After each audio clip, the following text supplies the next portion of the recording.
I'm in here. Now we don't need to wait for people. Hello, everybody. Everybody, hello. Whenever you do a live stream, you always have to think about people watching the recording, and you don't have to consider people coming in within the first 10 seconds because literally nobody is going to be here for at least a minute. Anyway, hi, guys. Hi. Hey. So don't do anything awkward like Don't do anything. Absolutely not. That is completely is there 6 unacceptable. people in here? Yeah, there's already 6 people. Oh, already. hey. What's up, 6 Hello. people? So, I feel like I should hold on before we get started, like talking and things like that. As people filter in, I'm gonna edit the names so that people. So it's Caroline and Kaylee and Steve. No, it's Sean. Okay. S-H-O-N. Yes. S-H-O-N. Oh, 6 people were on, and then now only 1 person is on. So they saw our faces, and then they were immediately like, no. Like I said. Oh, look. Now it's 9 people, right? Hey, hello. So please, in the comments, if you can, I would love to know if you guys can hear us okay. We're doing a quick audio check before we get started because there's 1 mic for 3 people. Hello. Okay, so we're live for sure. Good. Kaylee and Caroline, you guys, please speak. Talking. What's up? Can you hear us? Paula, yeah. hello. Lovely. We were just laughing our butts off, and now the moment we went live, they just completely clammed up. Oh, you missed the. The ridiculousness. The OP header. Oh yeah. So we were playing games last night, and of course this came up at some point, and I'm not going to share the context for that. I'm just going to make sure that banner comes up at least once over the course of the stream, but only at the appropriate moments. Anyway, so if you are not familiar with this is the Whetstone stream, a stream where the members of Copy That and guests go online to critique copy from members, answer questions about copywriting, getting a career in this, generally trying to give you as much guidance as possible. This is officially going to be the second to last Whetstone stream. That's right. We are ending it at the end of 2025 so that we can spend more time building masterclasses, doing stuff like that. And yeah, we're going to start doing critique streams, but only for Inner Circle members. So it is so good to have you all here, especially with the holidays bearing down upon us like some sort of oppressive governmental force. Yeah, of course, I am here with a couple of guests. One of them is Caroline. The other one is my wife, Kaylee. You probably know Kaylee from our second most recent video and other things that Copy That has done. She's also started joining me for critique streams because one of the best ways to learn something is to teach. And hey presto, one of the things that she started doing is giving people advice about copywriting to help hone her skills as well. And then Caroline, let me tell you a little something about Caroline. When I first got a job at Palm Beach Research Group, I was in the editorial department. That is, we have babies crying in the other room. My job was proofreader and then managing editor. And then eventually I was a report writer. And so I worked very closely with the copywriters to create fulfillment for the promos that they would write. Now, Caroline, she wrote several promos in support of the franchise that I worked at. And I wanted to do more things to help support that franchise. And so one of the things that I basically reached out to people and asked about was, hey, can I write some copy, especially what is called long order form copy? What is long order form copy? How would you define that? I mean, it's basically copy that gets people to order the product. The only reason why we call it long form is because it's longer than standard order forms. Pretty much it. That's literally it. It's an order form, but it's like 3,000 words long. That's really it. And so she was my very, very first sales copy chief when I wrote my very first piece of sales copy, a long order form related to a product that we were selling, the Wealth Builders Club. I think so. I think that was it. Yeah, I wear that badge until today. It was your first copy chief. Yeah, exactly. It's true. I made you. I came kicking and screaming out of it. So literally, every single dollar that I have made over the course of my copywriting career, I've had to kick her like 15 cents. It's been ridiculous. Been Anyway. living off of his money, really. Really. And so we have remained friends, very close family friends for the last 10 years, as you can hear our children screaming in the other room. And she has basically gone on to write for different financial publishers. Agora Financial. Was it Choose Yourself? Which imprint was it? Paradigm or was it Choose Yourself? First it was all of them, and then I switched to exclusive Paradigm. Got it. So she worked with Evaldo, right? Yeah, Evaldo was my copy chief for the entire time. Exactly. And so she's worked with some of the greatest and best-selling copywriters who have ever lived. Then she went over to Money Map. Did you work directly with Jed Canty? Not so much with Jed. His was the job interview I had, but I did work with Mike Ward on a promo closely. And then also I worked with Mark Ford on a promo. Yeah. Ryan Markish from Legacy. Yeah. He was actually my first copy chief at Agora. Very cool. So I got to meet a lot of big names, and it's been a wild ride. Very cool. And now, where do you work now? Because you actually, it's funny because several people that I have mentored are now working alongside or under Caroline. Yeah. So I kind of, I want to say made a switch, but I've branched out this year. I was in financial copy for pretty much 14 years at this point, and did some health copy in between, but now I actually switched from publishing to agency work. So I work with an advertising agency now, which is a completely different beast, but is really fascinating because we, instead of doing mostly email copy and like long VSLs, we do short VSLs for social media. So it's like a new type of audience. It's a new kind of style. It's a lot more fast paced, but it's super interesting. So I'm adding a whole new skill set, which is super, super important. If you're a copywriter, don't stick to one niche. Branch out as early as possible. Hey, that's advice that we give on this channel. It's amazing how the top performers all say the exact same things. Anyway, have either of you, were any of us taught by David Garfinkel? He came in as a consultant a few times at Agora Financial. Was it around your time or was that before? No, I've never seen him.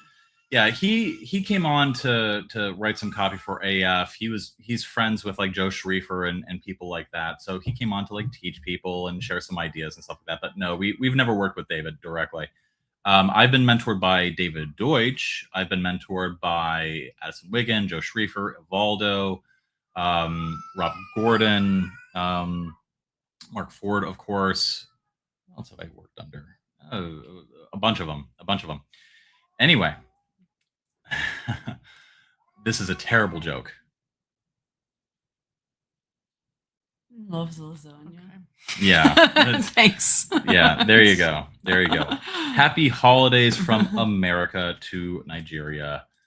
Maria, hello. Oh, it's Maria. There We you love go. Maria. She's amazing. She was one of our inner circle like incubator members.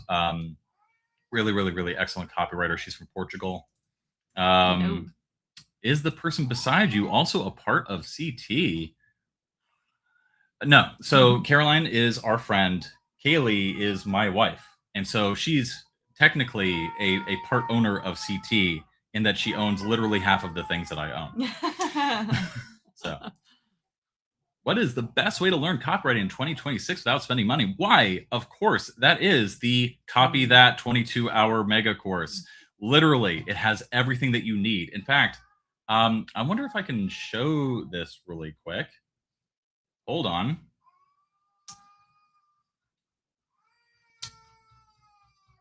I'm just gonna listen to that in background. But no, there was a great testimonial. Yeah. I can. No, and Kenia is already like on it. So if you wanna ask her for the assistance, you absolutely can. Yeah, because I don't think he's gonna fall asleep. Yeah. While I am looking for this, Caroline is going to ask our nanny to help. Oh, well, never mind. I think that we're good. Okay. All right. Be right back. All right. Be right back. And That's how it works with kids. Answer some questions. Yeah, kids, you just gotta do it. I'm gonna find this. I swear to God, I'm gonna find it. One day, I'm gonna find it. Ah, here we go. Okay, I'm gonna share my screen really quick. Stop screen, share. I'm going to share. There we go. Aha. The copywriting mega course, the only course you need to launch your copywriting career. So if you do not want to spend money, here is an actual testimonial that we got literally just a few days ago. This person, all this person did, no experience, was watch our mega course and apply the things that they learned and then got work. That is literally the thing that you need to do. So please follow our free advice. And when you are ready to take your career to the next level, we're here for you, willing and able to accept your money. But the mega course will take you from 0 to 1, and then everything else that we do will take you from 1 to 10 and beyond. All right, there. I did a pitch. I pitched our free stuff. I think that's not how it's supposed to work, but it works well enough. And then this is the copy that we'll get to later, but I want to first off answer a few questions. So one of the things that I want to didn't Kay just land a client from free teachings of CT? Oh, technically she's had access to all of our paid stuff as well. She's had access to literally everything that we've made for the last 5 years, because she's our sort of like director of like graphics and brand, and you know, she's been in charge of our thumbnails forever. Like I've been there for like most of the recordings of the videos themselves, not the mega course, but a lot of them. Yeah. Yeah, she's had to unfortunately listen to me for the last 7 years. And so, yeah, so basically everything that I've been spitting, she took, and that's how she was able to. So technically, yes, everything that she got was for free from CT. Between that and my years of sales experience, it was just, yeah. A cinch. Yeah. But yeah, Caroline, so in the second most recent video that Copy That did, we talked about a client that she worked with, the Portuguese Golden Visas one. Kaylee did not want me to look at her copy. And so she actually sent it to Caroline. And so the copy, the landing page that did 20x over the control that Kaylee wrote, was copy chiefed by Caroline. So that's the genealogy of all of this. Technically, I looked at it once and she didn't want me to look at it again. That's not true. She did not ask me to look at it again. Anyway. He was too mean. I am too mean. That's not true. Which is exactly what I'm going to do to the copy that we're going to review today. So here's the next one. Interesting fun fact about Caroline. She's from Poland. She started writing copy in German, and then she moved to America, where she started writing copy in English. Is that an accurate? Yep. Yeah. So Caroline is currently, if we're just literally going by the numbers, one of the top long form and VSL writers working today. Just by the numbers, I would say that that's accurate. And so I'll take that. Yeah. Listen, if you're not going to hype yourself up, I'll hype you up. So now here's the fun part. She's doing it in her third language. So Caroline, if you have any advice for non-native speakers trying to get into copywriting, what would you advise? All right. Yeah. I wish I could tell you there's something you could do in your sleep and you would just wake up and you would write perfect English copy. Yeah. Unfortunately, it doesn't work that way. I spent many years learning English, learning writing in English. I went to grad school in America, studied journalism.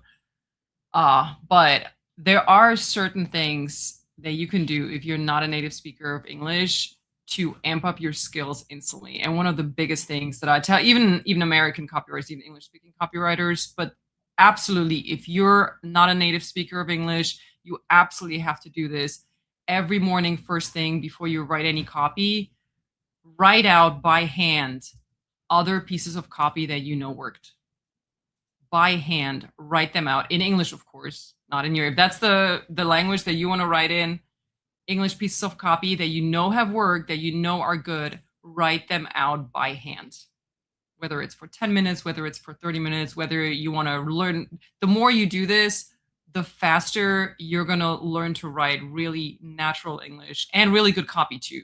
Like it's really good for learning to write copy as well. But definitely if you want to get that natural English tone, which is really important in copy because you want to write to people the way that they're speaking. And if your audience is American, you want to sound like them. So write out copy by hand. To be completely honest, I've always been on the fence about handwriting. I feel like I didn't learn much when I did it personally, but the one group of people that I've seen learn the most from hand copying is English as a second language speakers. Because I do feel like when you were learning a language, you tend to like pick stuff up and sort of piece things together in the frameworks that you already have in your brain, and you're not paying attention to like the really granular details of how language flows. And so I think that advice for ESL speakers is just superlative, at least from what I've seen. Yeah, I don't know if there's scientific research on that, but there are theories on why it works so well. And it has something to do with muscle memory. And there's a specific connection between your brain and your hand and your own muscles that when you do that subconsciously, all those words, that writing style, it that goes deep into your subconscious. And when you're then writing your own copy, it's going to flow into it. And in the beginning, it might sound like someone else's copy, but honestly, who cares? We're not fiction writers here. We're not, we're not gurus here other than Sean. We don't have to write in our own voice. We're writing in someone else's voice. So we're supposed to sound like the greatest copywriters. So let's start out by copying them. There you go. What is it? Imitate for the first 10 years and then innovate is the rule. Is that a rule? I think that's a rule. Anyway, so that is advice for non-native speakers of English writing in their second, or in Caroline's case, third language. Hand copy, study the language, be diligent about it. And anything else? Just some positive words of encouragement. I've met, when I started out, I was the only non-native speaker of English that I knew in the copywriting world. But since then, I've met at least 5 others that work at a really high level. Evaldo is one of them, obviously. Yeah. Also, right now at the agency I work with, there's another one she has a really, really thick Eastern European accent. So you can hear in her spoken English that she doesn't use that every day, but her English writing, impeccable. Immaculate. No mistakes at all. Do you also work with Konstantinos? No? Okay. Well, you also do work with Cody, and English is definitely not his first language. Hey, he knows who I'm talking about. Oh, goodness gracious. Cody, hello. What's up? Good to see you. Aren't you supposed to be at work? Cody, what the heck? So fun fact about Cody. So I met Cody in not the Copy That Discord, but the Copywriting Collective Discord back in like 2020, 2021. And I was using, all the information that I was putting out into YouTube as a recruitment funnel to find people that I could farm work out to so I could keep scaling what I did. And Cody was one of the people that wrote some email lists for me back then. He was just dead set on writing for financial copywriting. And he would not listen to the advice of me, which was telling him to not niche down. He was just like, no, I want to be a financial copywriter. I want to do long form. And so he worked. He sucked initially. Sorry, Cody. But he worked at it. Like, he really put in the time. And the dude was also working like 10 hours a day as like a new construction electrician. So he would work a full day, hard labor in like the Canada cold. And then he would go home and then he would study copy. And now, and what is Cody is like one of the top people at your agency, right? Oh, yeah, for sure. And he even had, I think he got so close to hitting the $1 million spend in 30 days. Yeah, no, he was really, he was so close to getting like really the top spot. But no, he's still one of the top performers. Yeah. Yeah. So, Cody is living proof. Caroline is living proof. Kaylee is living proof that if you work really, really hard at this, yes, you can get all the accolades and all the success and also all the money that befalls on copywriters in this particular career if you are good, but only if you are good. Me personally, I never had to work hard for anything in my entire life, so whatever. Yeah, he gets up at 11 a.m. But I just roll out of bed, sort of. I don't even bother to shave my head anymore. Like, I just kind of let it grow in, get all scruffy. Anyway, so when writing a landing page for a free webinar, why would you write a free webinar? It doesn't matter. On how to protect your company from fraud, audiences landing from LinkedIn page. Any advice? Yes, we have a how to write landing page free course on the YouTube. So go watch that. Who are these other people? I already introduced them, so I'm not going to do it again. So they are aware of companies. Go watch the landing page thing. Wasn't this stream supposed to be live tomorrow? No, it's live right now. It's an impromptu stream. That's why it says surprise in the title of it. Sorry, we have families. We celebrate Christmas. I wish I was Sean's wife, but I am a guy. Oh. Well, dress up and you might have a shot. I was going to say, does that Listen, mean it's impossible? I'm not going to say that I'm shallow, but How attractive are you? how attractive are you? And how old are you? ASL?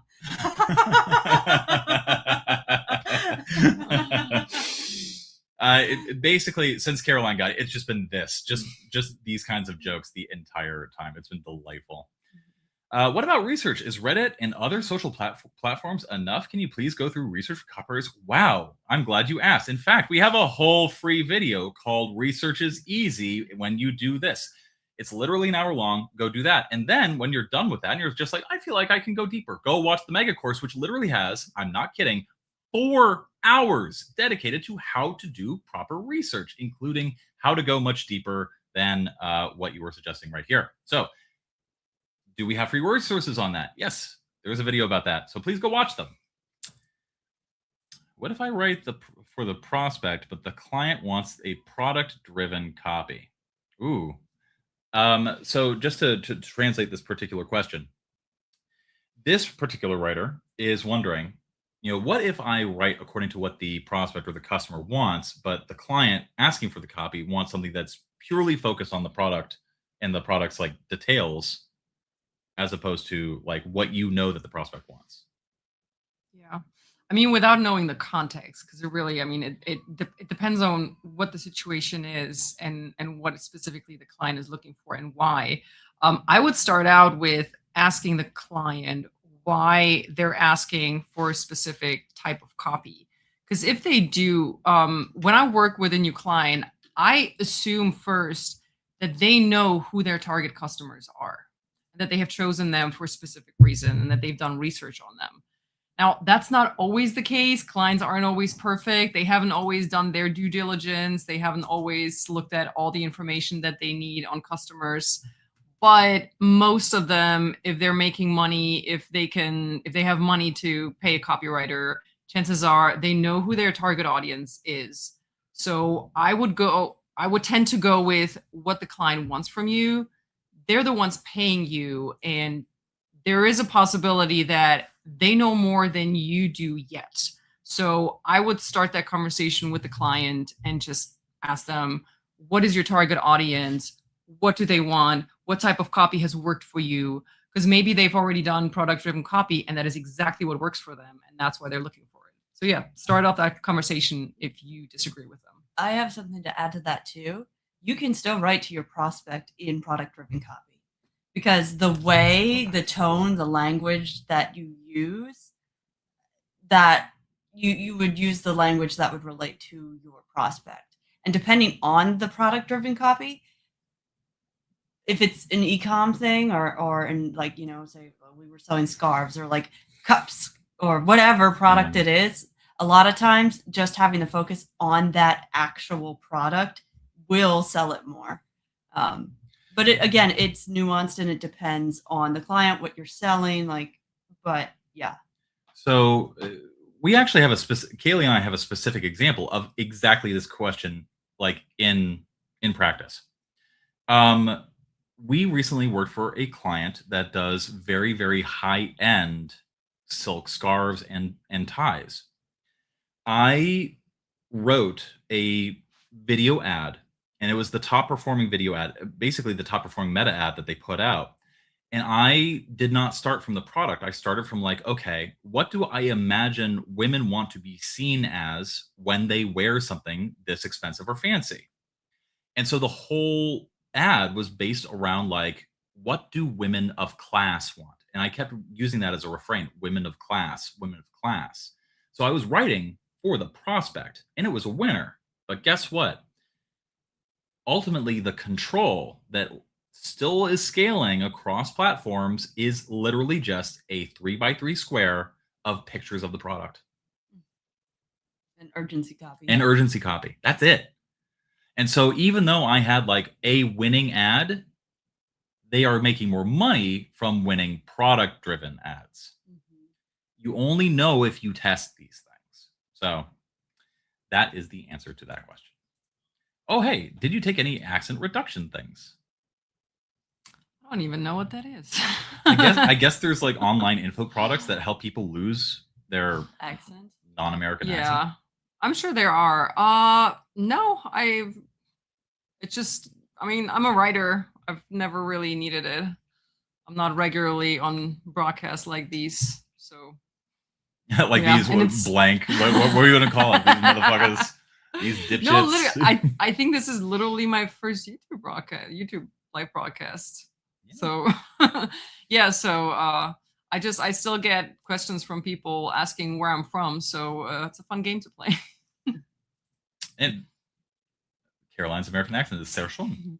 Dankeschön. Ah. And I'm sure this person just went, Bitte sein.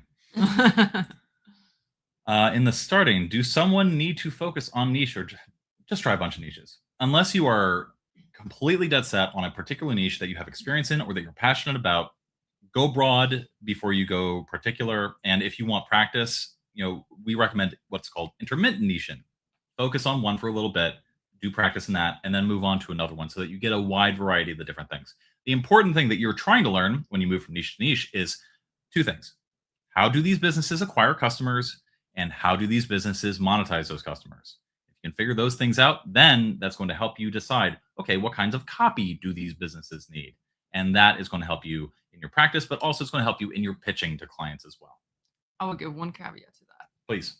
If you can get a great job offer where you're working with a mentor, where you're working with an established company, and you can learn a ton from them, go hard into that niche and stay with it for a while until you establish yourself, build a network, because you're going to get work from that for years. So that's definitely worth it. Don't go too broad if you get a really great first position, because those mentorship type jobs are just fantastic. Your skills are going to skyrocket very quickly. What are your thoughts on the future of AI and working in ad agencies as a copywriter? Caroline and I have different opinions about this, but I actually think that there's probably more overlap than there's difference. But this is my platform, but one of the things that I like to do is give my platform to other people to share their opinions, since my opinions are out there. So please, you take the stage on this one. Yeah, that's a big question. It's probably a different answer every month, I would say.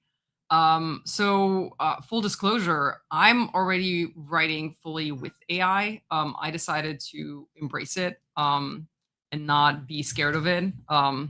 At first, I, of course, like everybody, thought, oh, it's going to take my job. And then I started using it and I realized, yeah, it will take my job, which is exactly why I need to work with it and learn how to use it, because it is already fairly decent at writing copy, and it will get better.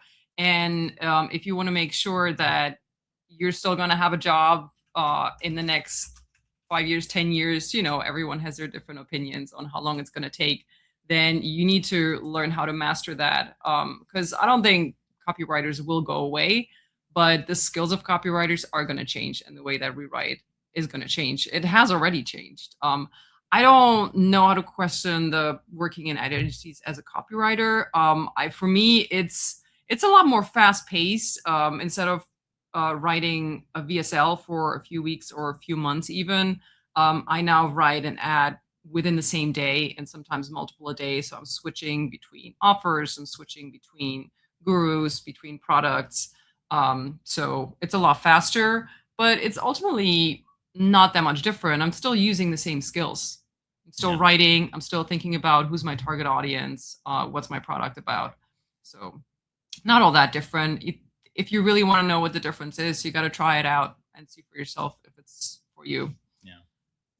For me, like, just as an outside observer, as somebody who's like worked in, areas of copywriting where like you need to put in serious skull sweat to come up with something that's like barely being discussed and stitch together things that like no AI would ever like put together.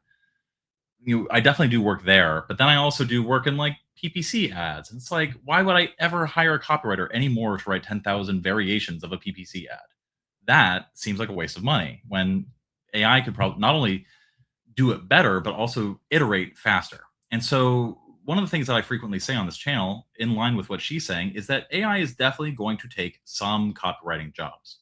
But what are those jobs? It's going to be the areas where you have to iterate the most. You write a ton of VSLs and like top of funnel ads, right? And so you're constantly having to write. How many hooks did you write this week? Geez, at least 30 or so. Case in friggin' point, guys. And so, back in the day, like, you would be sweating like, oh my God, how am I going to write 30 different hooks for these ads that all sort of make sense and all get attention and all are based on like the things that are out there and working. But like now with AI, that's a day's work at most, maybe half a day's work. I mean, that was not the best example though, because I still have not figured out how to get my AI to write really good hooks. so far I didn't get a single really good one that I didn't have to change. But like I said, it is getting better. Things are changing very quickly now. And you got to go with it, not against it. Learn how to use it, but also very, very important. I've had those conversations with other copywriters. The real danger, if you're starting out in copywriting right now and you start using AI, it's very easy to get lazy with your skills because the AI might sometimes do a better job than you because you're still building your skills, and the AI is using all of that data from all of that copy out there on the internet.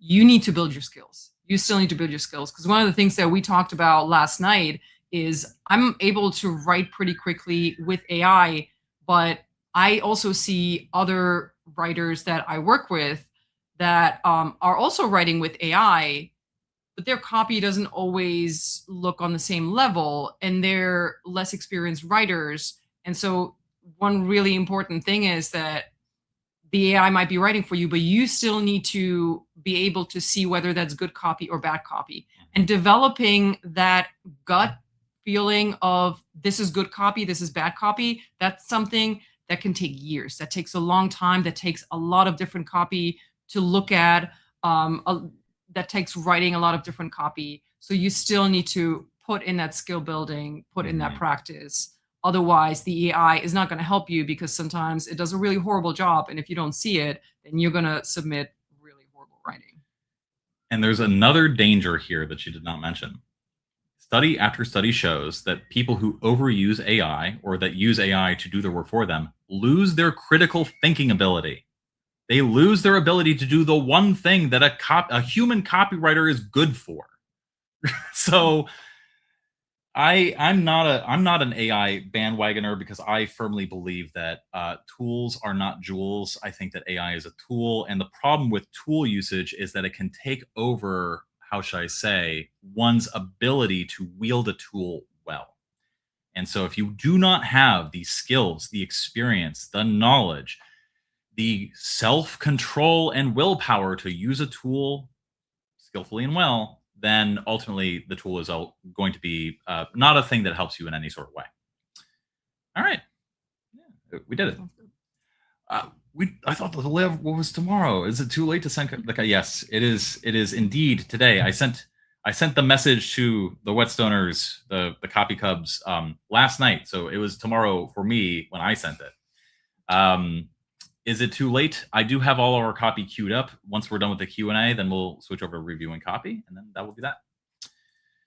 When exactly do we know if we're ready for outreach? Oh my God, have I got a video for you? It's this one. It's this one right here. How long should you study copy before doing outreach? One of the things, oh my God, I can't even see myself. One of the things that I talk about in that video is that there are basically 3 things that you really, really need to do. You need to, 1, make sure that your skill set is to the point where you are ready to start doing client work and like you're reasonably able to publish publishable copy. 2, you have the right mindset. Caroline, I'm sure will agree that this is a unforgiving line of work. It is very competitive. You are going to get soul crushed quite very often. Have you been soul crushed? Oh my God, my first promo for Agora, it bombed horribly. I thought they were gonna fire me on the spot. I just started.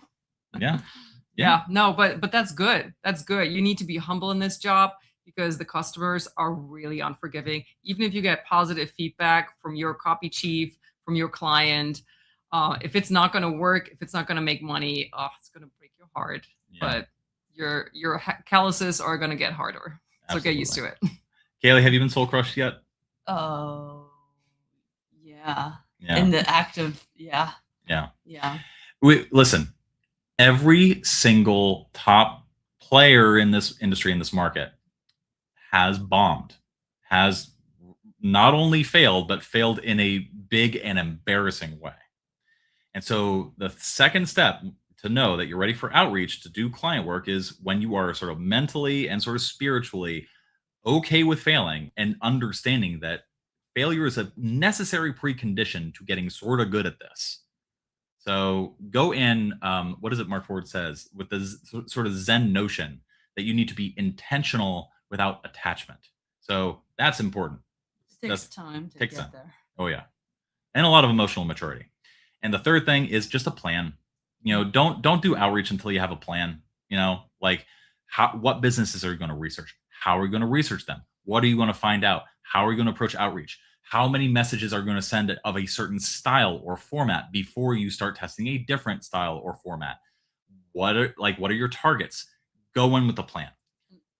Can I just say too, caveat to all of this is if you manage to be talking about this with somebody and they're like, oh, you want to do a thing for me? Don't say no.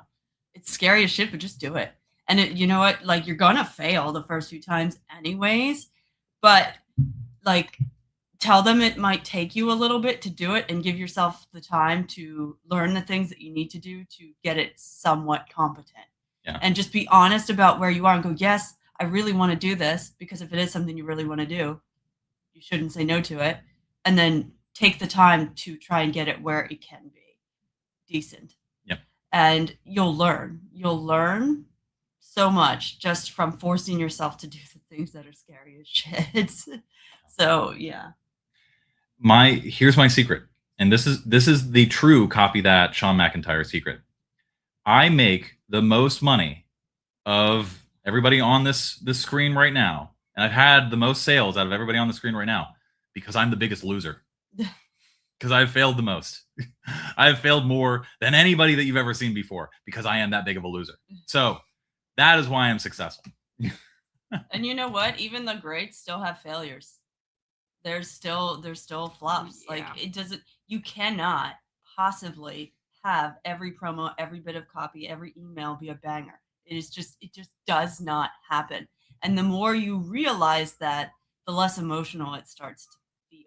But in the very beginning, it's really hard because everything feels so vulnerable. And here's this thing that you're learning, which is already scary enough because you know that you're not competent because you haven't been doing it. Yeah, it's an experience, but you get used to it. And it starts to become more of a thing outside of yourself the more you do it. Yeah, definitely embrace the failure, because I've seen copywriters that and it was usually when they got help by other copywriters to get their copy to a higher level, and then it was sent out and it worked really well, and they were just riding that high of like, oh, I'm so good, I'm crushing this, and then their next promos were failures because that's what inevitably happens. But then you're on this high and your downfall seems so much bigger.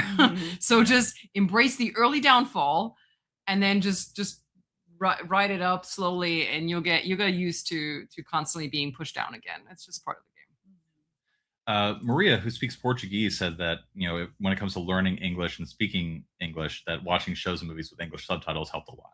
So. I did that too. Yeah, in the beginning, a lot, and then I turn off the subtitles. That helps too. Nice. I need to start doing that for Japanese. My Japanese is still mendokusai. Is copyright handwritten copy help to understand, develop copywriting? We already answered that question. Unicorn Cup. Oh yes, I was waiting for someone to notice. That mug goes insane. It is. So this person says, thank you for the advice. That was great advice. This refers to what you were saying before about learning and writing in non-English. What about AI framework? We already answered this. One thing that I'll add about this too is that I can speak from personal experience working with a number of business owners that many people who fired writers thinking that AI was going to replace a lot of them have been quietly hiring a number of them back. Have you seen this? Not yet? No, I've not heard that. I have not heard of people actually firing people because they replace them with AI. Because AI is definitely not there yet. You definitely still need good copywriters to operate the AI. Yeah. Another thing too is like a lot of the people that are like, you go into like our copywriting, and then there's like this whole thing like, I was using AI until the day that they fired me to replace me with AI and stuff like that. And then you go look in their history and you see the kind of copy that they write. I'm just like, AI was always going to replace that kind of copy. Let's be fucking real for a second. Like, Jesus Christ. Friggin' like, SEO articles about like how to clip a toenail or some shit like that. Like, you don't need a human to write the best like toe clipping SEO articles in the world. CTs work though. Point taken. It has been, but also at the same time, we've done a number of things in the past where it comes to like overcoming people's objections when it comes to AI. Everybody has shakeable and non-shakeable beliefs. If you are talking to somebody who's just like dead set convinced that AI is better than a human at writing copy, then what you got to do is position yourself as a user and guider, and you can show them the study that basically said that LLMs and chatbots are 100% guaranteed to always inevitably hallucinate, that they can't not hallucinate because of the nature of their training. And so the moment you send that to a business owner and you're just like, well, you need somebody to like edit it for compliance and make sure that things are like correct. Can you explain what you mean by hallucinate? Oh, hallucinate is when basically you ask an LLM like for information about a particular thing, and then it either makes up a source or makes up a citation or just invents a definition for a thing that's not true, because these things are hard trained to please you. And so they will lie to please you, to give you the answer that you want, even if it's something that just made up. So yeah, I constantly, for my scripts, whenever they cite any stat, I always ask them, please give me the source of the stat. And I would say like 8 times out of 10, they say, oops, I'm sorry, this doesn't exist. I made it up. So yeah, double check everything that the AI gives you. Yeah, just do not trust it at all. Also, let yourself, if you are going to use it, let yourself experience with different AIs, because they all have their own nuances and what it will give you in return. You could put the same prompt in several different AIs and get different responses. And so sometimes you might find, depending on what you're doing, one AI will function better than another. Yeah. Or they also work differently at different times of day even. Yeah, absolutely. And a lot of that just has to do with the way inference models work and like the usage statistics. Like one thing that we're going to see in 2026, and this is actually going to be the basis of a promo that I write for something in Japan, the US, is the Rampocalypse. All these data centers have, the advanced NVIDIA AI Blackwell chips right now, but none of them have any fucking RAM. And so that high bandwidth RAM that is needed to make these chips work, the short-term memory, especially inference models, which is very RAM heavy. Agentic AI also requires more memory than regular LLMs. 2026, you're going to see a whole lot of like server error, time out. Like you're going to ask questions and like, ask for agents to do stuff. But the next year, while the build out is like exceeding the amount of RAM that's actually available to these AI tools, we're going to see a lot of slowdowns in the actual things that they can produce for people. So We're getting very into the weeds here. we're getting so into the weeds. I love it. I love it. It has been a while since I watched CT's content. Definitely feel like I've been leaving my copy journey in the back burner while surviving for now. Will definitely enroll once I get the monies. Listen, one of the things that we try to do with our paid content is very simply like give you as much free content as possible to make sure that you can make money, so that you, one, see that our paid content is worth it, and two, so that you don't break the bank to afford our stuff. So that is a message to you and to everybody watching right now. Let's see.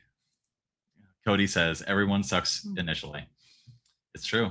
It's what's the line from Adventure Time? The first step to getting good at something is to be kind of bad at something. Let's see. Learn the elements of copy. I'm doing. Cody wrote your next meal email, right? I think so. Oh God. She writes about food. Bro wants to be intimate with Sean. Yeah, por qué no? Bro wants deep butt stuff, no drip. All right. We need to bring back the banner. Banner out of context.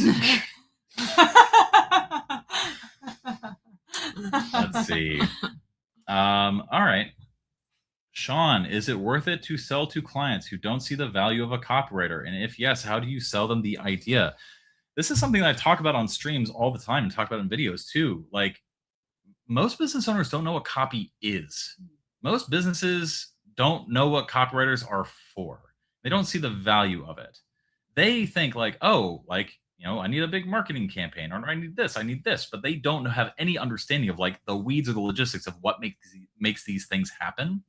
And so what you need to sell them is not, hey, I can write copies for you. No. You need to sell them the idea that you can help them achieve the outcomes that they want, regardless of whatever path you need to take to get there. You're selling them their goal, not your copy. Is that fair? Yeah. Yeah. Basics. But also, to add to that, if you can afford it, you should also let a client like that go sometimes. I worked with a client once who, he did pay me for my work, but he did not like anything that I sent to him without any kind of data. It was just purely based on his subjective opinion. And at some point I realized that he was looking for something very, very specific, but he didn't know what it is. So he couldn't tell me what it is. So I couldn't deliver to him what it was. And it was just insanely frustrating. And at the end, I took the money that he gave me and just walked away and never went back to him again. So sometimes it might be worth to let a client go if they really don't understand what a copywriter even does, because it's going to be more frustration than the money's really worth. But again, if you can afford it. In the beginning, take every client that you can. Yes. Yeah. That's the secret for almost every single high performer I know, which is just say yes, just do anything. And then eventually all of a sudden, and Kaylee and I were talking about this relatively recently, where it's like, you were like, I did, within a short span of time of like going from like graphic design to like writing and marketing, you've done this and this and this and this. And it's like, you accumulate so much experience and like niche insider knowledge very quickly the moment you start being like, okay, well, how do I figure out DKIM settings in an email server? Like, just do anything and you'll learn a lot. And so like, you'll realize a lot of the stuff is not that hard if you have common sense. Yeah. It really isn't. Like, it's just a matter of figuring it out. And the thing is technology and everything changes so often that everybody's doing it. Yeah. So there you go. AI is good for practical stuff like that. Why is this not working? Yeah, absolutely. I use AI for technical support all the time. One thing that I have started doing that is really useful is that I do a lot of for my newsletters and for my copy, I sort of stand out because I do a lot of primary source research, like actual data analytics to prove my points. And one of the things that I've been doing is actually loading up CSVs of data and then asking for different ways, like to either chop up, different ideas for how to like interpret and analyze that data.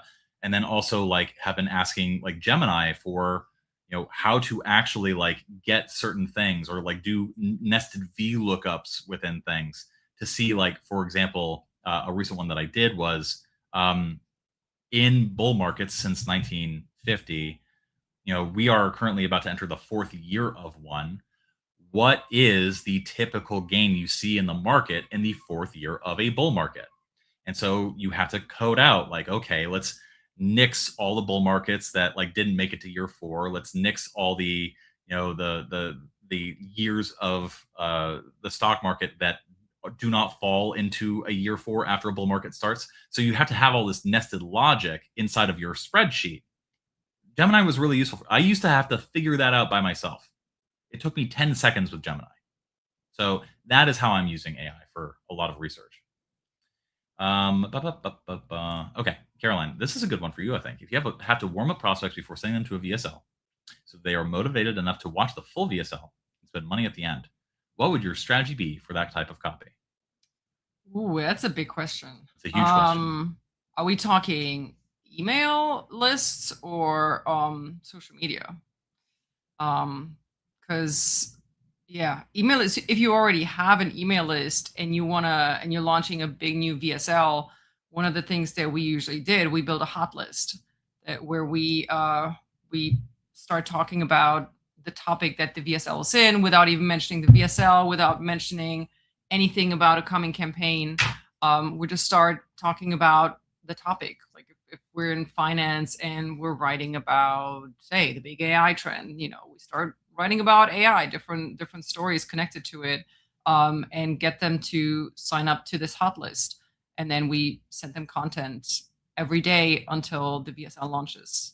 That was very common. That's a Jeff Walker launch strategy. Yeah, exactly. Yeah.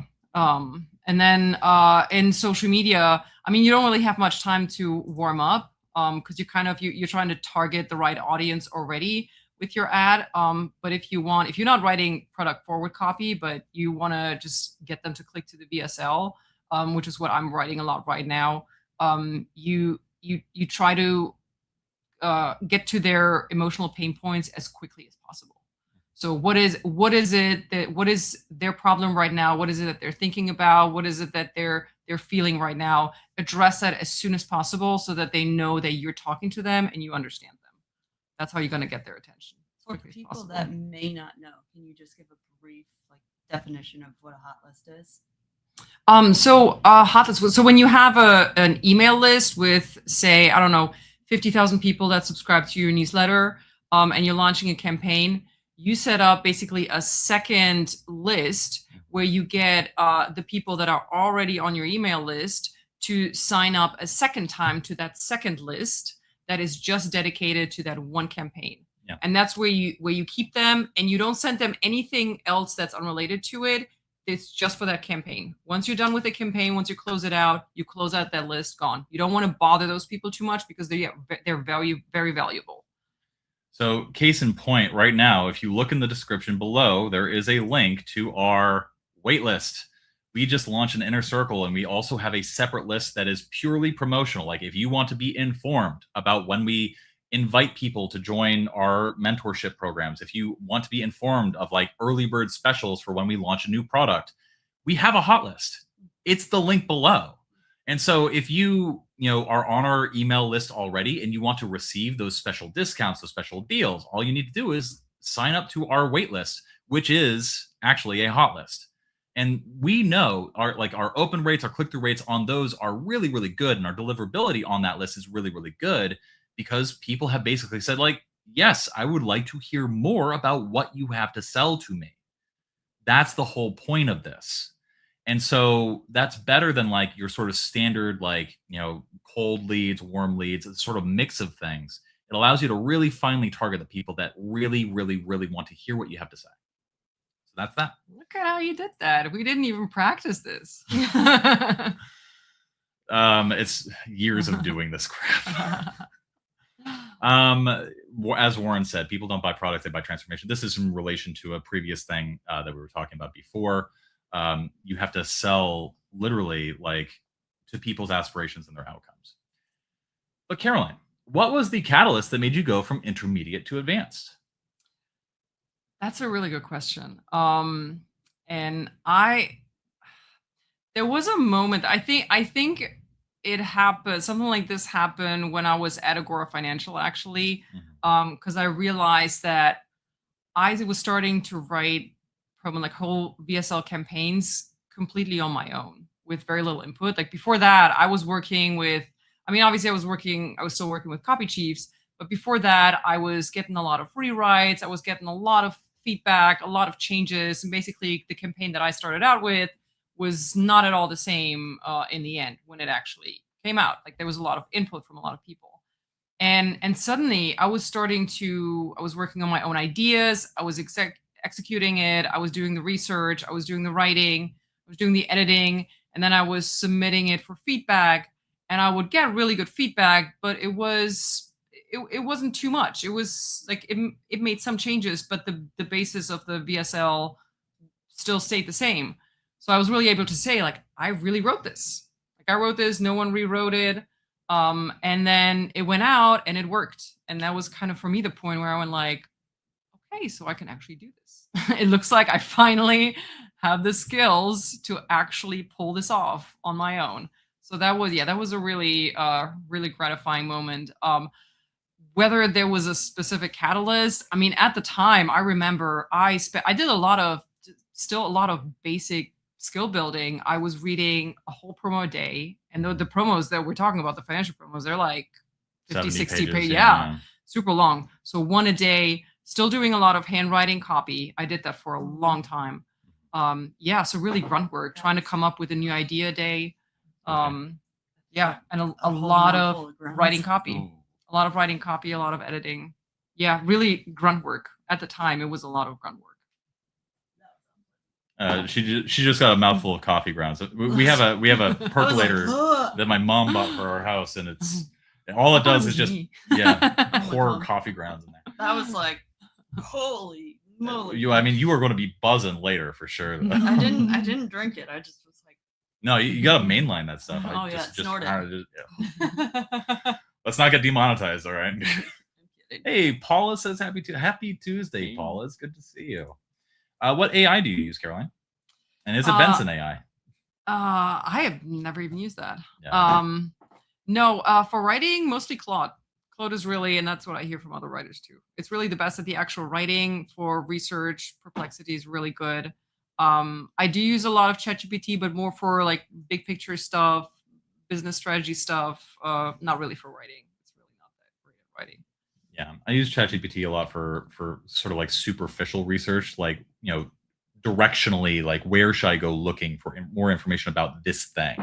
So like it's really good for like finding out like, hey, what new therapies are being developed for like Alzheimer's and stuff like that. So rather than like spend 3 hours in Google like I used to, I can spend 15 minutes on ChatGPT and be like, okay, well, these are the 17 companies that I need to be looking at because they are all working on that thing. Yeah. Yeah, I don't even bother with Google anymore, to be honest. I don't use Google at all anymore. I just, Perplexity for that kind of research. I just, for example, for financial stuff, I would literally just ask, I need 3 examples of stocks that benefited from this one thing. And then it would give me the whole story with the performance and everything. I just need to double check it. And yeah, I've tried to do that, but it hallucinates a lot. It's real bad with stock writing. Sure, but then it also like do that often enough, and it's gonna find you some good stuff. Like I said, it's directionally it points you in the right direction, but you still have to use your brain, unfortunately. You have to be patient enough to reprompt it until it gives you something halfway decent. So, but at a certain point. I've definitely had this even last night where like I was trying to get Gemini to do something for me. And at a certain point of prompting and reprompting, I was just like, fuck it. And then I just wrote it and it was done in less time than it took me to prompt and reprompt it. So yeah, that's what I have with editing the copy. Like I never edit with the AI because it's like I usually spend a lot of time trying to get that version to be really good than it is for me to just make the edits myself. Yeah, absolutely. I get annoyed and write from scratch. Yeah, that's exactly what we're talking about. Most of the questions and my question are basically self-sabotage, maybe fear. I'm going to start putting in the work, guys. You should too. Hey, I will. Thank you. Yeah, very good. Let's see. Speaking of tools, I've made it.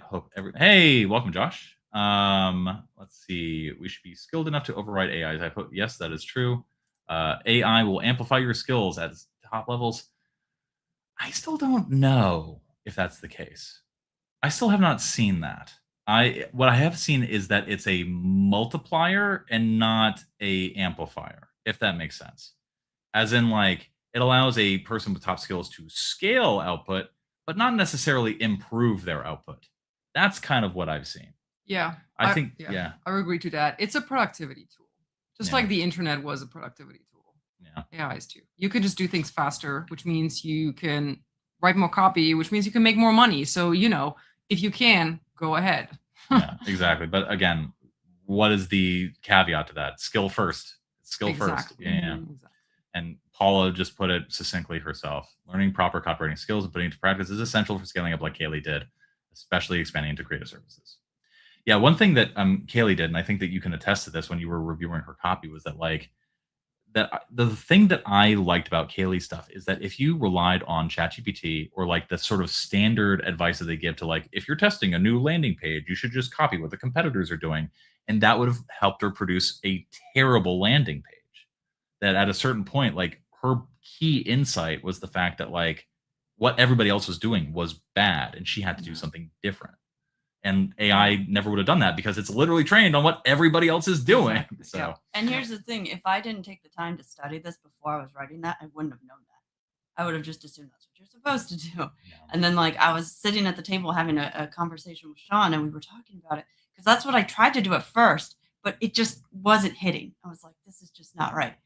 And then, like, we were talking, and it dawned on me. Sean didn't even have to say anything. I was like, oh my God, I'm selling to an aware audience, as if they were unaware. Why? And that's what every single other landing page was doing. And so then I immediately switched gears. Professional failure. exactly. That's the new title. Yeah. So this is, again, we're catching up with the chat. So this is like from minutes ago, but I did it for the next thing to post. Be a loser, like Sean. It's me. I know I'm off topic, but you replied to me about how you might upload Alex Myatt market research on members only. The market research. Where did I put that? Where did I put that? I did launch like 3 new videos recently. I'll look into that. We are currently doing a whole audit of our paid products right now, and it's a mess. It's a goddamn mess. So forgive me.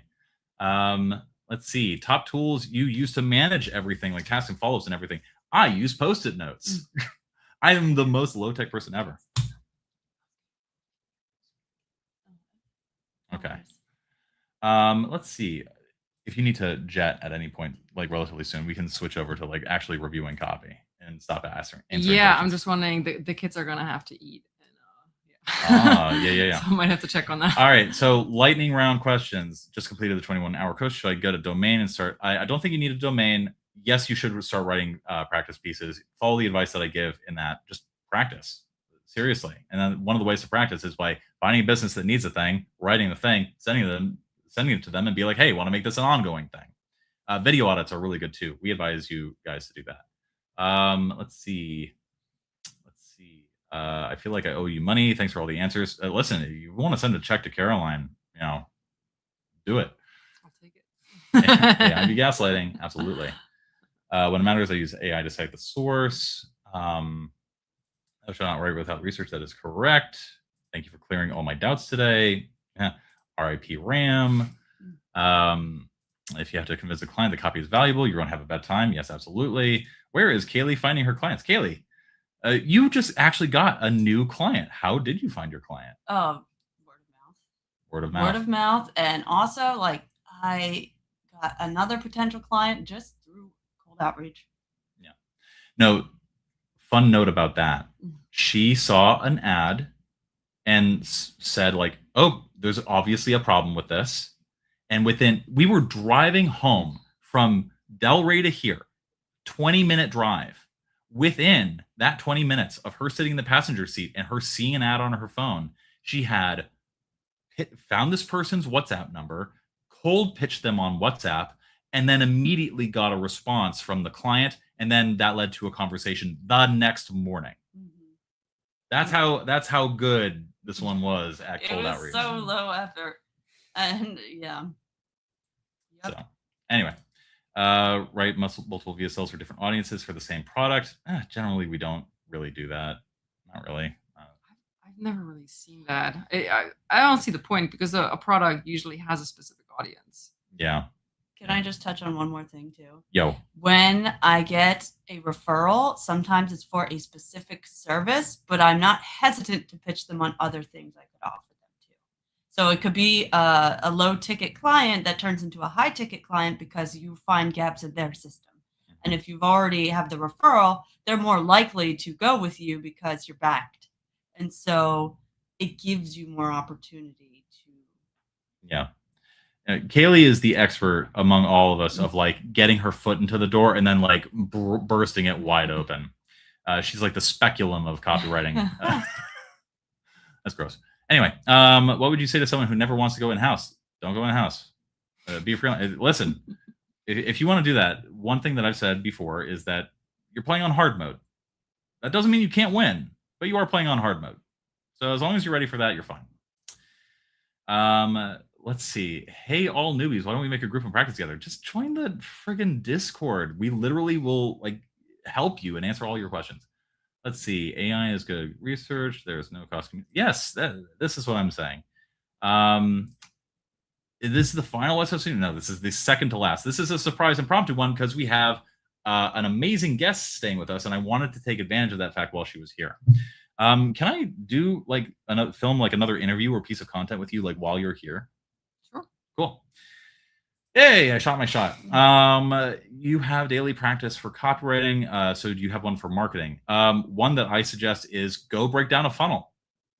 You literally go to different businesses and find out like how are they bringing people in? How are they monetizing people? You might have to buy some stuff. Go find out what their funnels look like. You talk a little bit about how you can get golden visa clients. I think people did not understand the advice because I mentioned like how that is a niche. The problem with like mentioning any example niche on any sort of video is that people unfortunately be like, oh, I should go into that niche. That's not the point. The point is that like there's all sorts of different niches and like there's all sorts of different ways to make money, even weird ways. Mm-hmm. But if that is the case, Kaylee, how would you advise somebody to get a golden visa agency client? Search golden visa agencies, look at the copy that they have running, find the weakest copy or something that you notice isn't strong. Make sure that you understand the business before you go to them, and then just casually say, hey, I noticed this thing. I really love this niche. I'm, passionate about this XYZ, whatever, however you write out your pitch, and just do cold outreach to those clients. For me, I had my client on a referral, so I wasn't even planning to get into that niche. But if that's something that you want to do, then you just have to actively cold outreach golden visa agencies. Yeah. And you'll immediately find that their copy sucks. Nuts. Mm-hmm. It's terrible. Kaylee, you need to speak up sometimes. Oh, okay. I'm far away. All right. We got through all the questions. Amazing. So let's actually switch over and talk about copy now. So we have a few pieces that we're going to go over. This is going to be a short one, guys. I know I always say that, but this is for real. We're going to do it short. This is a pre-lander, so a pre-sale page. I'm guessing it, brings in PPC traffic and then links people off to the VSL page. So imagine everybody that you've just clicked on a PPC ad in like Yahoo Finance or something. And this is the first thing that you say. Fox News, Bloomberg, and the Wall Street Journal call this intelligence officer for threat analysis. So when he issues his most urgent warning ever, you listen. Former CIA intelligence officer who served multiple combat tours in Iraq and Afghanistan is breaking his silence on the biggest national security threat since Pearl Harbor. China will control all Americans. Okay. Why am I doing dramatic breathing? Caroline? It's a bit long. It's a bit long. Guys, your headlines need to be so powerful and punchy and compressed. You need to get so much information across in so few words. If you are stringing together sentences with lots of prepositions like in or, copula like is, And then like all of a sudden you're throwing a colon in there and saying a whole different thing. Like, guys, spread it out, separate it, focus on. You know what? That's a good headline right That's there. what I was going to say. China will control America's technology supply in under 2 years. Here's a $2.2 million trillion plan to stop it. That's your headline. That's it. So I think the whole first sentence can go away too. The Fox News, Bloomberg, and Urgent. Oh, this is eyebrow copy, and it's just, again, it's going on too long. Yeah, it's good credibility for sure. Yeah, but definitely need to narrow it down as few words as possible. Just give the quick credibility, and then you can, all that additional credibility in the headline, you can put all of that in the text itself. So Caroline, I don't know how you like to do copy reviews, but I like to give a little bit of the benefit of the doubt, but I typically go in body copy until I hit a point where like a reader would obviously stop reading at this point. And then I go like, if a reader's not going to read past this point, I'm certainly not going to, because nothing nothing beyond this matters until you fix everything that came before this point. Yeah. So he briefed senior U.S. officials, including President Bush and President Cheney, and just recently left a meeting in the West Wing with Trump officials. Work on, this is just a line edit. It doesn't matter as much, but seriously, your sentences are going on for a little bit too long. They're a little too wordy and a little too confusing. Yeah, use the FK score. Check your FK score on that. It should be below 8. Yeah. And I'm sure you have a video on that. we do not yet, actually. What? But there is readability statistics that you can get into Google Docs. And so you might, like, one thing I recommend, if you don't have Microsoft Word and can't get the FK score, throw it into the Hemingway editor, and that will tell you what the readability is. Actually, we can do that right now just to sort of illustrate that. Hemingway editor. And then this is a free app. So here's what you're going to see. So we're going to take these 3 paragraphs from this, and you're going to Control A, delete, and boom. So, oh my God, that's a death sentence. Absolutely not. Oh my goodness. No, that was a big thing when I started out at Agora. One of the first things that was drilled into me, back then we did use the FK score, but this works as well. You want to write at a maximum. I mean, they say aim for 9. I would even say aim for grade 8 or lower. Because the people that you're writing to, they're not reading for fun. They're not reading your copy because they're sitting down on a lazy Sunday afternoon with their coffee and just, hey, I'm going to read this ad. No, they're looking for any reason to click away. Do not make them work. Yeah. Absolutely not. Make it as easy as possible for them to understand exactly what you're saying. If you can make it engaging, even better. But at the very least, make it very easy for them to read. One thing that I frequently say, I'm yes-anding what Caroline said, is that when somebody starts using the internet, and it doesn't matter how literate they are, it doesn't matter how intelligent they are, the moment they start clicking on ads or scrolling through a web page, their IQ drops 50 points. And so you need to write not for where they are, but rather where they will be once they start using the depression cube, aka their phone. And so you, when you write, need to write with that in mind. Go simple. Funny anecdote about the FK score thing, or the readability in general. The thing that I always try to remember is the Time magazine is actually written at, I think that was a 7th grade level, or even 6th grade level. Really, really low grade level. Very simple writing.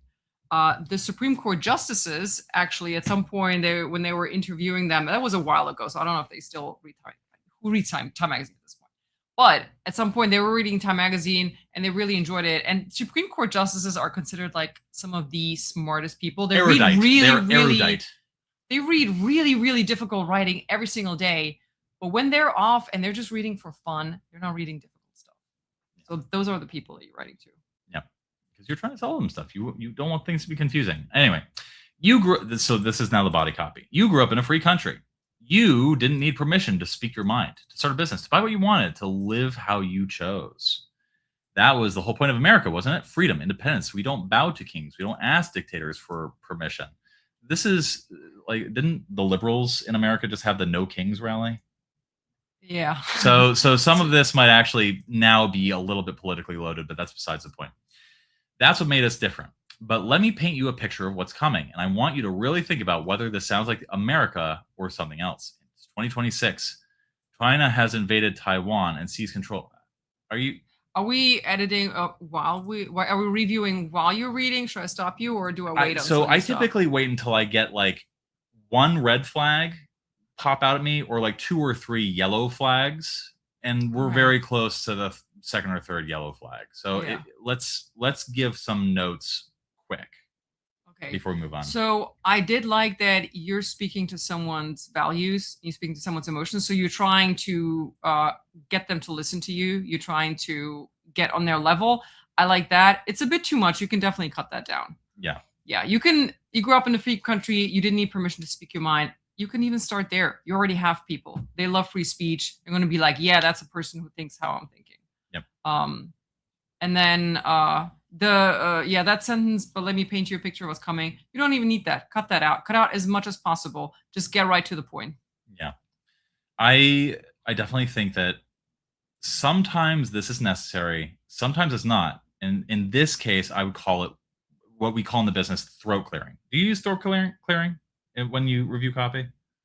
Like you're just like, I'm going to tell you a story about all these things. Just fucking start the thing that you're going to talk about. Yeah. I mean, sometimes it's a great opener when you're writing on social media. When you promise someone a really, like, this is an insane story or this is a really wild story. I actually just wrote an ad this morning where I started out with, this story I'm about to tell you is insane.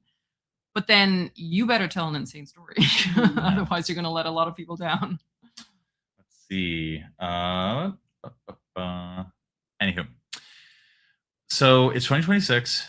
I haven't hit a red flag, a place where I would very clearly stop yet. So China has invaded Taiwan and seized control of the factories that made 92% of the world's advanced computer chips. Okay, like this idea so far, maybe not the execution. Now, every time an American company wants to build something, a new iPhone, a data center, a car, a medical device, a weapon system, they need chips. Love that double colon action all the way across the sky. Listen, I've read many postmodern novels that love this convention, but I think in sales copy, you might just confuse a reader. So you might want to switch up your punctuation a little bit. And there's only one place to get them, communist China. So here's what happens. Apple wants to release a new iPhone.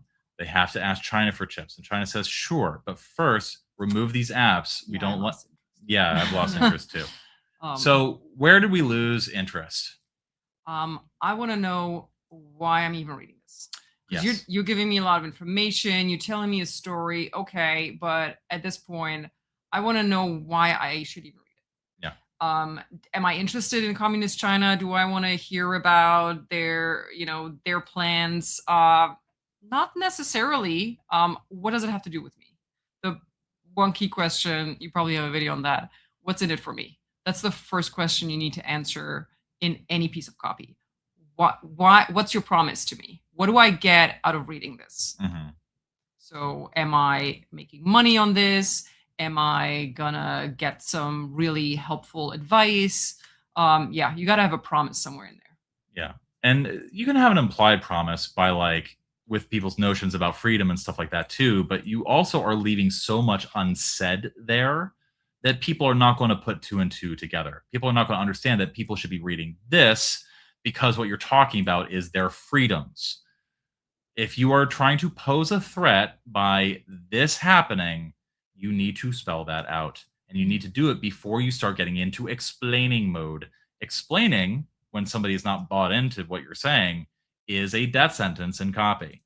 I also think this is running the problem of being way too wordy. I feel like those sentences that Sean just highlighted, you could say all of that in 2 sentences. Because I feel like you change so it goes, Apple wants to release a new iPhone, but right before that, you're talking about now every time an American wants to build something, a new iPhone, and it just feels very redundant. There's a way to make that more concise. Okay. So I think in the chat, Paula pointed out, I think very well, that all of this boils down to, guess what? In this scenario, we won't have as much freedom because China is going to control the chips. Wah. That's what it says in the copy. And so one of the things that we need to sort of get past is like, okay, this is so far the bulk of the body of the copy. How many words is this? This is 187 words of we don't have freedom because China controls the chips. Wah. We don't want that. We want to push forward. And we want to make sure that we answer the question that Caroline pointed out. What's in it for me? What happens when every major decision in America requires approval from Beijing? This isn't some far-out tinfoil hat conspiracy theory. This is the exact playbook China's been using for years.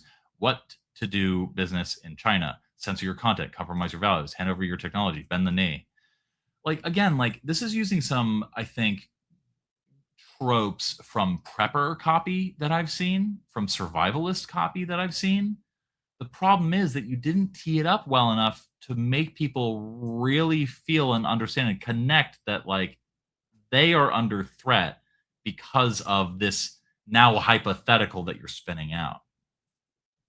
So the NBA said something that China didn't like. And again, like you're just like giving detail after detail, example after example of being like China bad.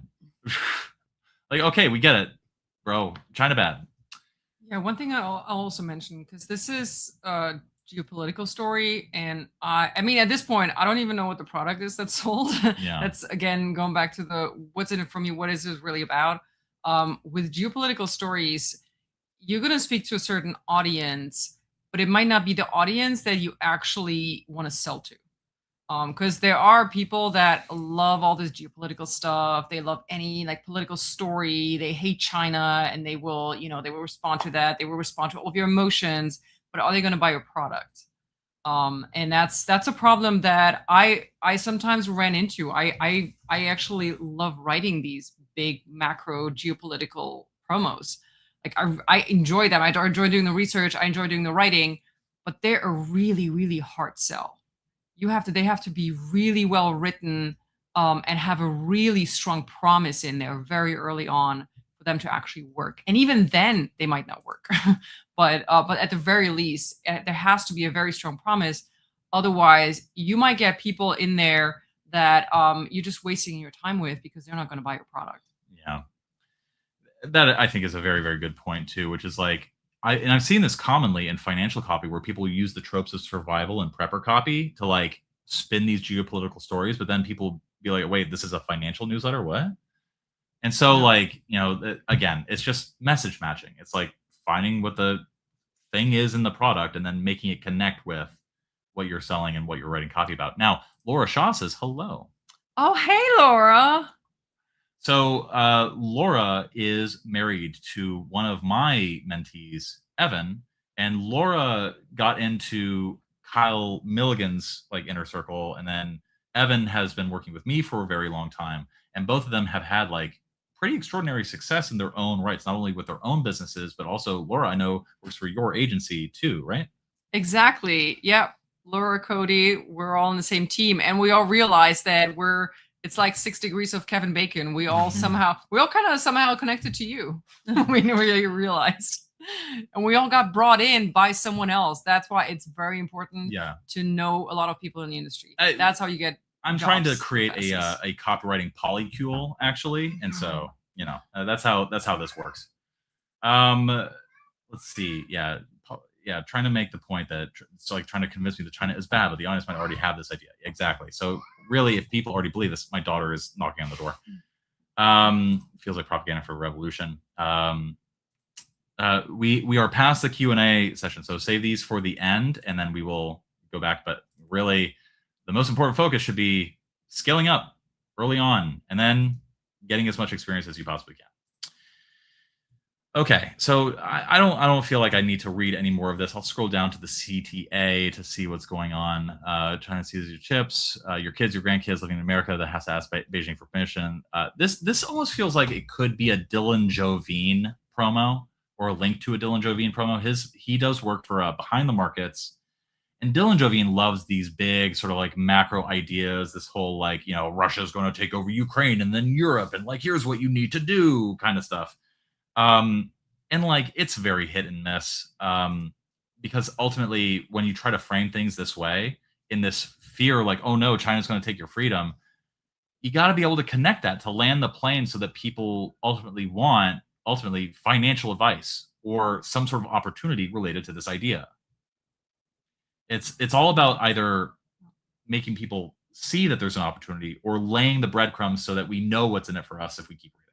Yeah, exactly. I mean, if this is for financial product, you need to have something about the money markets in there. You need to have something about either the American stock market, or if you're selling, Chinese companies, have something about the Chinese stock market in there. Something that filters out the people that are going to be actually interested in your product.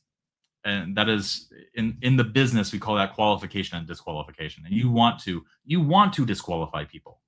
If you write copy for everybody, you're writing copy for nobody. So you want to make sure that you shoo away and say, go away, people that this is not right for, so that you're only talking to the people that will buy. Yeah, this is about investing in an American independence while you still can. It's also just not strong enough. That's not enough of a reason for someone to want to do something. That is a concept that is kind of abstract from individual desire, because people are not exactly aware of losing their independence emotionally. It kind of happens silently. And while there is a conversation that happens around that, a rhetoric around that, it's not necessarily deeply a human desire selfishly, if that makes sense. So yeah, that's what I would say about that. Mm-hmm. Yeah. All right. So this copywriter submitted another pre-lander for a promo. Communist China just weaponized ChatGPT, and then Why should I care? Right. Breaking. The first confirmed case of a cyber war initiated by artificial intelligence just took place. 30 U.S. government agencies and tech companies were attacked simultaneously, and a former CIA intelligence officer who briefed two. Oh my God, I'm out of breath. And it's all okay. So one important thing, all caps is really hard to read. If you've ever looked through fine print that you had to sign or click agree on, you want to read all of the stuff that it's in all caps, because that's the stuff they're trying to hide from you. Mm-hmm. That's the stuff they don't want you to read, because all caps is really hard to read. So your headline is, or subhead, I'm not sure if that's a headline or subhead, is really one of your most important pieces of copy. You want that to be very simple to read. You can sometimes do all caps on headlines if they're very, very short. But if you have something that resembles a whole sentence, don't use all caps. It also depends on the typeface you're using. That too, yeah. Yeah, you can, I mean, for design reasons, you can definitely do that. Or if you want to emphasize something. But yeah, a whole paragraph like that, no. Yeah, no bueno. Kaylee, what is it called when you have like all caps, but like some of the caps are bigger than the other caps? Hierarchy? No. Like there's a specific name for like, like it's all caps, but like the capital letters are larger than the. Oh. Yeah, there's a name for that. There's a Do you know name the name for that. Dang it. I'm not a designer. It's my brain is blank. Yeah, There is a name for that. I'm gonna Sure, tee something up. Then you are going to start talking, and then I'm going to look it up over here, and then that's how we're going to figure this out. All right. So obviously, this is running the same problems as the other piece that was submitted. It's too long-winded. It's too. I don't give a damn. I don't care. And you're just like shouting at me in all caps. Like this is not working. You have to be in headlines immediate. There's an emotional immediacy that you need to achieve. If you don't achieve that emotional immediacy, nobody is going to read your stuff. So it's a real killer if you can't do that. And since we have a video down there, a loop, I'm not sure what exactly that's supposed to evoke, what kind of emotion that's supposed to evoke. So I would definitely rethink that one. But one note, I love those moving graphics. Are they called GIFs or GIFs? Because I feel like I've had those conversations. I think that they're called GIFs. Wrong people think they're GIFs. Whatever. If you want to be edgy, you say they're GIFs. So either way, those are great attention getters if you want to use them in emails or your ads. But if you need your prospect to read a longer piece of copy, do not put them in there, because they're doing what they're going to do. They're going to grab attention. So now your prospect is not reading anymore. Yeah. They're constantly distracted by this moving graphic. Yeah. So I would not put them on the pre-lander. Yeah. And this is something that Kaylee can speak to too, but like, Kaylee, if you were designing this page and a copywriter submitted this to you, what would be some of the first things that you would do? Too many words. Too many words, so you have to strip things down. What else? Main header needs to be bigger. Main header needs to be bigger, which, of course, like, what is the main header? Is it this or is it the eyebrow? Like, Yeah. So what's the hierarchy? Right here? now, it's feeling like the eyebrow is the main header. So, like, the eyebrow would have to be smaller. The main header would have to be bigger. Much less words for sure. The body copy feels almost the same size as the header, so that either needs to. I think this is deck copy. Deck copy. Or trying to be anyway. But also, like, based on what Caroline said, what do you think of the looping jive? It's too much. Yeah. I don't know what it means. I don't know what it is.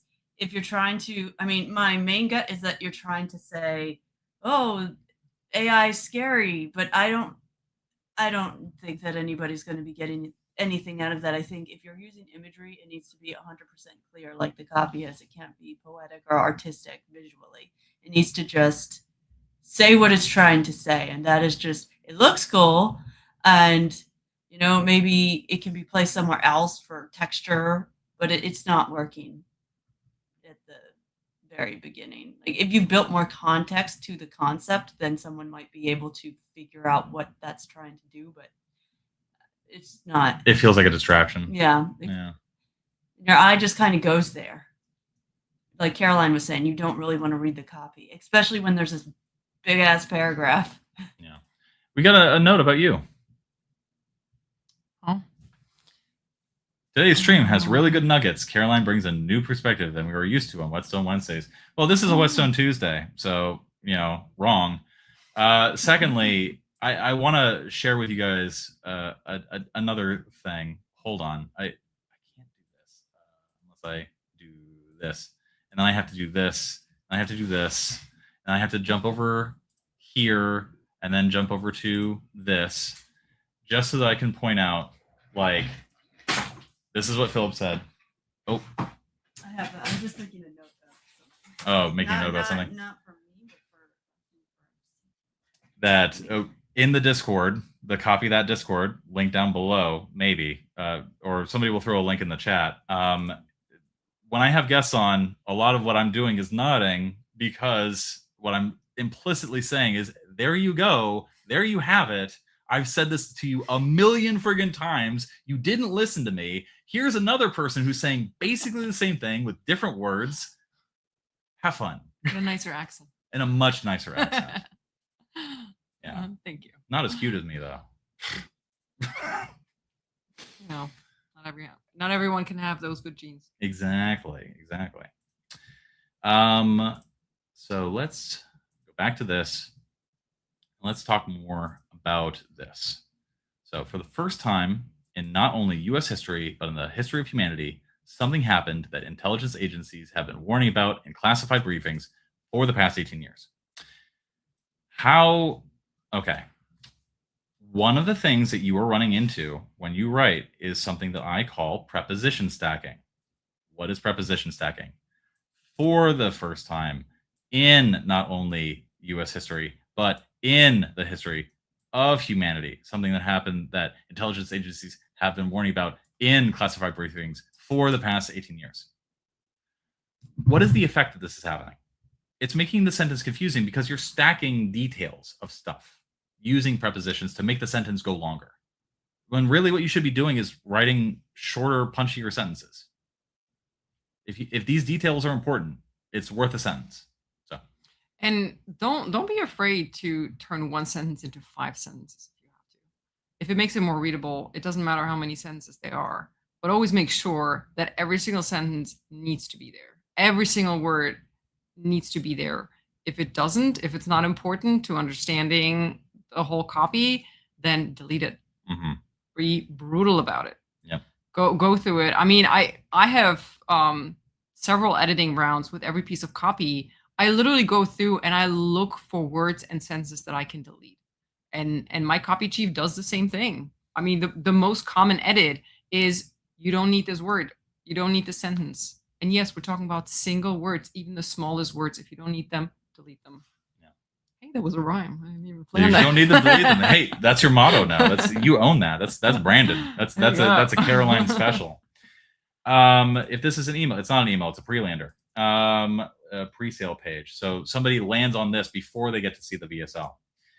Typically, you use these to help with compliance going from a PPC ad on the networks before you go to a VSL page, which is maybe not compliant according to the platform. Why don't copywriters make good money? You mentioned the difficulty making 6 figures a year. That is because not every copywriter is a sales copywriter. And then also not every copywriter is a good copywriter. The problem with making 6 figures a year is that you need to deliver in excess of 6 figures in value to your clients. And if you're writing, oh, I don't know, SEO blogs about what's a really disgusting random thing that people write SEO articles about. I don't read SEO. Nobody does. They're written for robots. Nobody cares. And so for the most part, they don't generate any freaking money, or at least not money that's quantifiable in any sort of meaningful way. So why would somebody pay you 6 figures to make something, like to write something that they aren't getting any money from, or at least not detectably? The end. Yeah, I mean, I'm pretty sure there's a rule on how much money you need to make a client. Like you have to make them, I don't know, 5 times or 10 times the money that you actually make or something. I'm sure there's Did Mark a rule. Ford ever say that to you? I feel that's a Mark Ford special. No, that's why I don't know the number, because I don't think anyone said. He says 10x. I mean, yeah, that would make sense. Yeah. Because yeah, I'm looking at my performance like at the very least once a week. I know Cody does every day, multiple times a day. I don't know why. Why are you making yourself crazy like that? But at the very least, once a week, and I look at exactly how much money am I making them, and then how much money am I personally getting out of this. And if it's not multiple times what I'm getting as my paycheck, then I have to be scared of my job, and I need to really amp up my skills. I need to amp up my output. Yeah, you definitely don't focus on just what you're making. Focus on what you make your clients, and then you don't have to worry about what you're making. I'm going to do this one. Listen to the things that she just said. It is extremely valuable to you. And if you are not thinking about things in that way, you are not going to make it as a copywriter, nor will you make it as a successful one. You will never be able to command in excess of an average copywriter salary, which I think in America is like $60,000 to $70,000 is like the average. Starting out probably at this point. Around there, yeah. Which means like 50% of the people in America earn less than that. Think about that for a second. So once you get into that mindset of like, the things that I do need to provide value to the business or the client in excess of what they are paying me, then all of a sudden you start getting into the calculus of like, okay, well, here's what I need to do. Here's the kind of copy I need to write. Here are the steps that I need to take in order to be on the correct side of a ledger. Every business has a ledger, expenses and assets. And if you are not on the asset and income side of a ledger, you are on the expenses side of a ledger. And guess what businesses are always trying to do? Cut people or cut she costs? wasn't. Yeah. Yes. Sorry, I was actually thinking about whether my toddler is about to scream because he's not getting the food that he wants because he's so picky. That's literally what my mind was going through. Oh, goodness gracious. That's what happens when you become a parent. Yes. Yeah. Sorry. I all is well. Oh, but yes, she eventually arrived at the correct answer, which is they're always looking to cut costs.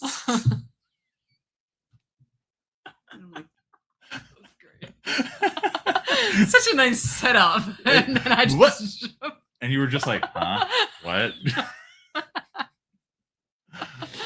All right. Oh, that was good.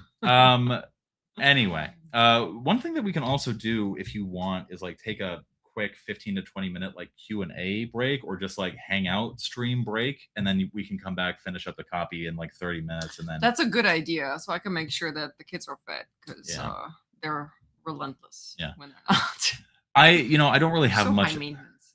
Kids, you gotta feed them every day, sometimes multiple times a day. Them? They need water.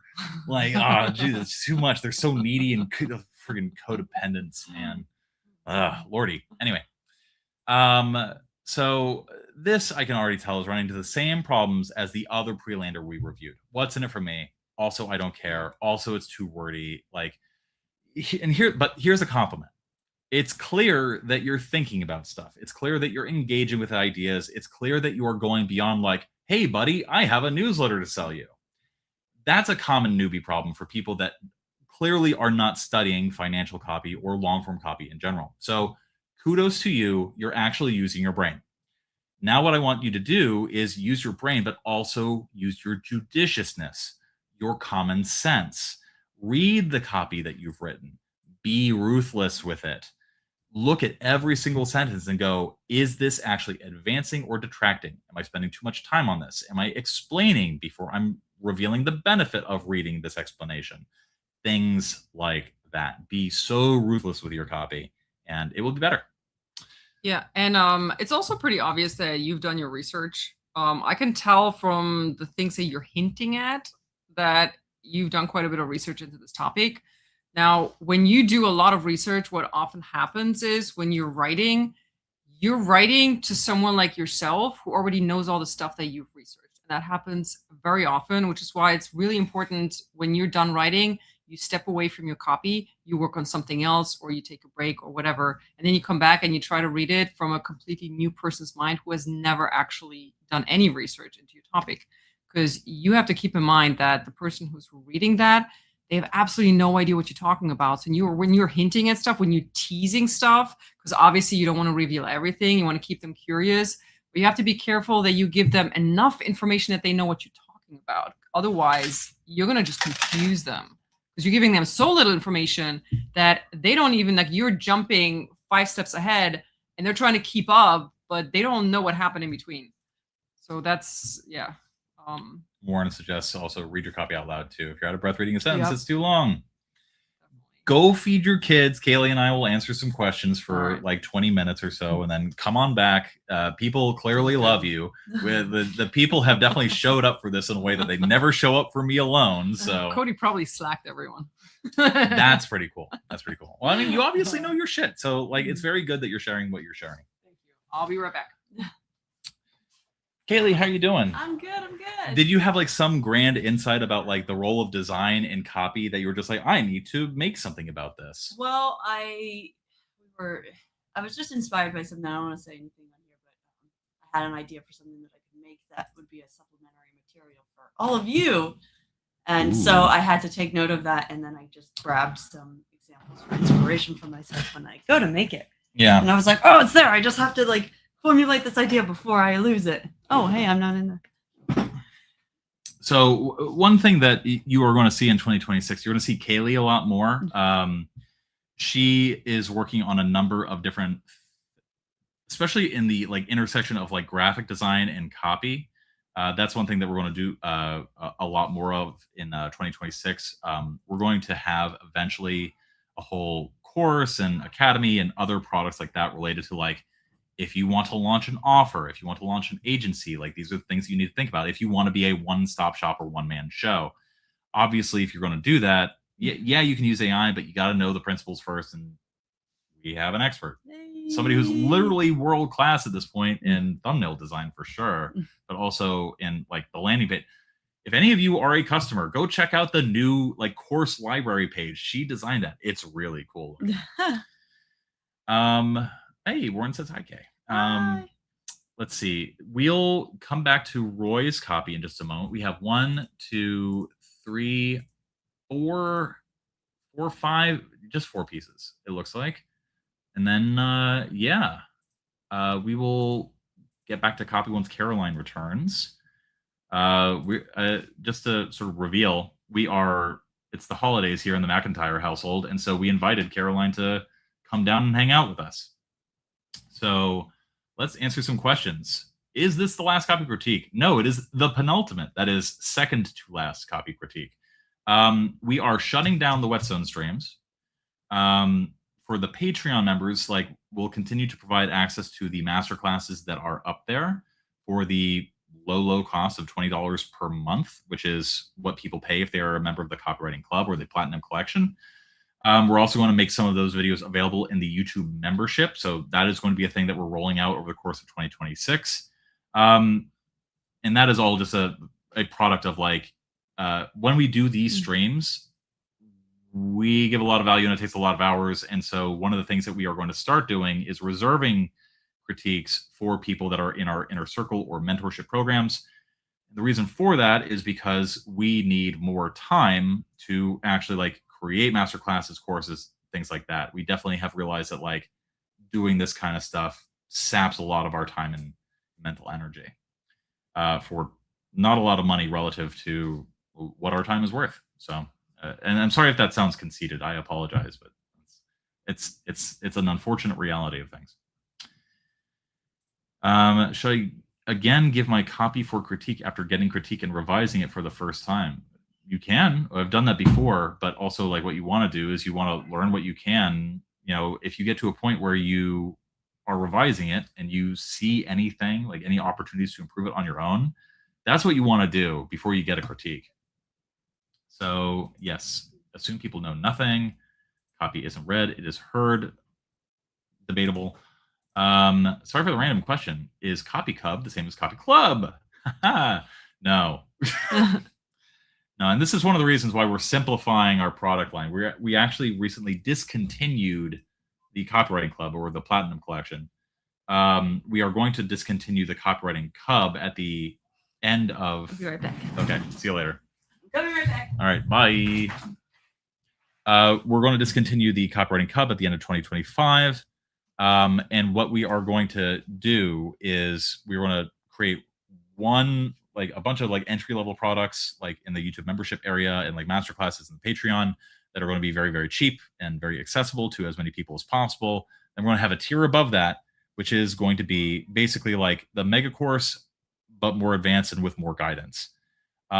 Specifically, what I'm thinking of is a simple like 90 days for $90 kind of offer where we combine like the most advanced tactics on outreach and examples, the most advanced stuff on theory so that people never have to really like go get more theory.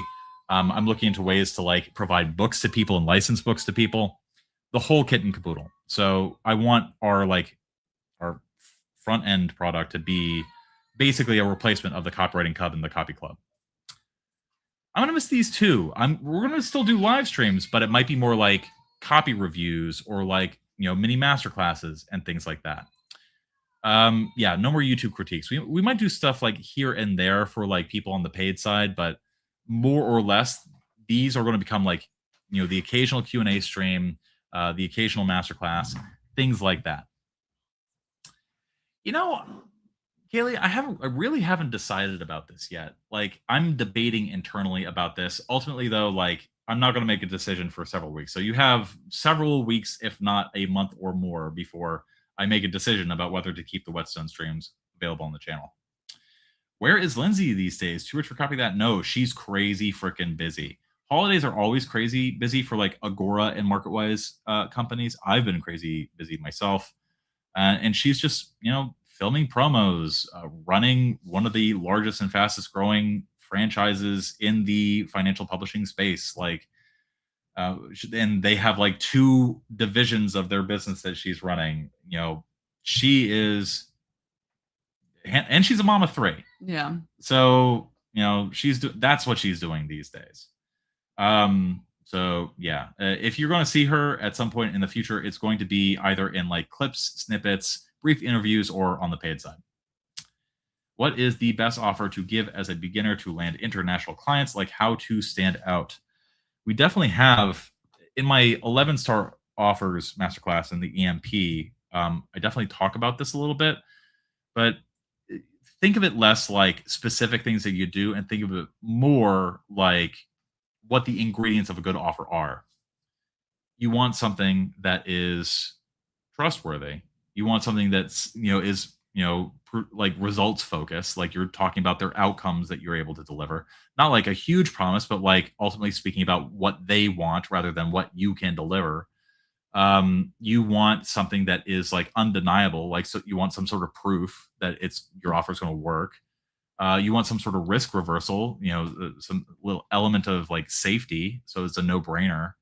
And that can be in the form of a guarantee or like, half payment up front, like half payment at the end only if your copy hits certain benchmarks is a very common and very good one that not enough people use. Yeah. So that's all stuff that like go through copy, go through service businesses and look at their offers and be like, okay, not like, oh, they offered this satisfaction, 100% satisfaction guarantee, I need to do that. No. Think of it in terms of like abstractly, like what are they doing? Like they are reversing risk. You want to reverse risk. They are thinking about outcomes. You want to think about outcomes. That's how you build a good offer for your services. I am new. I haven't even watched even one of this stream, and this is the end. Oh, second to last. Yes. Womp womp. Definitely subscribe to the channel. I guess I should do more of that, like and subscribe. Yeah. You don't have to. You definitely don't. Yeah, listen, we have 5 kids in the house right now, and all of them are under 5. Yes. They're all under 5. So how do I get good copy swipes? You sign up for every email mailing list you possibly can for e-commerce, for info businesses. If you are a member of the Discord, that Discord, not the Copywriting Collective, there is a pinned post in the shared resources for free. We gave you a list of things to sign up for copy swipes. There's also, I think I can also pull it up here. Also, if say you're on Facebook or Instagram and you're swipey and you realize, oh my God, this ad makes me want a thing, then you can save that ad and then you can input your email and see what their funnel looks like. So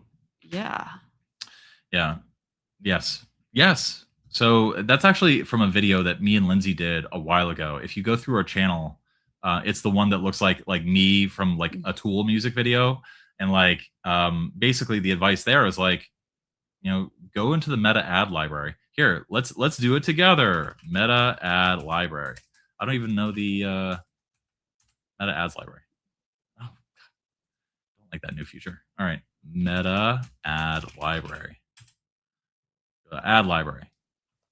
And now, how do we get good copy swipes? All right, well, give me United Swipes, all ads. Give me a niche that you want to work with. Watches. Or just watch. It could be so many things. Yeah, exactly. And so, here, let's do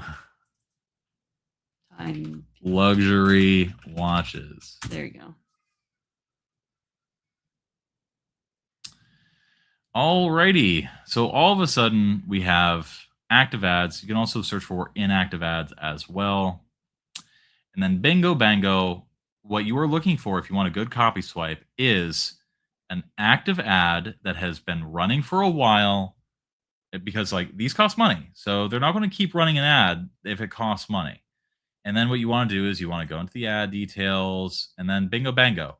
We know from looking at this that this is probably not a very good ad. That this probably, they ran it for a little bit.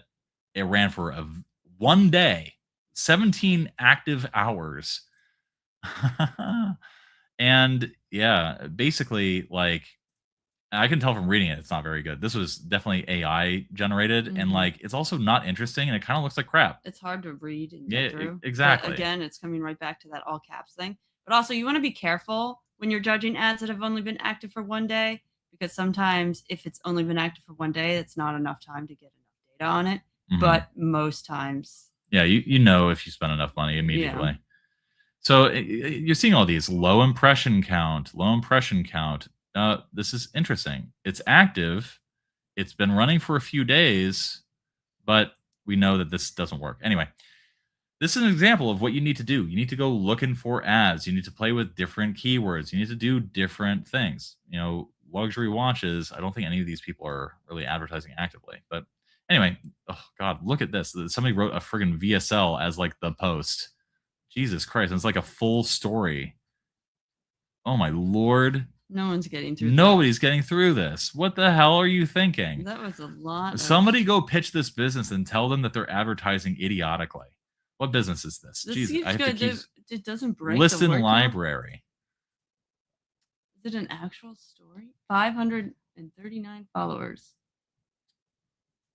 Who knows? Let's see. Yeah, terrible. Bizarre. Frankly, terrible. Look at this. I've never. James poured a bucket full of poop on Talia. To find out, listen to the audio series, the alphas. So this is like what is it called, a bodice ripper, where it's like, like an old romance thing. Anyway, yeah, that's how you get good copy swipes. That's what you do. All right. Will the CCC? It still exists. If any owner who currently has it will get it. A lot of the content in there, what we're going to do is we're going to take the stuff that works and the stuff that's good that we want to preserve. That's going to be in the new 90 days. We're going to call it, I think, the 90-day incubator. Copy that 90-day incubator. We're also thinking about calling it the CCC 3.0. That's like our internal title for it. But basically, the last 30 days of this 90 days is going to be all about like, okay, day one of getting clients. Here we go. So, yes, it will still exist. The people that currently own it will not lose it. What is your take on B2B copywriting? I've done it. It's good. It can be boring because a lot of the clients in that don't realize that the same techniques and principles that work for sales copywriting to a consumer work for B2B as well.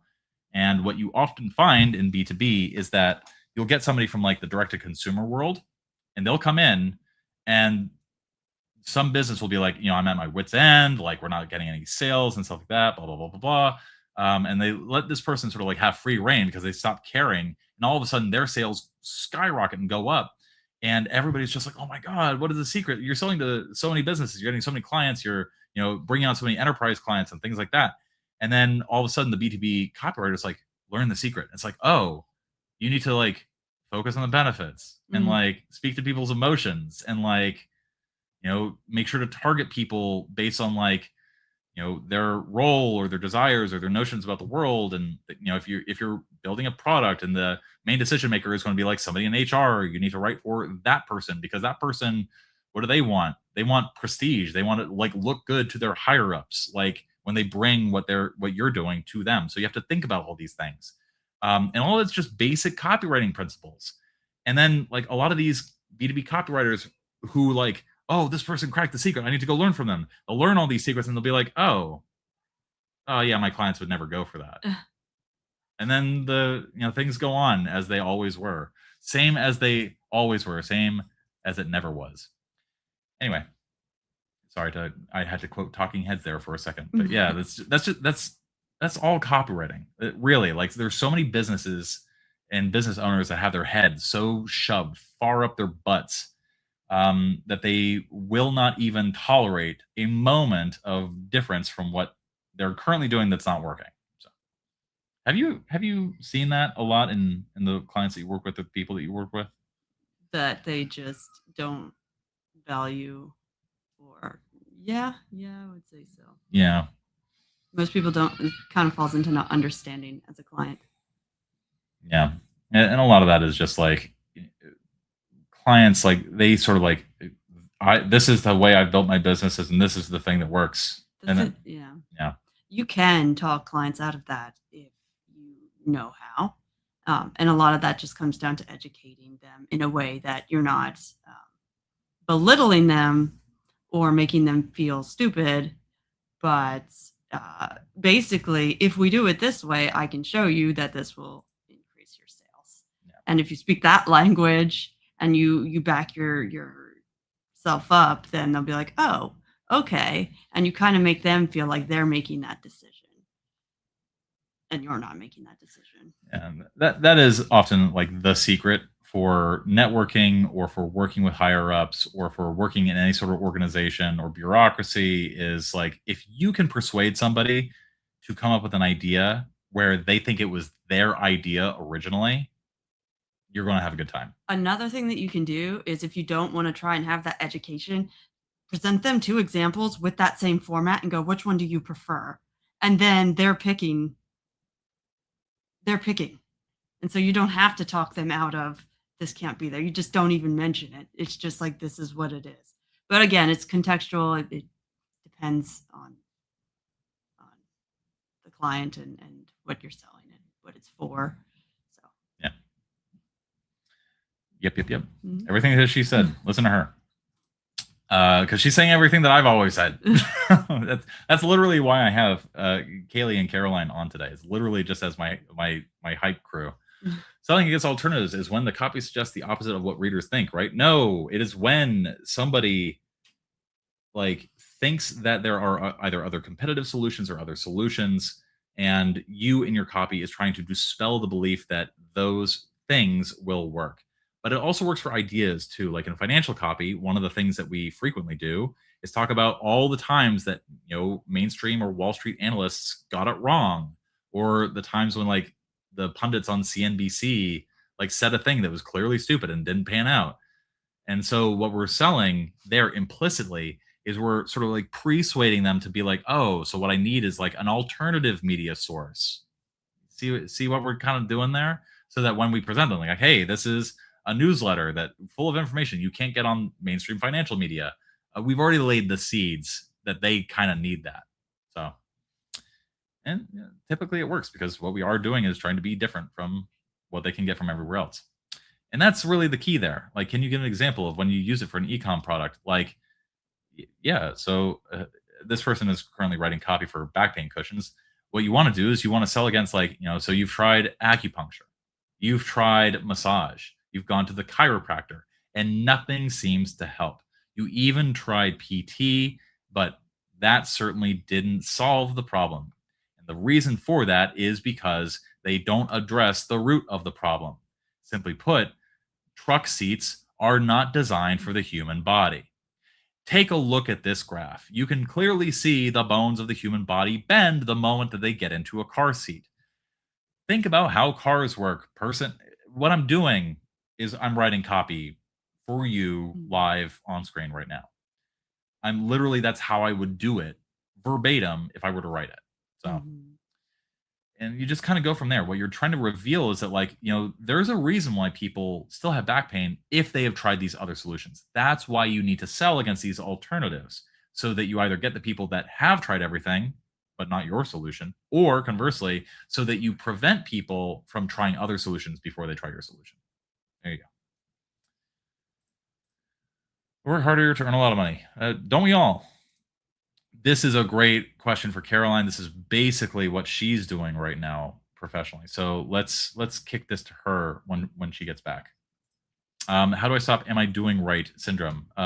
Get clients and then make them money. But also, like, this is another newbie experience where it can feel very daunting and vulnerable to write, and you can question yourself. And the fact of the matter is, the numbers will tell you. And you just have to emotionally detach yourself from the things that you're doing and just share it. Because the more that you actually do it, the more that feeling goes away. That feeling is a result of inexperience. So the more experienced you get, the better you feel. The more you feel like you're doing something right. So there you go. True story. And everything that Adam said to you is completely 100% correct too. Hello and welcome back. Everything going well? Are your children going to survive another day? I was just about to say they will survive for at least another few hours, and then we'll have to see again. Lovely. Hey, lucky Pierre over here. We got a great question that I think that you are better suited to answer than me. How to write an effective VSL pre-sell for Facebook ad traffic. This is one of those enormous questions that we could spend hours on, but in 38 seconds. Whew, okay. Yeah, so we did touch upon that a little bit earlier. You have to instantly address their pain points. I would say that that's one of the most important things.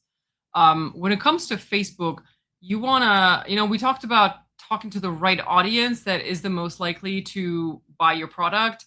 And on Facebook, that's even more important because you're paying for that traffic. You're paying for that ad. Unless they scroll away within 3 seconds, then you pretty much pay nothing. So you want to lose as many people. It might sound crazy, but you want to lose as many people as you can in those 3 seconds so you don't pay for that, or so your client doesn't have to pay for that. because you're not really getting anything out of it. Those people are going to buy your product. You don't need them to watch your VSL. So filter them out in the very first sentence. But at the same time, you need to attract the attention of the people that you want to have in there. So you need to give them something really, really compelling in your hook in your first few seconds, in your first 10 seconds, I would say. And then, yeah, I mean, there's so many different types of ads that work on Facebook. It's really hard to condense that into one. I mean, there are some sample structures out there for what you need in a really good Facebook short VSL. But it really depends on so many factors. So yeah. I'm curious to know your take on this. How important do you think the copy is in a Facebook ad compared to the creative? So the text compared to the graphic and the video?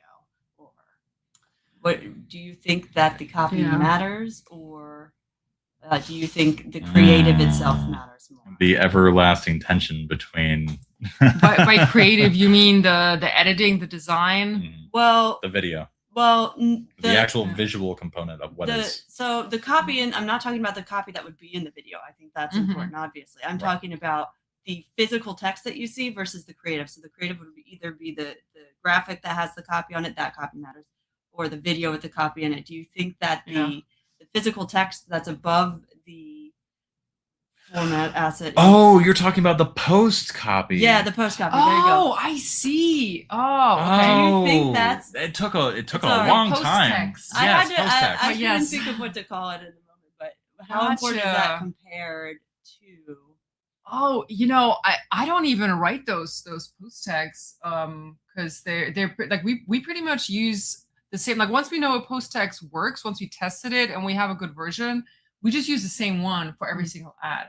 So yeah, on Facebook, I would say video rules.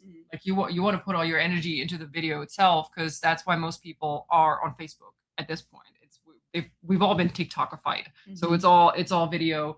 So you really got focus on making your video the strongest, but you need to test your post text because there are people that might read it, and again, you want to pre-filter your audience in your post text. Don't be afraid to mention exactly the topic that the niche that your product is in, to filter out everybody that you don't want. Yeah, it's being a little bit more specific, especially in Facebook and top of funnel ad copy, is really good because of the dynamics, the actual economics of this that Caroline alluded to, which is very simply like if they hang on beyond a certain point, the client is paying for that. And if you want your ads to do well relative to what people are paying for it, you want to make sure that you're shooing away the people you don't want and you're attracting the people you do want. Qualification and disqualification. So important. Yeah. And if you're writing copy for email lists, for email newsletters, they've already pre-filtered it for you. So you don't have, so they are still filtering by getting the kind of leads that they want and building the list that they want, but it's already pre-filtered. So that's really the biggest difference in copy there. Cool. Good advice. We are eventually going to have, we actually did just upload 3 brand new masterclasses to the Copywriting Club about Facebook ad creative and how to write video scripts for Facebook ad traffic. But yeah, we closed that product at the end of Black Friday. So only the people that have it can get it. And you'll have to wait a couple of months before we launch a new thing, before we release those to the public. Do you have a wait list for that? Oh, we might have it's in the description below. Good tee up. I like that. Anyway, let's see. Took time off. Is the membership for Copy Club rarely opens? Yes, it does rarely open, in the sense that it is currently closed and we are not accepting any new people. I'm currently watching your Copywriting Maker course and it is very helpful. That is amazing. I hope that you make $1 million, man. Good luck. Do mill composting bin. I just found them yesterday. What are you talking about? Oh, we were looking at the meta ad library, and actually I tagged you in Discord about this, Kaylee. She found a really good landing page that we should take a look at a little bit later. Okay. Yeah, mill composting. Yeah. I want it. We'll take a look later. Let's see. Which softwares or skills would you suggest a copywriter / graphic designer do it all package? question for you? So I would say if you can learn the Adobe programs, Adobe Express is amazing. But the thing is, it takes some time to really grasp Adobe if you're not familiar with it. If you just want to be able to design things easily, Canva is great. Um, and then from there, I would just learn about hierarchy. Go Google some videos about hierarchy, and that's where I would begin. Yep, good start. If you want specific software and skills like that, like software, like you can get started for free and like get clients just doing Canva, Yeah, Google Docs, and Canva. That's it. That's all you need to start. you can get a lot done in Canva, and it's very, very user friendly. Yeah. So if you're trying to get more into the design world and you want to get granular, then you want to learn Adobe, but that takes some time if you're unfamiliar with it. So Yeah. Hey, we're giving good advice. Social proof. I love it. Again, another Talking Heads reference. I love it. Best place to research 55 plus audience. Well, there's not one 55 plus audience. There's many different 55 plus audiences for all sorts of different products. It is as granular as any type of audience. For example, for financial, did Joe Sharif ever do this with you where for some of the copy camps or boot camps that they did at AF, they gave everybody like $200 and said, go to a casino and then strike up a conversation? They did do that with us. They just didn't give us money. So we just had to do the conversations without the actual gambling. Oh, dang. Yeah, that's where I got a green card proposition. Hey. That's what I got out of that. Yeah, and do you have a green card now? I do, but not from that man. Little lessons there. Yeah, so again, one of the things that I frequently say that apparently nobody seems to like or want to listen to is one of the best ways to learn about an audience is to go physically talk to that audience. And then below that is find out where they hang out online. And then sort of like, if we're talking 55 plus, like Facebook groups, old school forums, like there's plenty of people that are that age group that are in these platforms already. So yeah, if you're lucky that the client that you're working for has a product that has some kind of mastermind or conference or anything where their readers or customers get together, those are fantastic. I've attended quite a few of those, and I love just talking to the people. Like you really get to know the very person that is buying that product. You really want to know as much about them as possible, their story, why they're there, what they're thinking about, what they've been through in life. Yeah. Very valuable. I love going on Reddit and going to like this is 40 or and then seeing just the conversations they're having. The other thing is if you know other businesses that's their target audience, you can like go to networking events and talk to people and physically ask businesses that are running ads. Like, hey, what's your best performing ad? Like, what have you done recently? Because if you talk to them directly, they'll share stuff with you. The other thing is you can call businesses and pitch yourself as a marketing student and say, hey, I'm learning this. If you're too nervous to like put yourself out there, you can, I've done that before and learned. Yeah. We are all technically marketing students. Exactly. Yeah. You're conducting research for your paper that is going to sell people on things. I've gotten quite a few ideas from Reddit. Reddit is a great resource.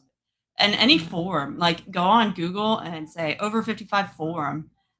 Figure out what the interests are, or even like go on people's Facebook pages that that are 55 plus and start scouring their friends. And you can see stuff immediately.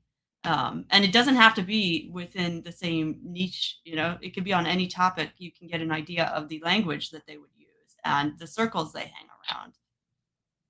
Yeah. First live in over a year. Happy holidays. Happy holidays. You can also offer to clients to test their version of something against yours, which is a good way to show them how it works. That works sometimes. A lot of clients do not have either the internal knowledge or the infrastructure set up to test everything that you throw their way.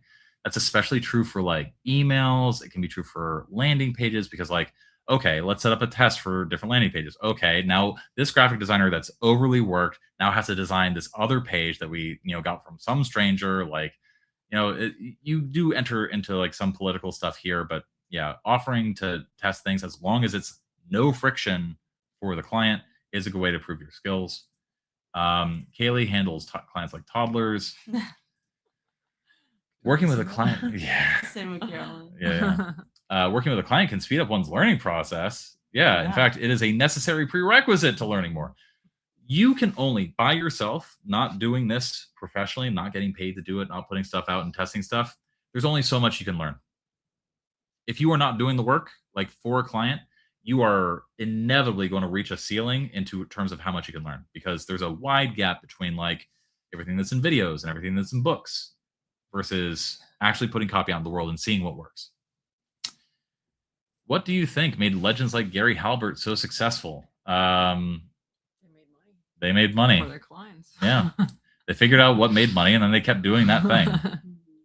Yeah. They made interesting, compelling copy that stood out. Yeah.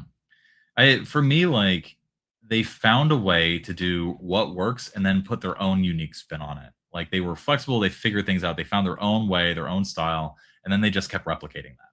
And that for me is like, for all the super top performing copywriters I've ever met, that has always been the secret of success. Do what works, and then find your own way of doing it that like clearly produces some sort of like outsize, angle above the regression uplift, and then just keep doing that until it stops working. And then you sell copywriting courses. Yeah, I feel like a good rule of thumb is, copy what others are doing to get on their level.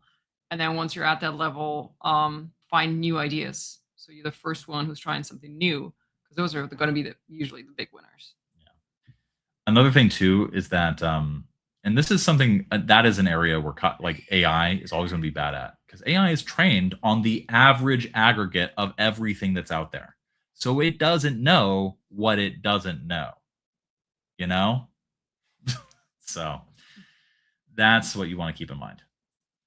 Let's see. This is definitely a 2-hour long stream already. Let's thumbs it up. I appreciate you, Paula. Thank you. 1,600 word VSL pre-sale written as a Facebook ad, primary text, and it ran for like 2 years straight. Yeah, I've seen that too. If it works, it works. That's why you got to test.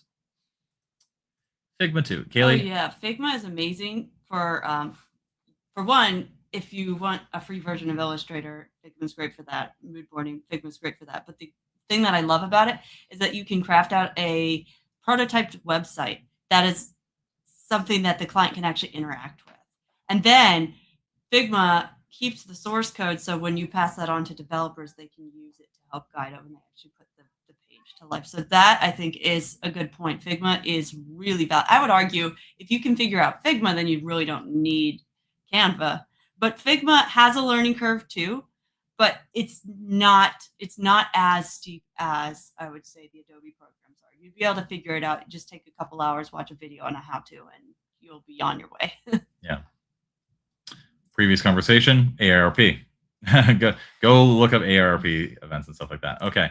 What are your thoughts on YouTubers these days saying old school copywriting jobs, old school jobs like email? Are you joking? Email has only been around for like 25 years. Like, it's still so new compared to like sales in print stuff. Like, new. I know people that were writing copy before email was even a thing. So it's so interesting to say like, oh, old school email copywriting jobs, like email marketing. It's literally like we're one generation in. Yeah, I actually wrote a few direct mail pieces. Yeah. Like, I worked on direct mail too, man. Like, you want direct mail is now becoming a thing that's undervalued. Oh yeah. And now, like, all the direct mail that comes in, like 90% of it is terrible because I feel like nobody's putting the focus there. There was a brain drain. Yeah. Can we mention what Alex did? We can allude to it. Okay. Well, Alex did a thing for something where basically Alex did a direct mail campaign, B2B, 2 people he wanted for his agency. Yeah. And it was very, very smart. Yes. That's it. Yeah. Zip. That's all we're gonna say. Okay. Now, Is it really harder than before to get copywriting clients for noobs? It's always been hard. This business has always been competitive. It's never not been competitive. Yeah, there was a big opportunity for people to write emails, but honestly, that was always overblown. And are there still jobs out there for that? Yeah, of course there are. I actually, in the last 2 months, have hired somebody to write emails for me on retainer. But guess what? For my business, there's one spot for that person. One out of the, how many subscribers do we have? 77,000. So this person had to be good enough to get my attention. So that is the thing that you're contending with, which is that, like, there are certain facets of copywriting that are indeed oversaturated. And so if you want a retainer, you got to be good. That's it. The end of the story. Skills first. Anything that you would add to that? Have you seen, like, people get retainer, like, email clients recently in the work that you've done? Just emails? Just emails. Like, that was a whole YouTube meme for a little bit. Like, oh, all you got to do is, like, write, 30 minutes a day, and these emails print money. Oh, you mean those Bullshit BS ads? Yeah. Yeah. No, I don't know a single person who writes just email copy. Why would you want to restrict yourself like that? Yeah, that's a big one too. Another thing that, like, I interviewed Aaron Gensler. You remember Aaron Gensler? Mm-hmm. The hitman. That is free. It's on the channel. And one of the things that Aaron pointed out was, like, we don't need an email copywriter. Who needs an email copywriter when you have people that can write emails for their own copy? And they know that it works. So it's a very specific small set of companies that need an email copywriter. What they really need, most people really need, is an email marketer who can write copy. Somebody who understands segmentation, somebody who can manage list deliverability, somebody who can build the list, things like that. That is a more valuable skill. Or a good copywriter who can also write you good email copy. Yeah, there you go. And she's talking about copywriter and the umbrella term of, like, somebody who can, like, write landing pages, write Facebook ads, write sales letters, things like that, and also email copy as well. That person's going to be way easier to hire and put on retainer than somebody who only knows email. All right. So yeah, because going back to earlier, you want to be able to make your client money and to know exactly how much money you're making them. If you're writing emails, you're not selling, you're getting a click. That's it. That doesn't directly translate into revenue. So if you want to get a good job as a copywriter and keep that job, you want to know how much money you're making for your client or your boss.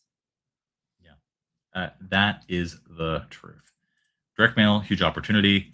Copywriting is saturated with bad copywriters. Be better. Yes. Also start local. Very good advice. I love that.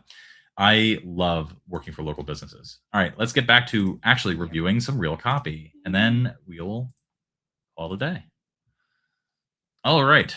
Hope all is well. This is a 2-year-old course assignment from a different course than Copy That. Boo. There's no other thing worth watching. I'm joking. Everything is made up.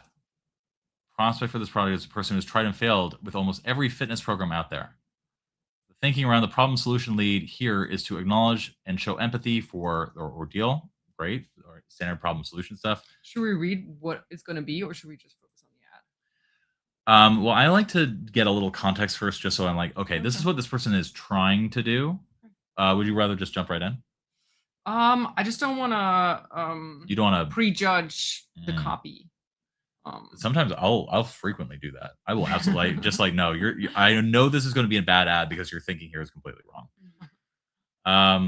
But maybe I'm being a little too judgmental. So let's actually take a look at the copy. Eyebrow. Have your health and fitness goals turned into sore pains in the behind?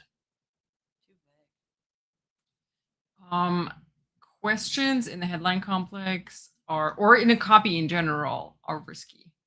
The only questions that you want to ask in copy are those that you absolutely know will be answered with yes.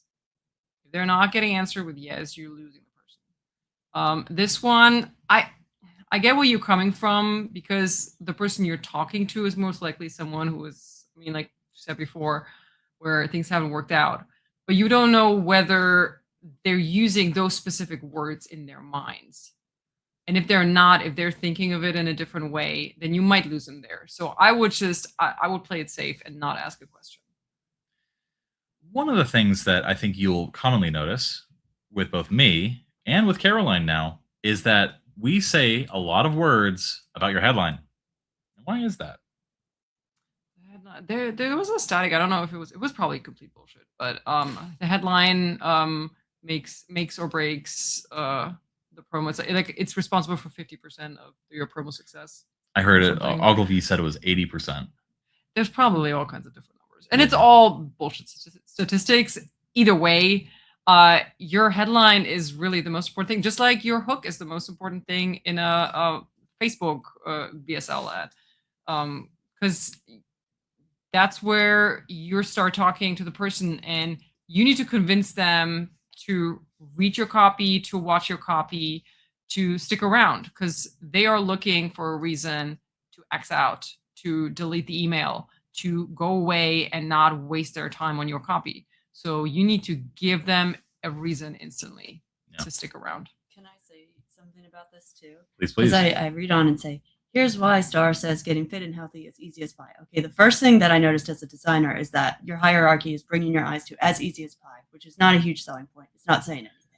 And so, like, if you're going to have big text. Hey, I'm going to do what you've been doing to us. Kaylee, what is visual hierarchy? Hierarchy is when it's taking the eyes on a journey in order of importance. That's the easiest way to say it, using sizing and color to create a order in which visually you notice things. And right now, the very first thing I see is as easy as pie, and that's already a few seconds, and it's not selling me anything. That concept is okay to use in copy, but it's not. You don't want that to be the first thing that you see. And the other thing that I want to say about this. Hold on. I want to jump on that before you jump into the next thing. A foreigner person that you are. You grew up in Poland, and then you were living in Germany. What does it mean for something to be as easy as pie? I mean, I've been in America long enough to know what it means. Put on your foreigner cap. Yeah, I would say no puns, no idioms whatsoever. And that I don't think that has anything to do with being a foreigner. That has to do with copy in general. Yeah. No puns, no cliches, no idioms. Stick to simple, direct words. Yeah. This is not fiction. This is not exactly. It's not about pretty writing. There's nothing inherently provocative or evocative or even enticing for in as easy as pie. And the reason why I bring up your background in other languages is that a lot of people watching this are probably, and that would be reading this, either one, are American and dumb, and so don't understand idioms to begin with. You always are going to lose somebody the moment that you use some sort of like piece of rhetoric or turn of phrase or something like that. You know, the pie of people that understand that is smaller than the people that all speak English. So that's one thing. You exclude people. Oh, you turn into a metaphor. Hey, look at me. The other thing too is that like when you are writing copy, like you're not just writing for English speakers, you're writing for English as a second or third language speaker. And not everybody understands these metaphors. And these metaphors might also not be universal. So Kaylee made the point that in terms of hierarchy, it's this, and then you read this, and then you read this. And if you look at things in that order, you need this to be as provocative as possible, this to sort of back it up with credibility, and for this to really drive home the benefit, what's in it for you. Now, Kaylee, I paused you. Please take us home. The other thing that I'm going to say about this is fit and healthy. Okay, that's really vague. If you're promising something, like when I read this, I go, okay, maybe it's a fitness routine that nobody's ever heard of or thought to incorporate in their lifestyle, and I might like try to rejigger the headline to create that mystery and then be more specific about gym routines, because gym routines can be so many things. It can be climbing, it can be lifting, it can be running, and like by being specific, then you're immediately targeting people. Yep. Deeper, and it feels more believable than just saying working out is easy because it's not really saying much. You could compare, like, this workout that nobody's, you would restructure the copy to be stronger than this, but this is me spitballing. This workout routine is easier and burns more calories than lifting 120 pounds on a barbell or something. And we've discovered this revolutionary workout science that can meet your, whatever fitness goal it is. But you am I being clear enough? Like, you gather. I understand what you're saying. Caroline, do you want to be Kaylee's interpreter, her anger translator? I don't know how you want me to do that. I thought it was pretty clear. Yeah. I hope I'm coming off clear. I was already thinking about the next point I was going to try to make. Oh, yeah. So, Paula, star is a placeholder. So they would put, here's why LeBron James says getting fit and healthy is the CC or something like that. Speaking of, while we're at it, the only time that you want to use the name of your guru, expert, whatever, star in your headline or anywhere at the beginning of your ad is if they're already well known. If you know your audience knows them, trusts them, believes them, then you want them as credibility upfront. Or if people might not know their name, but you instantly boost their credibility by saying, appeared on Fox News, appeared on, whatever fitness program is believable, then you want them up. Otherwise, don't introduce them until you have enough room to add credibility. Because their name is going to mean nothing to your audience if they're not well known. But what if they're a star? I mean, if they are a star, you don't need any of the other copy. Just put up a picture of them, say, I have a new fitness program. That's all the copy you need. Exactly. Eddie Hall's secret for boulder shoulders. That would sell. Like, you don't need a whole lot more than that. And really, that's, again, it goes back to what she's been saying. It goes back to what I've been saying for years. It's all about understanding and knowing what your audience knows and bringing that back to them. Do we have anything else that we want to say about the headline complex? For me, it's not working. Yeah, no, there's a lot of different things. Health and fitness is mentioned 3 times in the headline complex. That's health and fitness, fit and healthy. I mean, like you said, it's super, super vague. That's a lot of people in your target group. No product has that big a target group, so you need to figure out exactly what they're looking for. There's idioms, cliches, no pain, no gain, sore pains in the, I assume, butt, but you don't want to use that kind of language. Either way, it's a cliche. Don't use cliches, just as a rule. The other thing people will just roll their eyes. Boring gym routines and no pain, no gain is kind of targeting different people, in my opinion. No pain, no gain is like the people that don't want the pain of working out, and boring gym routines are the people that want something new or it just doesn't. It's too much at once. Listen, we can talk about this a long time. The key thing that we are trying to say is that this headline doesn't work for a variety of different reasons. We can keep going. We are not going to. I'm putting the kibosh because we can spend hours on this. And if you go to the Copy That YouTube channel and go click on the live tab and go to any Whetstone stream, you will see hours and hours and hours of me talking about people's headline complices. Because guess what? If somebody is not enticed when they read this, they will not read the rest of your copy. So it's important to get this right before you do anything else. Same thing with like a Facebook ad. It's important to get the hook right before you do anything else, and so on and so on. All right. But we'll like I said earlier on, we'll read a little bit of the body copy until we hit a point where we're just like, no, nobody would read past this point. So, in his new and exciting health and fitness program, this is all still deck copy. So this is all, Dear health conscious friend, are you struggling finding motivation to stay fit and healthy after too many hours making a living? Confusing. Only to find you huff and puff more, your chest, thighs, and other vital muscles slowly fading away, your skin graying. Oy. That sounds like a huge health problem. All right, congestive heart failure. Is fitness gonna really fix it? It's sounding like like Donald Trump looks right now. Do you always have great intentions when you sign that dotted gym membership line? Always sign up for gym membership? Do you always have great intentions? What does that mean? Like, what is? I'm confused. Yeah, that's not saying anything. I think I know what you were trying to say. Like, do you sign up for gym memberships thinking that you're going to go frequently and then you don't? Yeah. That I think is what you're trying to say there, but the way it's worded, it's just very, very confusing. And if someone has to take a long time to think about what you're saying, they've already clicked away. Are you becoming White Walker? Are your vital organs failing? I'll say though, it is definitely trying to speak to their emotions and what they're going through. It is trying to create an image of someone's problem. So that's definitely, it's a step in the right people direction. can't do that. So good job on that.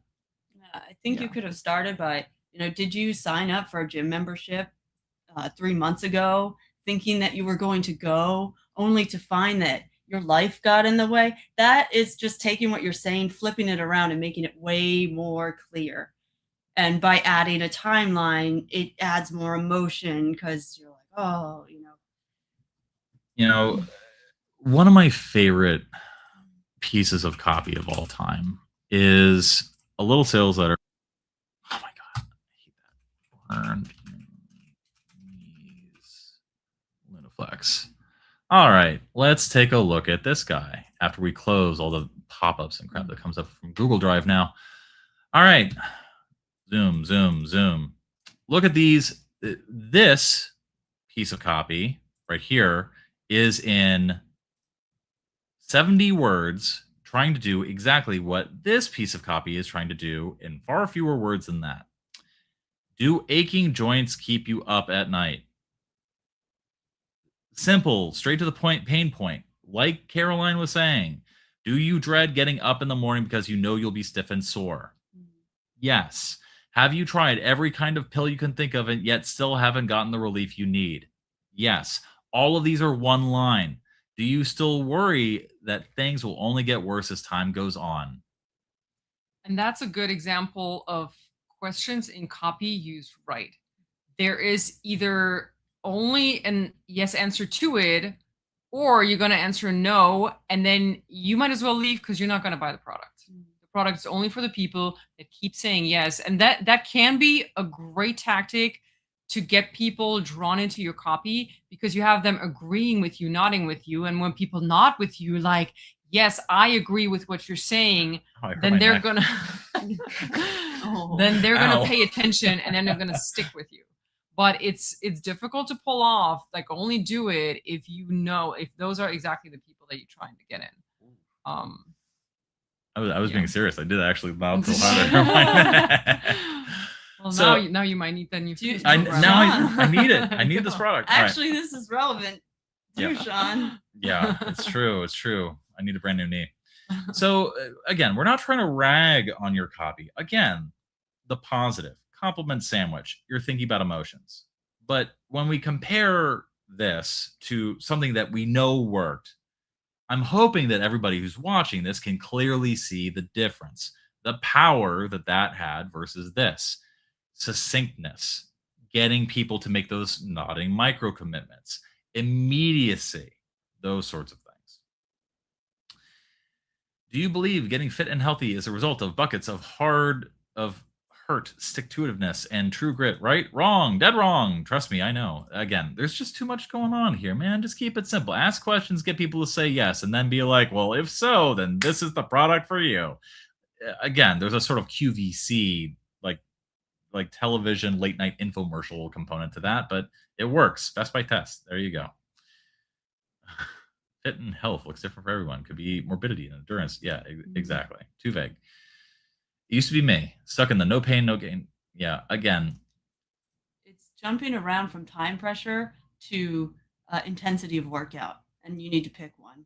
Yeah. You can go off the angle of this is a quick workout that gives you the same results as an hour workout, but there's a difference between that and Yeah. I want to, because I do have a ton of fitness copy. unsurprising. Fitness stuff. Do I have, no, I don't, that's not wrong. That's the wrong thing. Preg Fit, no. There's that. Yeah, physical and mental health. Come on. Can you work? Let's see. Boardroom infomercial, 75-day hard. Did you ever do 75 day? Did we did it together. That? Yeah, we did it together. We tried to do it together. Oh my God. How many years? Miserably. Yes, we did. How many years ago was that? Oh my God. I can't even remember. 2018. Oh my God. Legitimately. I remember the furthest I got was like day 15. Oh my You didn't Lord. even get to day 1, I think. I got past day 1. I don't know if I got to day 15 though. Yeah, so that was a little hint. I've literally known Caroline longer than I've known my wife. So this is a sales letter for the 75-day hard program. Look at this. And to be fair, 75 hard is basically a fitness program. It's like spiritual, physical, mental wellness, that kind of program.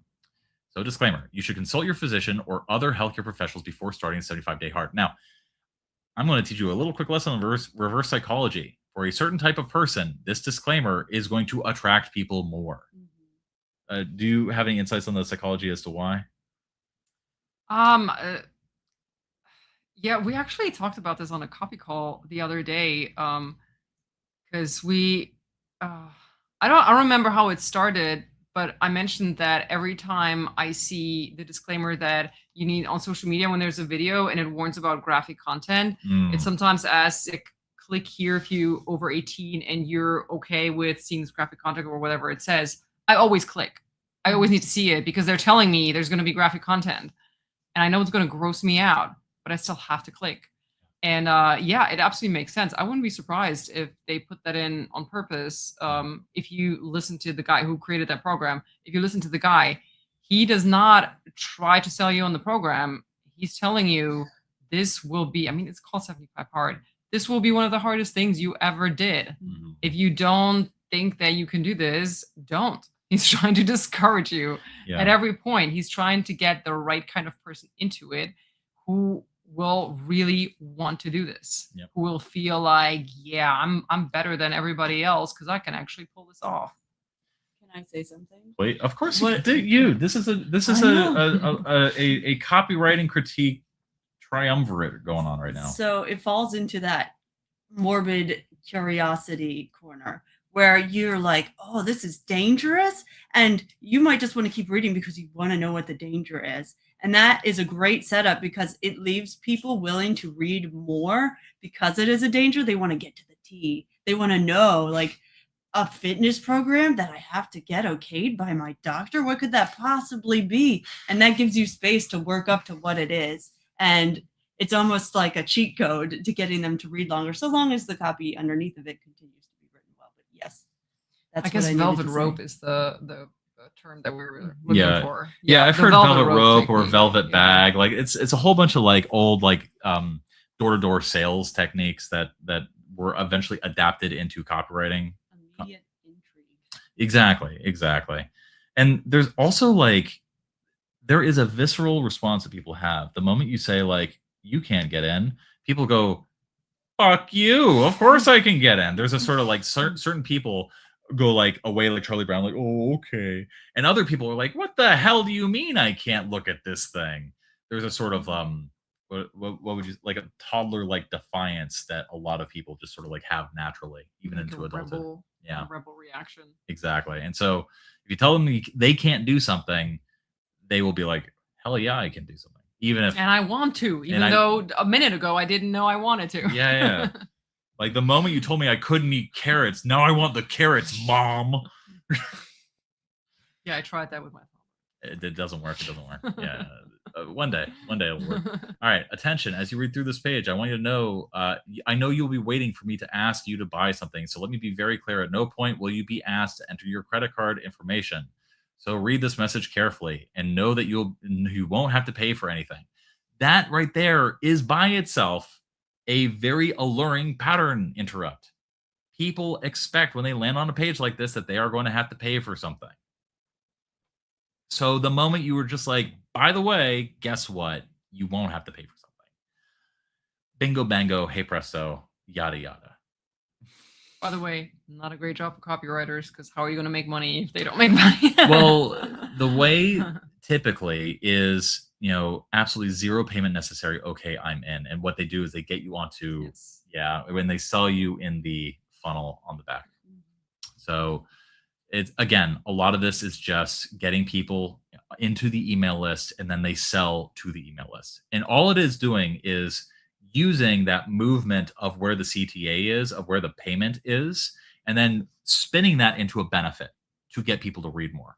Because all of a sudden, hey, you're not selling anything on this page becomes a reason to keep reading on. It's a pattern interrupt. It's not something people expect. The other thing is you are providing information and value to the person that's reading it. So if they do happen to make it to the end of it, now they'll feel more compelled to shop with you because you've given them something. And so psychologically, they'll feel better spending your money on your product because you've given them their time and value of something to learn that would help their lives potentially. Law of reciprocity. Exactly. Cialdini, guys, we have a whole thing on Cialdini. Anyway, we haven't even gone through the headline yet. We're just fucking laying on the praise of this. And really what it comes down to is that it's doing all the things right. Mm-hmm. It's weaving in some techniques and tactics that may or may not work in a given environment. Sure. All the principles are there. The copy is provocative. It's punchy. It's powerful. It's doing the things right. And this is, again, a fitness and wellness program. Mm-hmm. Where can we find this PDF? Well, Paula, because you were in our incubator program, you have access to my swipe file. You are one of literally only 57 people on the planet with access to my swipe file, and this is in that. So, Paula, go look for it. All right. Moving on. I don't think we have anything more that we can really say about this copy to really help improve it. You really have to rethink, who is this for? How are you positioning this differently? How can you be more specific? How can you really, really drill into what makes this program different from everything else? And then also, how can you narrow it down to the person it would be best for? And I see the allure of just making up a product just to practice your copywriting skills. But the problem you're going to run into is what happened here. It's really vague. It doesn't say anything really specific because you don't actually have a product. So you don't know what is it that sets this product apart from all the other fitness programs out there. So if you really want to just practice your copywriting skills, just pick any fitness program out there. Mm-hmm. Look at it, and if you can subscribe to it, maybe they have a trial membership or whatever. Try it out, gather all the information you have about it, and then think about what sets this program apart from all the other programs. You're going to have to do some research, and that's how you get the really interesting details that you can then use to make your copy also stand out from all the other copy out there talking about all the other health and fitness programs. The benefit to doing that too is that once you've written it and you've gotten feedback on it after you've made it as good as you possibly can get it, you can pitch that company on the copy you wrote. You can say, hey, I'm a fan of your company. I've been watching your stuff for a while. I created this piece, that can be an asset to you. So you're kind of getting a spec piece. In the worst case, they say no, but you're getting actual research on real things that exist rather than Caroline was saying, made up things. Yeah. And so you can strategically pick the company that you're going to write for. Mm-hmm. I like having you guys on stream because I feel like you guys are just saying all the stuff fun. It's a lot of fun. It's getting more credibility because we're saying. Yes, exactly. That's what I'm trying to say. And also, you guys are really, really smart, and I like listening to you both. So there you go. What about everyone who isn't Paula, who wants access to my swipe file? Well, Funny you should say that. In the link in the description down below this particular video, there should be a link, and that is a link to our waitlist, which, as we revealed earlier, is a disguised hot list to get people to raise their hand and say, yes, please promote ads to me in my email inbox. And what we are going to send you are an invitation to our inner circle membership, or conversely, if you want it, to one-on-one mentorship. We just launched this within the last 2 weeks. It is expensive, and we are keeping it very restricted. You do have to fill out an application. So there's your velvet rope. There is your velvet rope. We actually have already rejected like 5 people from this. They were just too new, or like it's clear that we wouldn't be able to help them. Well, you want to actually make it a real velvet rope, ideally, because if it comes out that you're just BSing in your copy, then you're losing all that credibility that you're trying to build. Yeah, exactly. Oh, if only there was a way to Google. So. Yes. That was funny. Mm-hmm. The all caps worked in that context. Hey, good use of all caps, but have you considered small caps? Do you see why I enjoy doing this so much? It's fucking funny, man. This is fun. All right. And by the way, you're welcome to come on stream anytime that you're in town. Just if you ever want to do something like this again, just let me know. I mean, we can, we have the internet. We can actually stream from different places. No, unacceptable. No, we have to actually hang out and starve our kids while we're doing this. Okay. All right, so here's the context. This is a made-up winter parka product page. I have names to the sections, like section. Feel free to comment if these sections are created okay. I made this last minute. Sorry if I made silly mistakes. Guys, please, for the love of God, do not submit copy for critiques until you've spent some time to revise it. Put it in a drawer for a few days, come back to it, and make it as good as possible. Because if I tell you all the stuff that you already know, you've wasted my time and you've wasted your own time. So there you go. And we will embarrass you. We will. I'll like we were joking about in the chat. If I adopt the cadence, you're cooked. Like, you don't want me to have the cadence. All right, so we got an image that we don't have of a winter parka. Product name: ultra practical city utility meets God bless America. What the heck just happened? Reset. All right, let's try this again. Ultra practical city utility meets unbeatable outdoor winter performance. Product name is designed for city to trail explorers who need a single parka that handles everything you throw at it without compromise. $1,670. I mean, so with product pages, this is what I always call it topper copy. Have you ever done ecom that has a different name for this? I really haven't done much ecom yet, so yeah. I'm gonna have to wing this one. Yeah. Well, okay. So you're in the market for a parka. Are you still compelled to keep reading? Well, the first thing I'm going to look at is the price. Well, it depends on the audience that you're talking to. If you're trying to filter out people that can't afford it, you're doing that successfully. Because I'm looking at the price, I'm like, I'm not spending that for a parka. But then again, I might not be that. I'm probably not the target audience. Let's see if this is common for parkas. Share tab. So Carson parka, mid thigh length design, exterior. So this is okay. yeah. So that's good filtering, I would say. Yeah. I would say the body copy doesn't, or what would you call that top copy on there? Yeah, I always call it topper copy, but there's a million names for a million things. The topper copy doesn't feel luxurious enough. Unbeatable sounds very discounty to me. Well, it's a claim that how you got to prove it.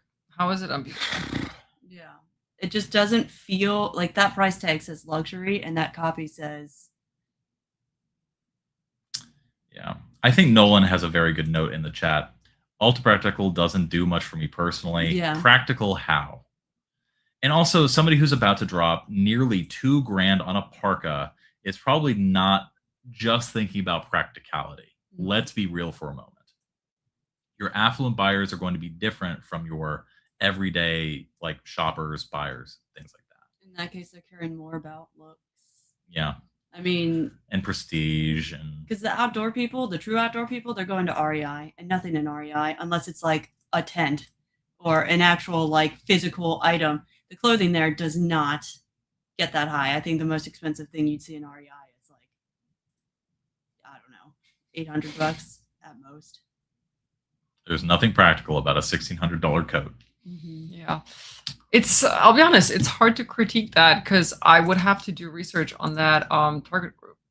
I'm asking myself, are there people who spend that kind of money on a parka like that really want a city to trail parka? Like I like the idea of that. That would be something that I would like. But if I have that kind of throwaway money that I spend $1,600 on one single parka, then I probably have enough money for 2 parkas. And I don't have many situations where I go from city to trail. For this, I would probably look into the company Montclair. Montclair. Yeah, Montclair is upper end, high end outerwear. It's very big right now. You mean Montclair, New Jersey, or Montclair State University? No, Montclair. CLE. I'm joking. Oh, Montclair. You know I'm joking. All right, let's accept all the cookies so they can spy on me. Outerwear heroes. This is a brand that I would swipe from because. Let's see. We got down jackets. Look at this, $2,000 price points. Do we have anything in the realm of like parkas? Parkas. This is all down jackets. Down being like goose or duck feathers, right? Mm-hmm. Yeah. But you can still pull from this Yeah. laterally. Ooh. It's a jacket in the same price points. Yeah. So short down jacket. And what do we see? What is the first thing we see when we hit the actual product page? It's the person wearing the product and the type of person they want wearing the product. Mm-hmm. And so is there a lot of topper copy? No. So once you enter into this price point, what's really important is less the selling points, the features. Hey, you can wear this in the city or on the trail. No, you look at the parka and it looks like it costs a lot of money. Mm-hmm. That's it. It's the visual swagger that matters more when selling luxury. It needs to feel premium. It needs to look premium. Yeah. And if it's not, yeah, because that's who's buying it. You're rich people. And this is city to trail with different words, sporty and functional aesthetic with signature Montclair motifs. And that is what I was mentioning earlier. People who buy coats that are this expensive want to show it off. Mm-hmm. They are buying it for prestige. And so it is important when you write copy for something like this that you mention that it has the brand that people associate with it being expensive. Notice how that's in the first clause of the first sentence. And the word subtle logo trim, quiet luxury. Exactly. Like here, detailed with a subtle logo trim. Again, like why do Louis Vuitton bags have LV all over them? It's not because the bags are good. It's because people associate LV with Louis Vuitton, which people have in their head as being good, even though it isn't. So here, again, the focus is on the thing that is going to communicate prestige.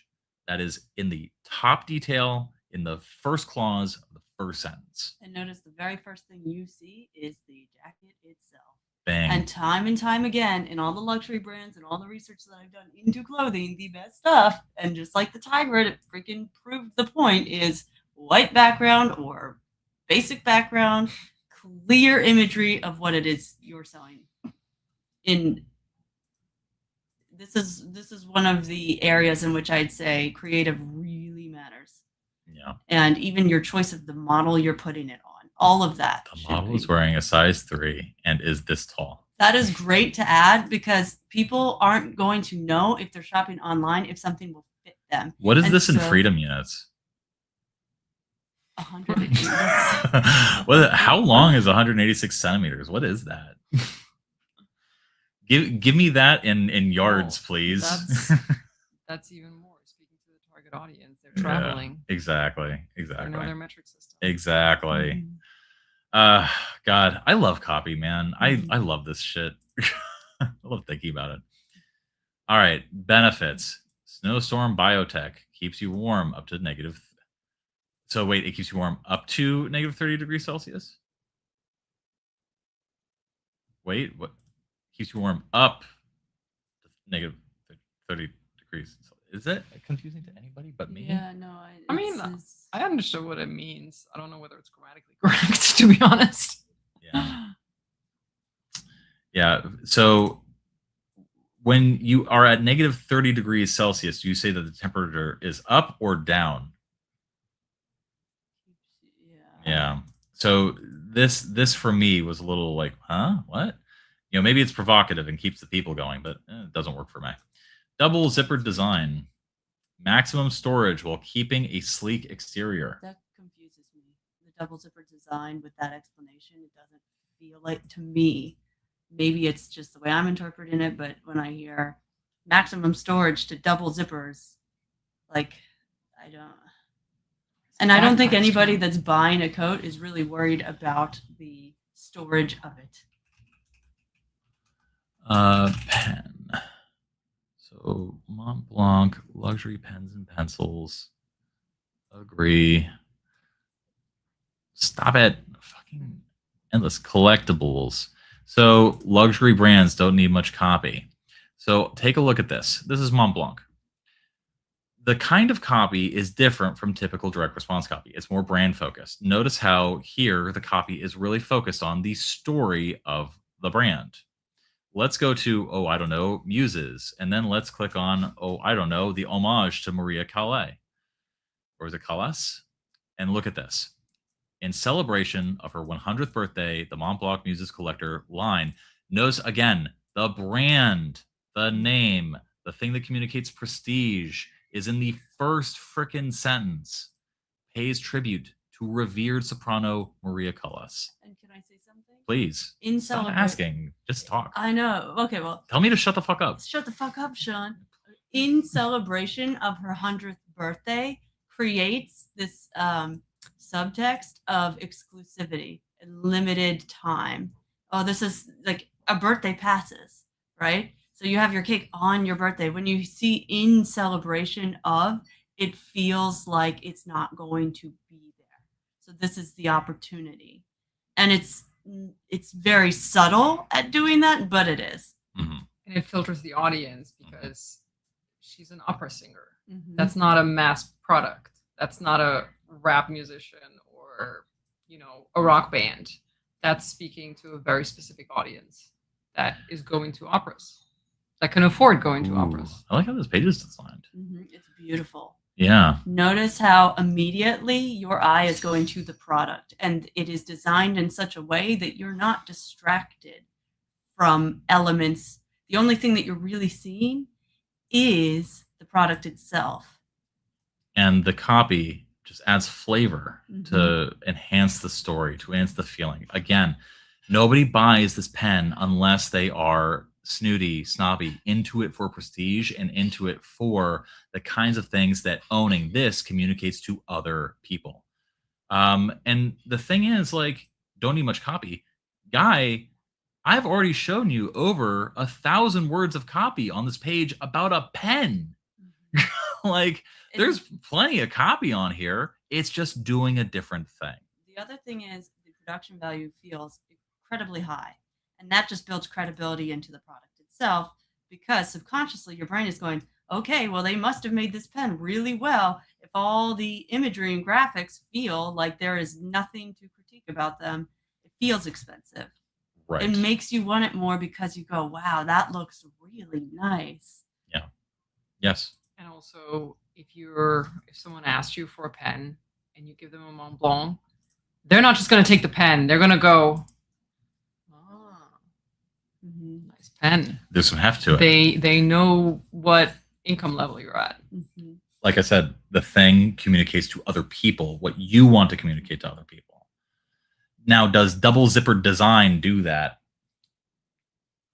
Again, this is the same price point around of like the other prestige luxury coats that we were looking at. What is that? For hands-free carrying. I'm not a parka person, apparently. Apparently not. It's waterproof. I mean, that should be standard. That shouldn't have to be wind blocker. That should also be Yeah. standard. If you were to go so feature heavy on something like this, I would make sure that you know the sport that you're selling to. Like if this was like, and get more specific with it. So like say there's like people trying to scale Mount Everest or something, and this is what they need because it's the top of the line equipment. And then I would position it. But if you were to do that, I personally would then like niche down to a very specific individual that to justify that price tag. And then explain, why is this better than, yeah. Because I mean, there are sports people that will go ham on their equipment, but I don't think that you can now with 2 armholes. That's a feature. Oh, Warren, you cracked me up. All right. So we're not going to talk about the parkas anymore. Here's the big lesson. Always taking his glasses off. Yeah. Here's the big lesson with this. Like ecom and product copy. I love it because it has all the principles of copy that we talk about for info, but you have to get clear in your mind about who the type of person would buy the thing, then understand what they truly want. A person who's going to buy a $2,000 parka does not necessarily want a warm parka. You can get a warm parka from a thrift store. No, a person who wants a $2,000-ish parka wants something a little bit more, either features that alternatives don't have, or conversely, elements of prestige that other brands don't have. And notice the other luxury bits of copy that we reviewed while looking at this. The brand was front and center because the prestige the brand communicated had to be front and center to justify those prices. Yep, absolutely. People don't buy Ferraris because they're good cars. They can be good cars, but that's not why people buy Ferraris. There you go. It's because they have a little penis. There you go. Tiny little. Anyway. So when did you buy your Ferrari out there? We're not going to talk about my Ferrari. All right, we have 2 quick little pieces. This is the practice piece. So this is somebody who's like very new. So we're gonna be a little bit gentler with this one. My access has expired. What? No. Oh no. All right, let's view Zoom 200. All right, I'm stuck according to your 20 prompts. I didn't write the following structure because I got stuck. Okay, so there's that. Adds to study. Okay, so this is this person's notes. So we do have a PDF that actually Lindsey made, Lindsey Hough, and it has 20 prompts for different like copywriting exercises that people can read and do. So here's the prompt for this one. Write a compelling sales landing page that grabs attention and generates curiosity for a newly patented memory foam pillow used for neck support. Straightforward, simple. So you get a prompt, Caroline. You get this prompt, and this is your client, your agency client. What is the first thing that you do before you ever put a single word down on the page?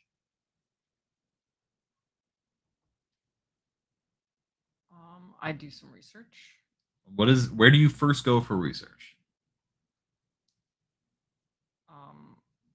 Well, this is a hypothetical. So if this is a real product, obviously I want to get the sales page. I want to get any information that they have on what the product does. And I want to get any kind of information that they have on the target audience they're trying to sell. Okay. And if the client does not have that information, they want you to build it from scratch, what do you do? So they want me to build the product from scratch? No, they have the product. They're just like, we don't know how to sell this. Get a sample of the. I mean, yeah, get a sample and then also look at competitors. I agree, 100%. Yeah, look at how they're advertising. I mean, look at the best-selling memory foam pillow out there. I don't know if it's best-selling, but I did think about buying this ice cube pillow. Go on. Yeah, that was a really compelling ad. I'm really curious. I don't have any numbers on how much that company made, but that ice cube pillow ad was fantastic.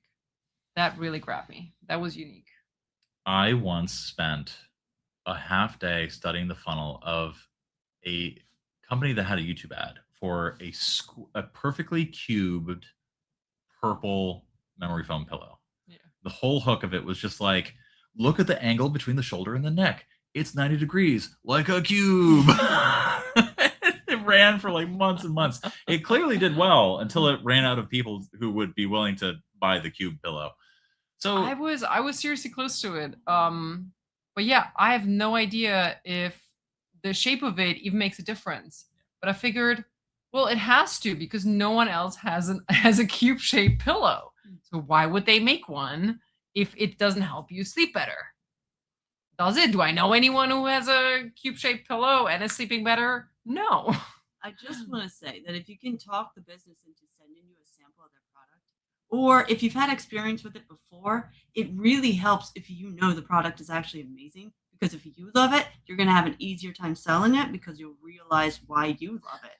And so you can expand upon those points. And you selling against alternatives then becomes easier because you know what the alternatives were and what the problems were with the alternatives. And so like, there you go. Or if you know somebody that's used it. Yeah. I mean, that is super helpful. Although I would say practically it usually doesn't happen. Yeah. I rarely had the chance. I mean, if it's a longer campaign, then yeah, of course I got to look at the product. But realistically, you don't always get that chance. So just try to get as much information as possible about that product, but then also who are the competitors? Yep. What are they? How are you better than them? How are they marketing? If you're not better than them, how are they marketing? What can you learn from them? And that, I think, is a really good start for, if you were to revise this, and I'm saying this before even reading the copy, if you were to revise this and try this again, that's what you want to do.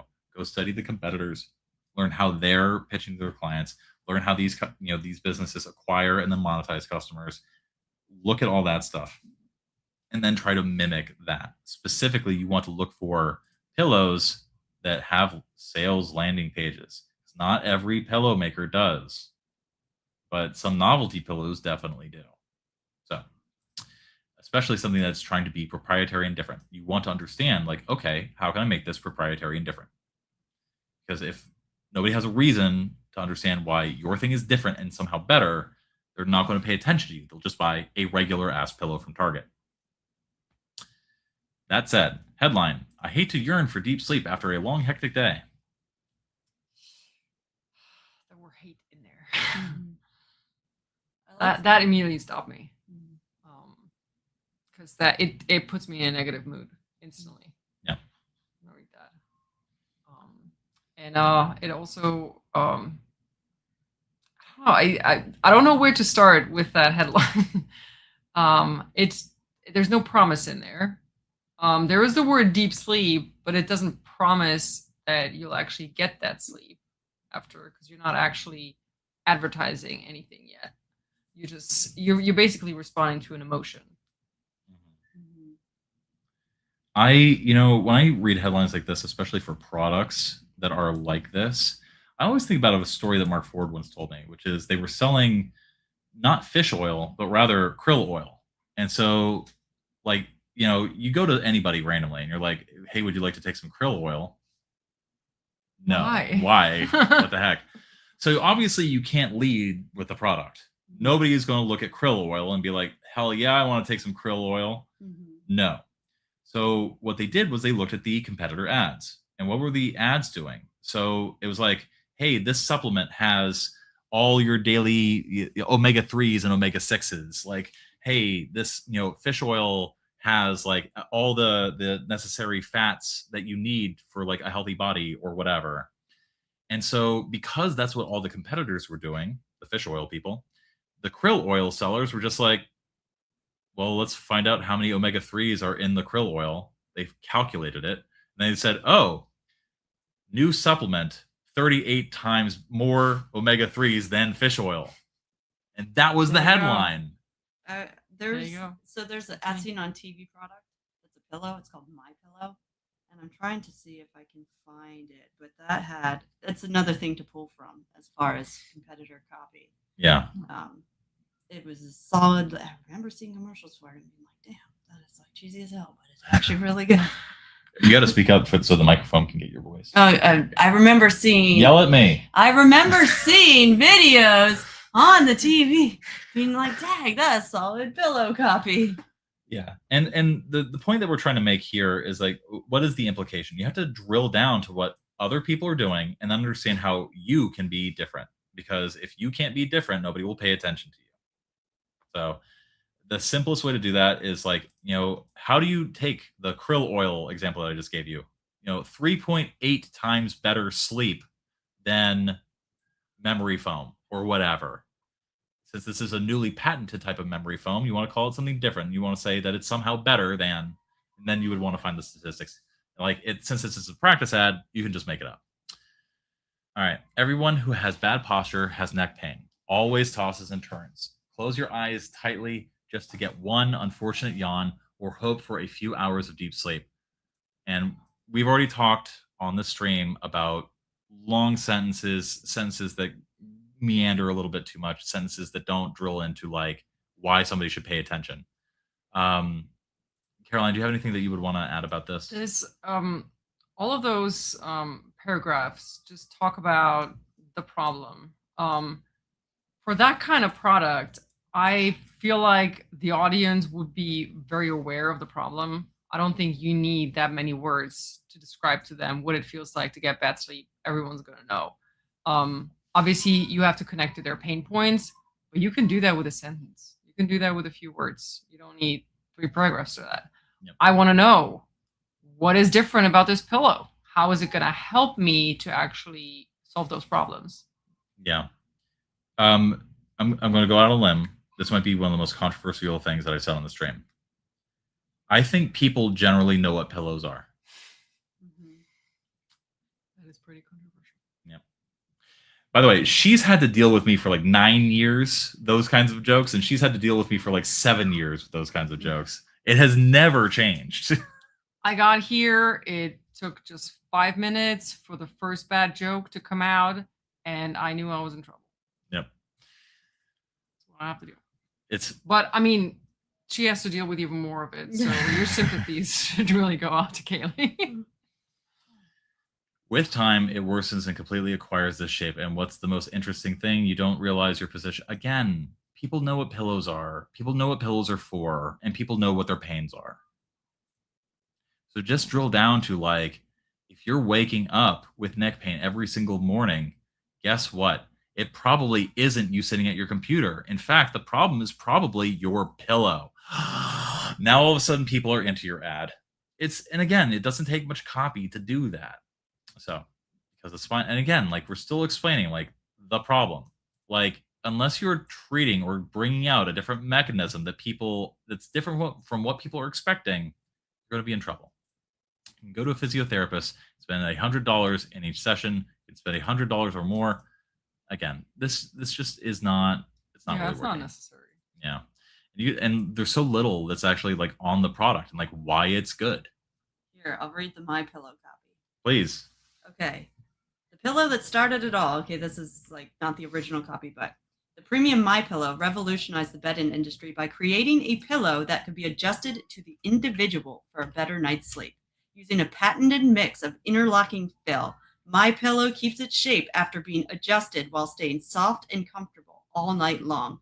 It is also machine washable, and dryable, and made right here in the USA. Love that. Good copy. Mm-hmm. There you go. That's some pillow copy.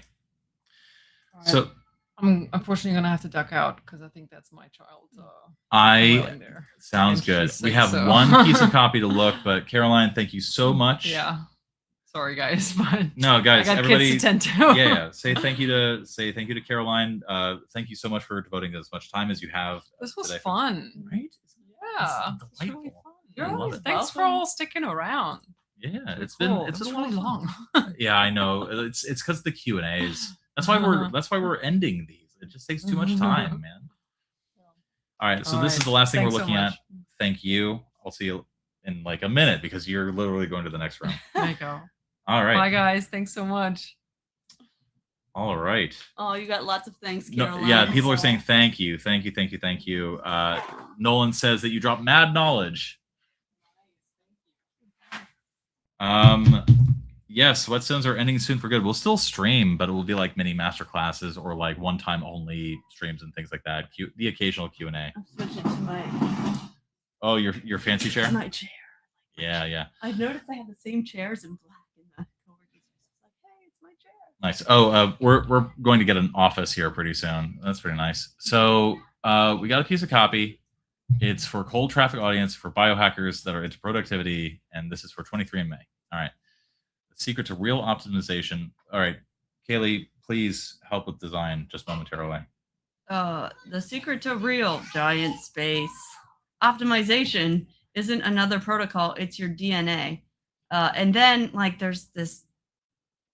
Yeah. What is this doing? What is that doing? What is that doing? And what is the broken DNA that doesn't really translate to what you're saying in the headline? Yeah. It doesn't work. It doesn't. It's not working for me. All right. So that was the design take, the like what you get when you first look take. The secret to real optimization is not another protocol. So if you are a biohacker and you are into biohacking protocols and you want to optimize your life, so is the secret to real optimization something that these people really, really want? I don't even know what that's saying to me. What is real optimization? What am I optimizing? And what is regular optimization? What's fake optimization? Yeah. Real is not doing anything to. Honestly, like if this were me, and this is something I would play around with, I would move peak performance up to the headline, and I would move the secret down to the deck copy. Peak performance is not another protocol, or peak performance is not, a lifestyle template. Play around with different words and see what stands. It's your DNA. The Helix blueprint, the secret to optimizing your life. Yeah. There you go. And so for me, like, it feels like the details that really catch people or would really attract people that are of a cold audience in this demographic, you've swippy swapped where they should be, in my opinion. Peak performance is also kind of vague. So if you can say that, but be more specific, in my opinion. Because what is peak performance? Is it gym performance? Is it work performance? Is it productivity? And like it could encompass so many different things that I would peak X performance. So normally, Kaylee, I would agree with you because I like you and I sleep with you, and I want to, Please disagree with me. Here's why I'm disagreeing with you. Yes, specificity sells, but also when there's a demographic and there's a specific cliche that a demographic is looking for, peak performance, this is so common among biohackers. It is so common among people that are of the people that would do this. It's almost like a shibboleth. Got it. Like, you guys probably don't know what a shibboleth is. You can look it up. But a shibboleth in a copywriting context is basically like almost like a code word where it's like, to some other audiences, like it might not make sense, or to some other audiences, it might seem vague or it might seem cliche, or, not specific enough. But for a friggin' biohacker, there's almost no biohacking copy out there in the world that does not mention the words peak performance. Got it. So this is in the discourse community. It is in their common language, jargon, as it will. Yes, exactly. It's a dog whistle term. Might be better than the word shibboleth, but so what is peak performance to the biohacking community? I think it's just one of those like social construction made up things. Like, I don't think that there is such a thing as peak performance, but people want it. It's provocative. It gets the people going. Got it. But if you ask any biohacker like that question, like what is peak performance? Everybody will come up with like a different answer. Got it. So it's one of those things that's like, again, it's like a shibboleth. It's like a dog whistle term, but like there's no such thing as peak performance. Mm-hmm. So anyway, a clinical analysis of and the only people that would disagree with that are people in the biohacking community because they don't want to be called out for the bullshit that they peddle. Anyway, a clinical analysis of the 11 genetic markers that control how you think, recover, and perform, translated into a protocol built for your hardware, not somebody else's. Now this, I like it. I like it. Now, why do I like it? It tells you exactly what you get and exactly what it can teach you that you can benefit from. That is cool. For you. This is your personalized analysis. Yes. And so no two analysis whatever are the same. Exactly. It's just for you. And that feels cool. Mm-hmm. Look at this. Peak performance equals how you feel after a full night of REM sleep, REM, rapid eye movement sleep, sauna, cold plunge, green juice, 3-mile run, meditation. You dig? Got it. Yeah. Jesus Christ. It's like those TikTok videos of like, this is my morning routine. It starts at like 3:30 in the morning with like plunging your body in ice. And then you're going for like a 5-mile like sprint as fast as possible against like a BMW that's filming you while you're outside.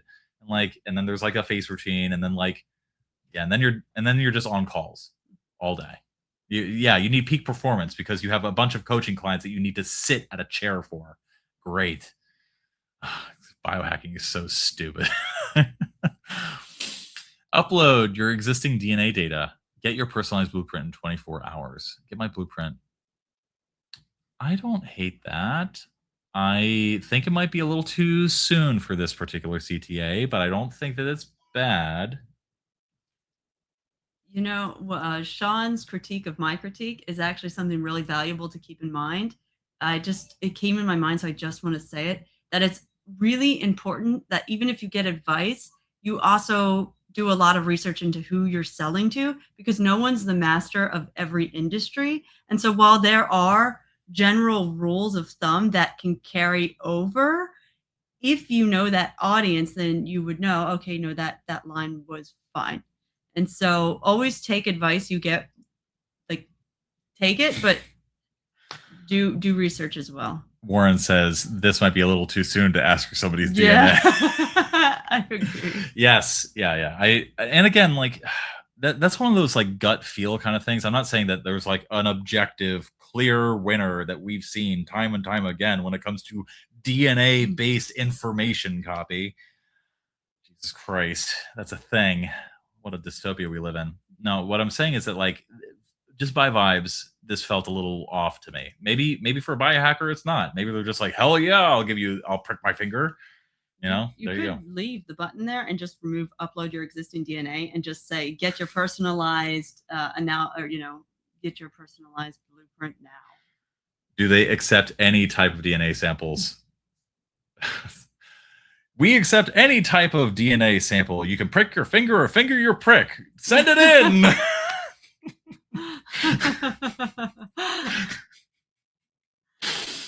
Jesus Christ. She has to live with this. Back on the design thing, as you're scrolling, this image is all the way down there, and it just feels awkward as you're scrolling to have these bits of negative space. And look, negative space is not always a bad thing, but you have to use it strategically. This is just... Yeah. I think what he's doing is just creating either like a mock-up or a sample piece just to sort of like either pitch a business or to show off his own abilities. Yeah. But I would agree that like maybe these design choices are not the best. An easy fix for this, bring this image. You can't see where my hand is, but you can bring the image up to the header, and then you can cut the body copy in half and then have either an image on the other side or another image that is next to it. There's different ways to skin the cat. Yeah. The other thing that you could do is just center it and then make the image, if it's valuable to what you're selling, it all in one line instead of two columns or one column. Yeah. But yeah, check out that. We just showed you guys the Mont Blanc, the pen copy. And like that page had like dynamic features where like you had an ad and you had a little bit of copy and you scroll down and like it feels like the page is not moving, but all of a sudden like like the copy changes and the image changes, et cetera, et cetera. There's a whole lot of dynamic ways that you can play with a person's on-page experience. Mhm. You're following protocols designed for a different genome. This is almost like an answer to a question I feel like not many people are asking. Like you're bringing in a claim when what you should be bringing in is either an objection or some piece of information that people do not currently have. This feels like it's missing context for me. What is the problem with most biohacking protocols? And then you need a little bit of copy to sort of like explain that and stuff like that. Or like even just like pull something up from in here. Like, there's a simple reason why you're not locked in. Locked in as another shibboleth in the biohacking community. Mm. What the fuck does locked in mean? Anyway, other days you're running on empty by 2 p.m. and you can't explain why. Same sleep, same food, same supplements, different result. Maybe you've tried the Huberman stack, the cold plunges. This is a great. So earlier I talked about selling against alternatives, or this is a great example of that in action. But it feels like you're running a race with the parking brake on. I like that line. Yeah. That is a example of being a little poetic but clear. Yeah. It's just that imagery is it for me. I like it. Yeah. I mean, listen, in poetry class you would fail because it's a mixed metaphor. You're running a race while you're driving a car. Doesn't make sense. But it's copy, and copy is meant to be provocative. It's not meant to make sense. So, yeah, this is a good line, in my opinion. Yeah, maybe somebody else would disagree. Generic advice is a guessing game. When you start working on with your unique DNA, everything changes. And this line I would actually spread out or like use as a subhead, because this is a point that you're trying to make. You are selling against alternatives. You're doing some stuff in here, but what you really want to do is be building up to this claim. This is an important claim that you've sort of buried and hidden. Bleh, no good. So this for me is a subhead. This for me is not. This for me kicks off a different section. Here's what the research shows. Great. Caffeine metabolism varies by 60 times between individuals. A little numerically fudgy, but it's fine. Your morning coffee is either a performance enhancer or a sleep destroyer. Your whatever this gene decides which.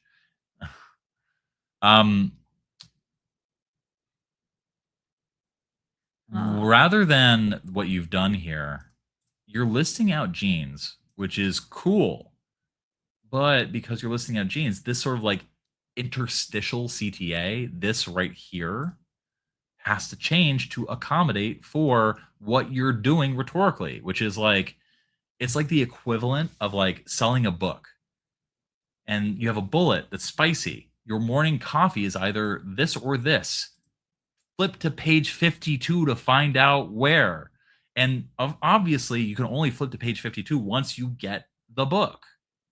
So this is rhetorically doing the identical thing as a book promo does. When it says, how to double your productivity in 10 minutes, flip to page 38. That it's doing the exact same thing.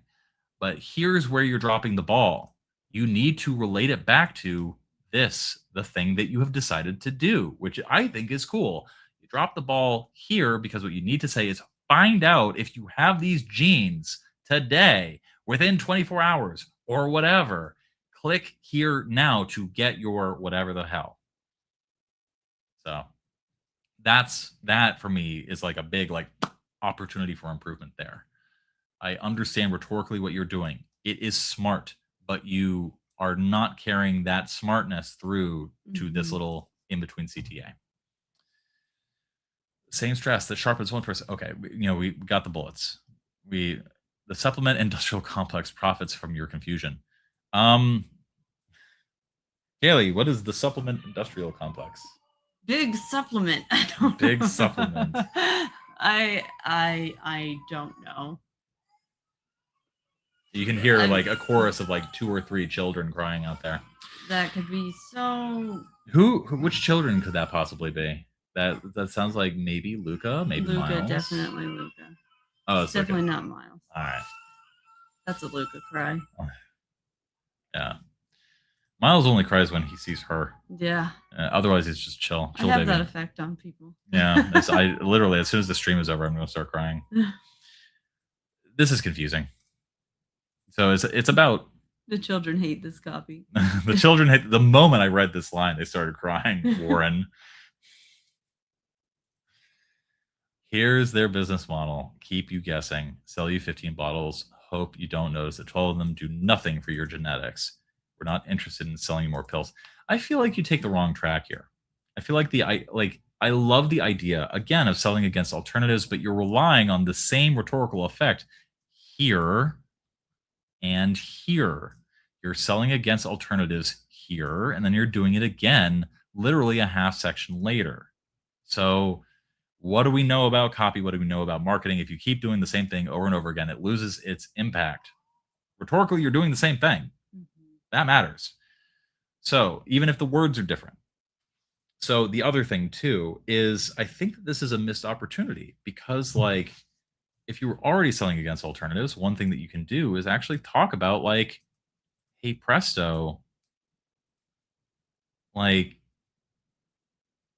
you're using all these different bottles and you don't even know if they're having their intended effect. And I think that you can bring that out a lot more. And the only way to bring that out a lot more is to understand if your body is the type that would respond well to those supplements. And so that, I think that just framing that a little bit more directly would be stronger here. Again, just my opinion. For me, like this just is doing too much of the same thing that you've already done. Rhetoric. It's crazy.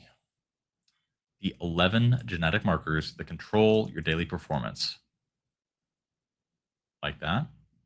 The Helix Blueprint analyzes specific single nucleotide polymorphisms, SNPs, with peer-reviewed associations to cognitive function, stress response, and metabolic performance. Again, this is a lot of shibboleths, a lot of dog whistles. People in the biohacking community are either going to know these terms or they're going to be baffled by bullshit. They're going to be like, wow, this person sounds really smart. And then they'll go from there. The purpose of copy like this is not to be understood. It's to make you seem credible by using big words, which low-key is absolutely a thing in copy that doesn't matter very much. This is not ancestry analysis. This is not disease risk screening. This is functional genomics.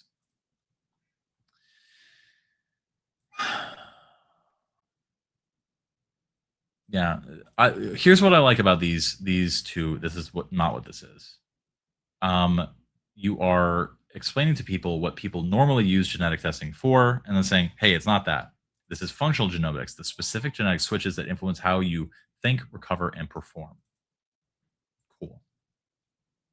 Cognitive performance. And this gene is responsible for these. And then it goes through each of the different genes and then has a little research. Again, this is all just credibility. You know, again, a lot of this is like, you want to make sure that it's clear that there's a benefit here. So somebody is not going to understand directly the endocannabinoid system, which regulates anandamide, your body's natural bliss molecule. Cool. I know exactly what this is for and why I want to know about it. The rare A allele creates natural stress resilience and emotional stability. All right, I know immediately. Mm-hmm. I want to know if I have this or not. Mm-hmm. So I want to see photos of people. The copy is good, but the design totally lacks personality or emotion. Yeah, that's basically what Kaylee was saying. Warren, be better. I'm kidding. He's a good copywriter and he's a great sales page copywriter, but like I do agree that the design could be improved a little bit. It just needs to be balanced out. Honestly, I've seen worse, and I think for the most part, the hierarchy on this is okay. It just needs the weird negative space gaps to be fixed, and you can do copy that is just words. Yeah. You know, like if it were me doing this, I would probably take this grid and then balance all of these out so that the the top of the font, the X height on the headers is all the same, and it lines up that way. So this DRD2 would be on the same line as FAAH no Correct. matter what. And the negative space would then fall in between each individual block. And if there was a block that had an insane amount of, oh yeah, sure, if you want, I'd be down. If there was a block that felt like it was going on longer than the other ones because there's visual consistency to it being balanced, I might look at that block and go, how can I make that more concise? Is that going on too long? Or does it have to be that long? Sometimes it has to be if there's really pertinent information. But in this case, I would say like, okay, all of these blocks were able to explain what it was in this amount of sentences. So maybe I would just look at, okay, this is going on longer and that one's going on longer. Can I make it shorter so everything flows better visually? Or mix and match things differently and vertically so that And that's not about making it pretty. It also is about making the copy easier to get through. Mm-hmm. And so if you're able to balance out visually, you make it easier on a person. Another thing too is like cognitive performance, stress and recovery, metabolism and energy. Let's scroll back up to the headline. Is there anything in here about stress and recovery, metabolism and energy, and what was the third thing? The other thing. The answer is no. Mm-hmm. If there's going to be so much focus on that, you want to either directly allude to it in here. Again, we already talked about how this is a shibboleth. Great, fine. But you also want to include some benefits too. And I have to scroll down here to understand that these are the benefits that you get from understanding these things. So I don't know if I missed it, but what's in the blueprint? It's literally telling you whether you have these genes or not to let you know whether or not different supplements will work for you or not, or whether or not different things that you can do to your body or biohack are going to have the intended effects. So, but I think the approach here is good. But like Kaylee was saying, there's a visual component here that really tightly interacts with the copy.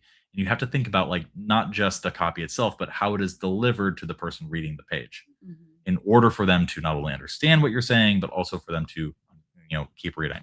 The other thing that you can do with this visually to make it make more sense, like in this list, if you go back up, like you notice that, keep going up.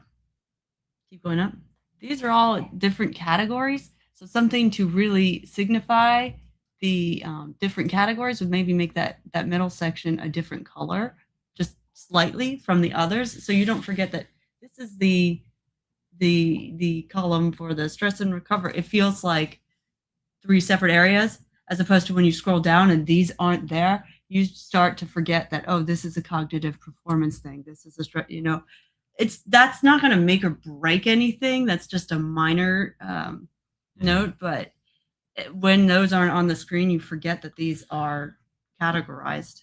So yeah, for me, and this is like it puts the B in subtle, but I have noticed it have like a small effect.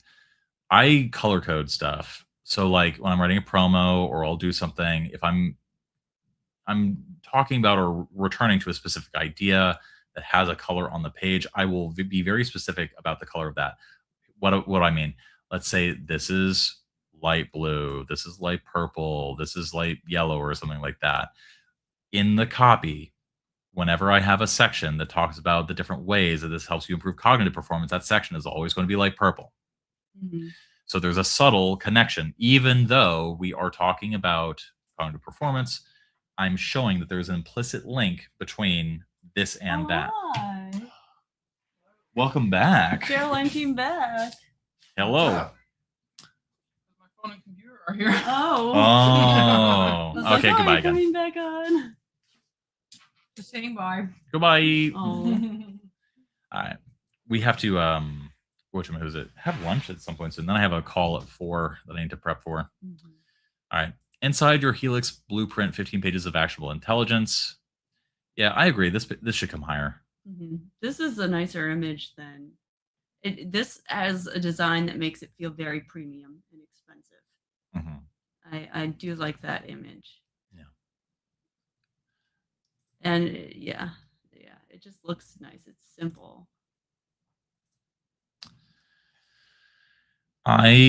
So people go back and forth on how much copy you need for FAQ things. I think that really being benefit focused in FAQs is the way to go, generally speaking.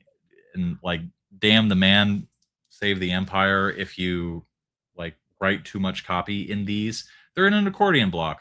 Write to your heart's friggin' content. People can expand or contract at to their whim. But what I've found is that generally speaking, like actually like selling in these typically goes better. So being more benefit or deeper benefit focused rather than being feature focused. So, and how would I rewrite this? Section 1, executive summary. 1, boring title. 2, like, we're going to start off with a simple explanation of the problems and patterns you've probably noticed your entire life. Are you ready for answers? Well, in this section, you are going to discover the 3 to 5.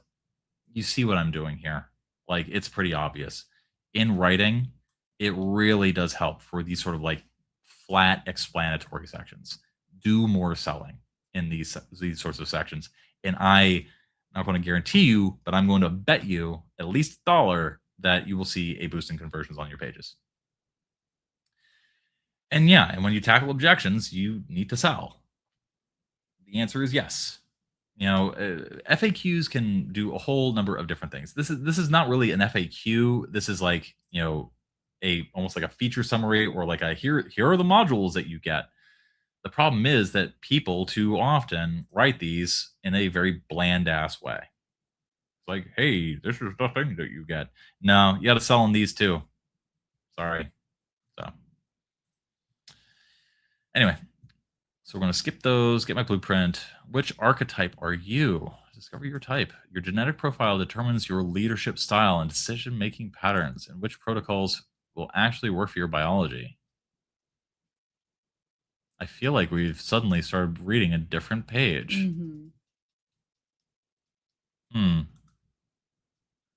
Yeah, it doesn't really. I feel like I was not properly like prepared for this.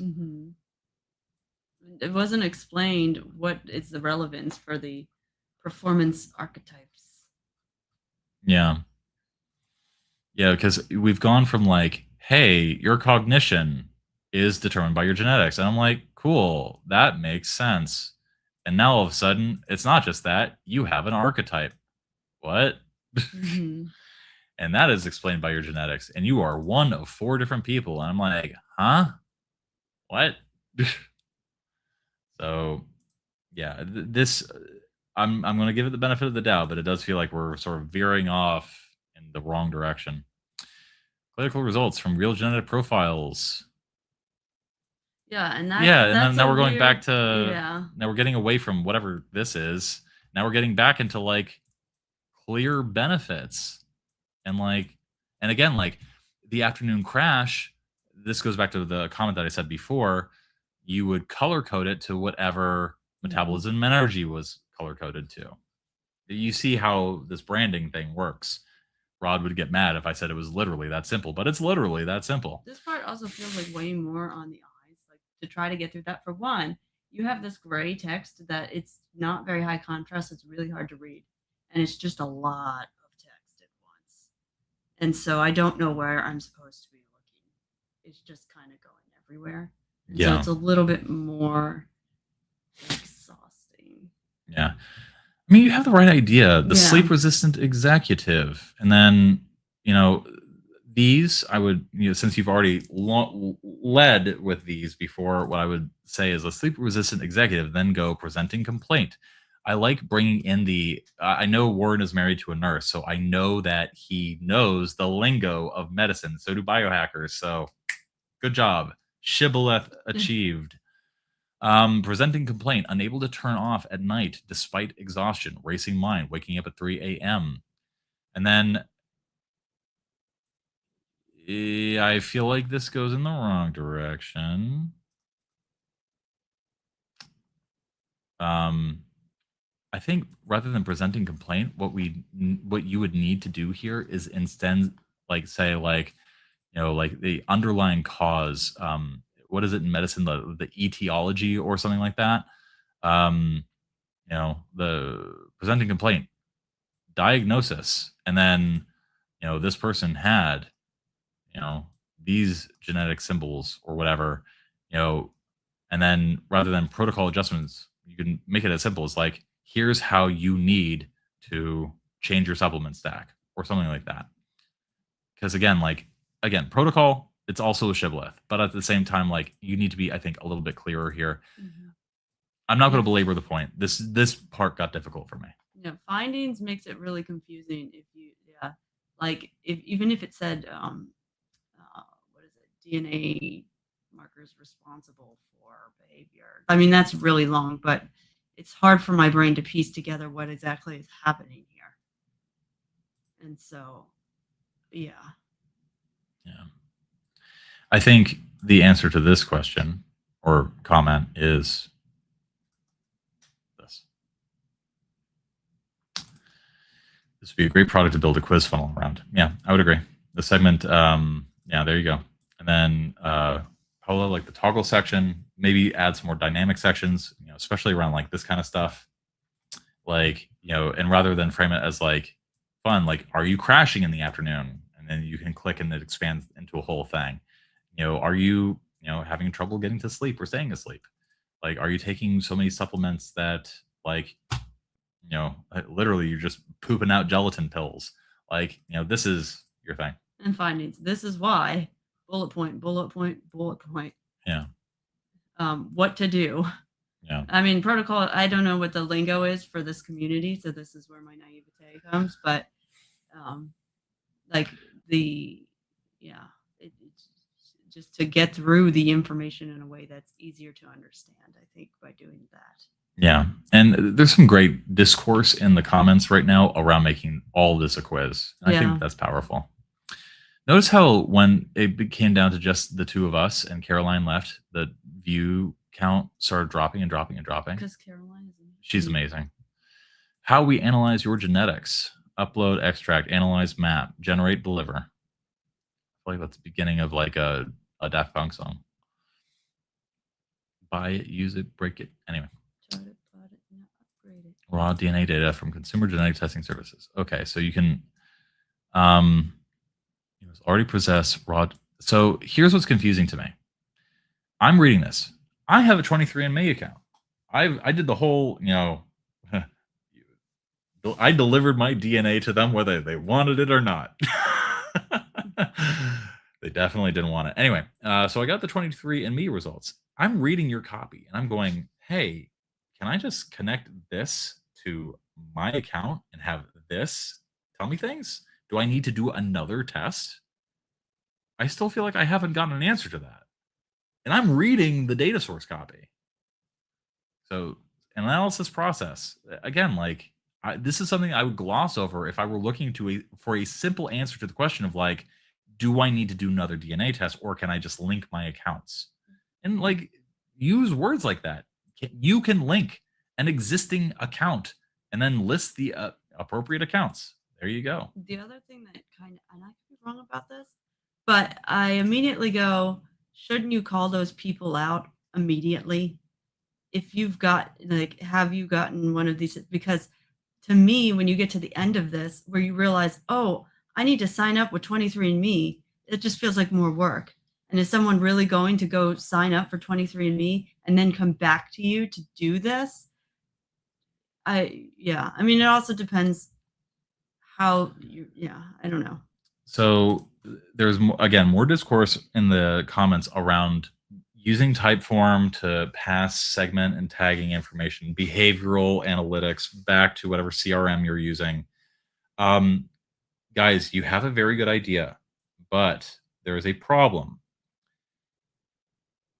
The moment you try to set something up like that, like initially, if you're just like testing a new sales page or something like that, it's expensive to set up. It's costly. It's very time consuming. There's a huge amount of opportunity costs. And very often, if the segment list is not big enough, you do not learn anything new, nor do you get really a boost that you're looking for. So all this advice around segmenting is very good. It's very good advice. But practically speaking, unless you are talking to a list of 10 to 100,000 people or more, it does not make sense to segment. In that case, it makes much more sense to just really dial in your messaging on the sales page to the one group of people that will buy in bulk compared to other groups, and then start slowly expanding your approaches to other people. And also from there, as a business, you have to make some decisions. And sorry, I'm talking less like a copywriter, more like a marketing director right now. You have to make some decisions. Like, what happens if you build out this whole freaking quiz and one of the archetypes you discover, like, all the people that are on the list that are of that type of archetype have terrible LTVs and terrible cart values. Like, let's scroll up. What if you discover, hey, presto, the architect, and people have self-segmented into the architect? Well, and all of a sudden, like, you realize, oh God, the architect LTVs are fucking abysmal. Like, what did you learn that, okay, maybe you shouldn't market to them, or maybe you should market differently to them? Or what did you just learn, that there's a whole, like, huge segment of your list that is just not producing? Should you pull all of your ad assets? Should you change your quiz so that there's only 3 archetypes that you're focusing on? These are all questions that you would have to ask down the line as you test. So from a marketing perspective, there's practical ways to go about setting up a quiz funnel. Just saying, hey, segmenting, quiz funnel, let's do that. No. Find out if this sells first, and more importantly, that it sells at a scalable rate. Because if you can't answer that simple question, don't waste the time to build a quiz funnel. So, yeah, and again, there's dynamic copy that you can do. I think, actually, weirdly, the Obama campaign in 2008 was the first real marketing use case for something like this. See, part of me thinks the way to go about this is not directed to consumer, but business to business, and offer this service to the actual data sources themselves and let them license the technology, because, like, add more comprehensive stuff to your site, but I could be completely wrong. My resistance to that is, like, we already know that this company is basically bankrupt and just got bought by a hedge fund. We know that this is owned by a hedge fund. We know, yeah, and it's like, I don't know if licensing the tech to these people is the best way to go from a business perspective. But what do I know? Yeah, I mean, I don't know either. This is, again, an industry that I am unfamiliar with, a market that I'm unfamiliar with. So I just can't help but to think that it's going to be really hard to, unless people have already put their DNA into those things. And maybe this community, like, everybody just does that, and if they do, then it's not a problem. Yeah. So, and that's just a research thing. Yeah. Well, again, like, I feel like the copy should spell that out more. And what I was saying to Warren earlier was that I still don't, like, is it as easy as, like, linking one of these accounts? Like, is that integration native already? Like, how easy is this for me? Like, do I need to, pee in a cup? Like, tell me. Anyway, I'm not going to carry on with that joke. Mm-hmm. So, important limitations, not. What the? Warren. Bad Warren. Yeah. I talked before about baffling people with bullshit and how that can be a benefit sometimes. It is not a benefit here. Buy my thing. It's not deterministic. No. Bad. Genetics represent predisposition, not destiny. That's some fucking chat GPT ass copy if I've ever read some chat GPT ass copy. What the fuck is wrong with you, Warren? Flames. Yeah. And I've been working with Warren and his copy for a very long time too. He knows this is coming from a place of love, but also, like, come on, bro. Yeah, see, he gets it. So Warren's a real one. He's a real one. We met him in Jersey once. Yeah, he was cool. I like Warren. Yeah, and so, yes, obviously you need to provide the necessary disclosures or links to disclosures and terms, yada, yada, yada. This could all be simplified and made much more clear. And also, like, you want to make sure that you're not confusing people in a bad way. It's good sometimes to confuse people in a good way. Rarely. I showed you where. here, this is important, and it's important not to confuse people here. All right, let's see. We got some social proof. Stop guessing. Start operating. See, like this feels like it should come way higher. Your DNA already knows what works. In 24 hours, you will too. That's not bad copy. Yeah, there are bits of this where I'm like, hell yeah, that's Like I even like if it's that. even if it is like Claude or GPT-esque copy, like this was edited well. It was selected well. It feels clean. It's easy to get through, and even that graphic makes sense where it is. Yeah, it really feels like you're getting a premium breakdown of your situation. Yeah. Helix Blueprint, one-time investment. One of the problems that you're going to run into with this is like, if it's a one-time investment, like how is this business going to make money? The friggin' necessary like ad spend, like CPA values on like Meta, for example, are in excess of like $200 at this point, $150, $200. And so like, if your cart values on average, are below that, you're not going to be able to scale this. That's what I meant by scalability. So yeah, there's all that. There is a data analysis service. You must already possess your raw DNA data file from a provider like this. So again, Warren, I'm a big dummy. I'm a biohacker, but I'm a big dummy. What is this raw DNA data file? What is that? How do I get that? Do I have that? I have 23andMe, but that doesn't necessarily mean that I have this. I'm confused. Don't buy. That's what you want to work on. It'd be worth potentially for an extra fee partnering with an actual laboratory where you can actually get the data. That gets into like business decision and offer territory. If he's just been hired to write the page, he might not have any control over that. Yeah. And just the logistics of this seems like a nightmare. It feels very hard to sell because it's that main point is the and that's not even Warren's fault. That's just, it doesn't make sense to me. Yeah. For me, listen, I'm going to guess that here's the business model. You get people's genetic codes. You tell people, hey, caffeine works really, really well for you, as opposed to like 73% of other people. And then what you do is they are segmented, and then you just pound them with fucking supplement ads for caffeine. Like, I imagine that this is how that works. You basically are consenting to get targeted ads at you based on your DNA. Yeah, which is crazy. Like, that is how I would make money from this business. So what is the difference between the mega course and the No Man's Niche book? Literally everything. The No Man's Niche book is like an hour of the mega courses content. Good Lord. Good grief. You know what? Gee, go buy the No Man's Niche book from the Kajabi interface. We don't have a sales page for it. So buy it from Amazon. It's $20. Fair enough. Buy it from Amazon and read it. Yeah. And then you'll know. You spend $20 and you'll see. Again, yeah, the big objection that you have to overcome is that you have to make this easy. You have to make it feel so easy. I don't really have a whole lot else to say. There's nothing I can say about this FAQ that I wouldn't say about the other accordion section. You got to sell in this. You got to sell. This is solid hierarchy as far as design goes. Like it looks clean. Yeah, I like this.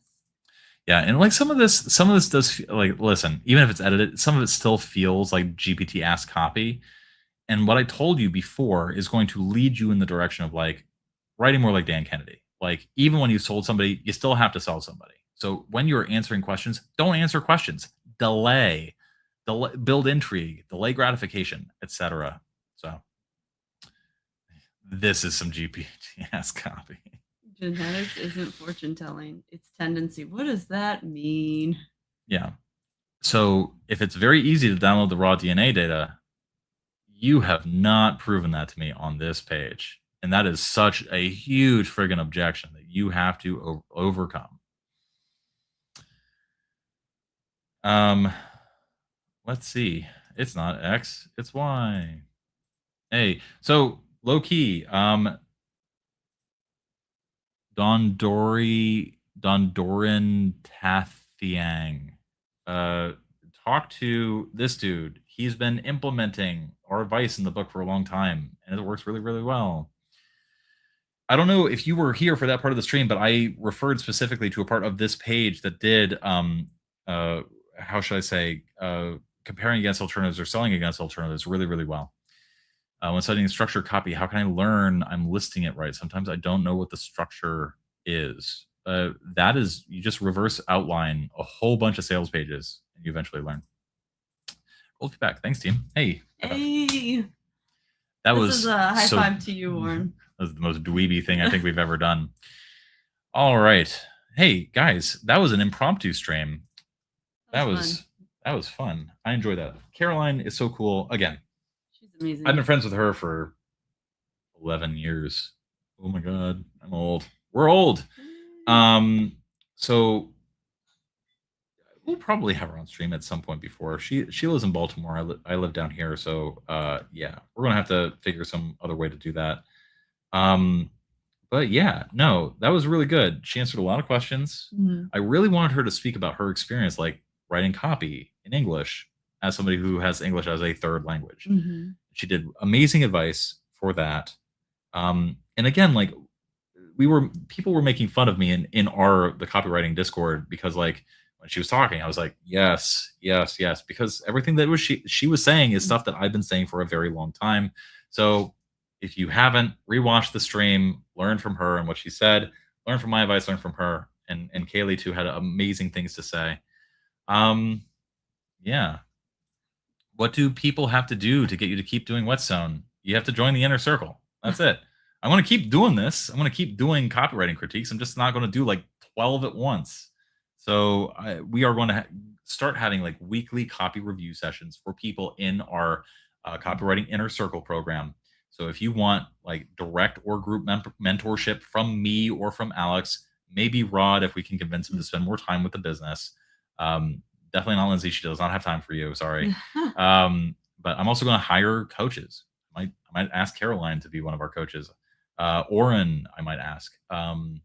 If you guys know Oren. So, but yeah, I'm basically going to try to build this little network of like people that can support our mentees, pay them handsomely, and then have them teach you guys as well as doing these live critiques. So Paula says that we are top tier dweebs.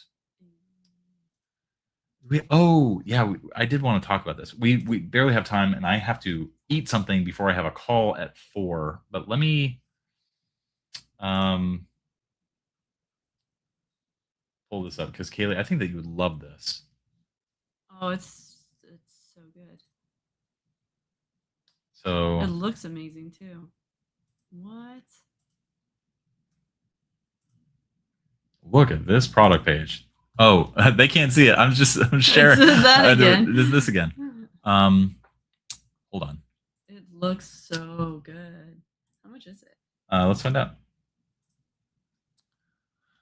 Why is it not letting me oh, it's because I'm not sharing from here. Okay. I'm smart. I can do this. I haven't been doing this for 5 years. Ooh. All right, there we go. Look at this. Okay, so this is mill.com. Unlock your welcome reward. Tell us what brings you here and get access to this. I want help making compost. So this is an example of what they were talking about before in the chat when it came to self-selecting your segment. So the person that is, I want to waste less and help the planet is going to have different pain points and different desires and notions than somebody who says, I want help making compost for my garden. There's going to be overlap, but you want to sell to these people differently. So when you answer this quiz, hey presto, they self-select, enter your email, and bingo bango, each of those is going to put you or tag you in your email differently. So you can speak to those people differently. Very cool stuff. Quiz funnel. Quiz funnel. This is technically a quiz funnel. So it falls into the same category. But let's get out of there. Celebrate the food, forget the waste. A fully automated mill. Recycle or transform almost anything, even the turkey bones, into food for the earth. No smells, no mess, no regrets. So good. It's very clear. It looks beautiful. You see the text right away. Again, this is using negative space in a good way, where it's in this is its own video to talk about the role of thirds, but it's in the rule of thirds, compositionally. Yeah. We're starting at $9.99, and the thing is, it's positioned as a very premium product. Oh yeah. It's styled as a very premium product. It looks really nice, and so that justifies that price points. And the way that they're showing this is in a show it off kind of way. And notice the logo mark is on the trash can itself. Yeah. So it's tying into that idea of showing that exclusivity. Not very many people are going to buy a $900 trash can, and so you sure as hell want to show off that $900. Yeah, and like look at this copy. So this is a great example of how copy and design can play really, really nicely with each other. I'm trying to hold on. I need to do this. There we go. Look at this. 1, add food scraps. The imagery is adding food scraps. Mill works overnight. You don't even have to press a button. Hey, let's look at this from the context of Kyle Milligan's new Easy, Safe, and Big. Celebrate the food, forget the waste. So don't really think that's hitting Nesby, but it has a benefit, a clear benefit of like what you were trying to achieve. The fully automated, easy mill food recycler transforms. There's an element of newness and transformation. Almost anything. Anyone can use it, or anything can use it. So it feels easy. Anyone can use it. And look, you see all that food compost being put in there, and then it feels clean enough that you could stick your own hand in it. Yep. Subconsciously, the imagery there's no dissonance between the imagery and its purpose. Yeah. The imagery actually sells it too. Look at how this works. Like what Paul is saying on the screen right now, even the turkey bones. So like, it's not like even the bones, it's even the turkey bones. So it's a call out to composters. There's a shibboleth there. You're speaking to people in the know. Good copy. Mm-hmm. So no smells, benefit. No mess, benefit. No regrets. Amazing. So, I don't look at things through Nesby because I think that things are more complicated than Nesby. And Kyle and I have had plenty of podcasts where we talk about that. But like, again, just because there's more stuff going on than Nesby, that doesn't mean Nesby ain't here. New, easy, safe, big, and then the alter egos, which I always forget, which is like fast, anyone, only, something like that. And the thing here is like, it's still here. It's still present. It's still in the subtext. And there's a lot more going on that's working really, really well.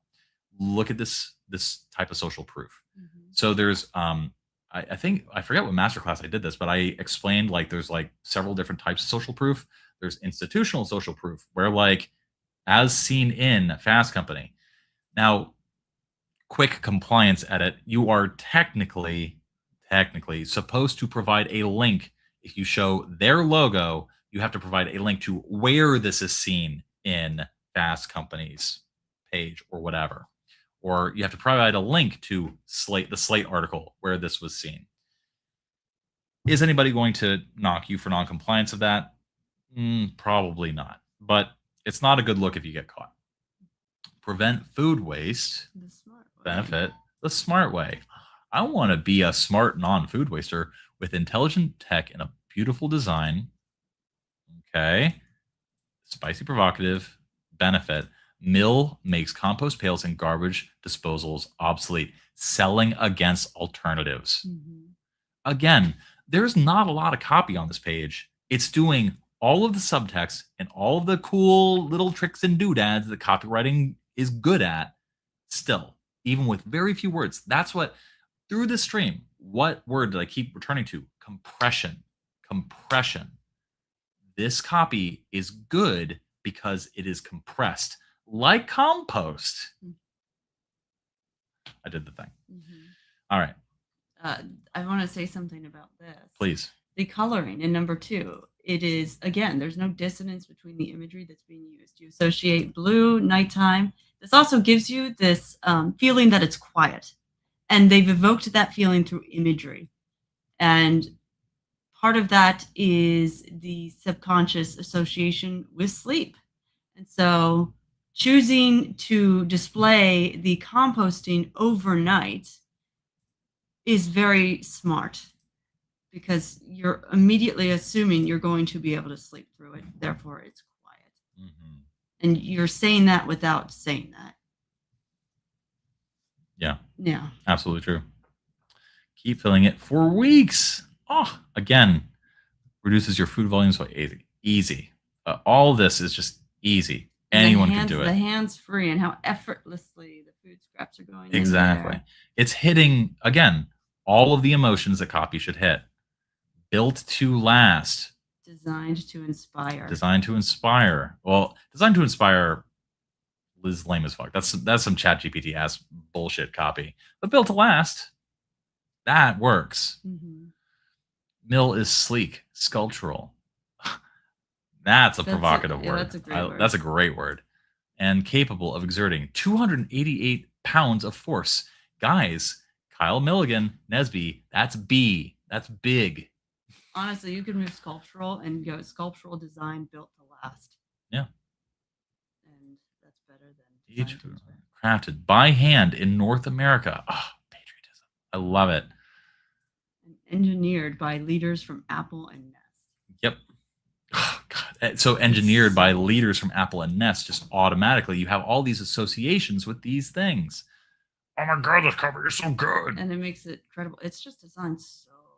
It's designed really well. So clean. Yeah, the copy is great too. Just like there's a few missteps here and there, but it's also like some of it's like fluffy, like puffery kind of copy. It's like busy families, professional chefs, and tastemakers. Again, anyone is the subtext here.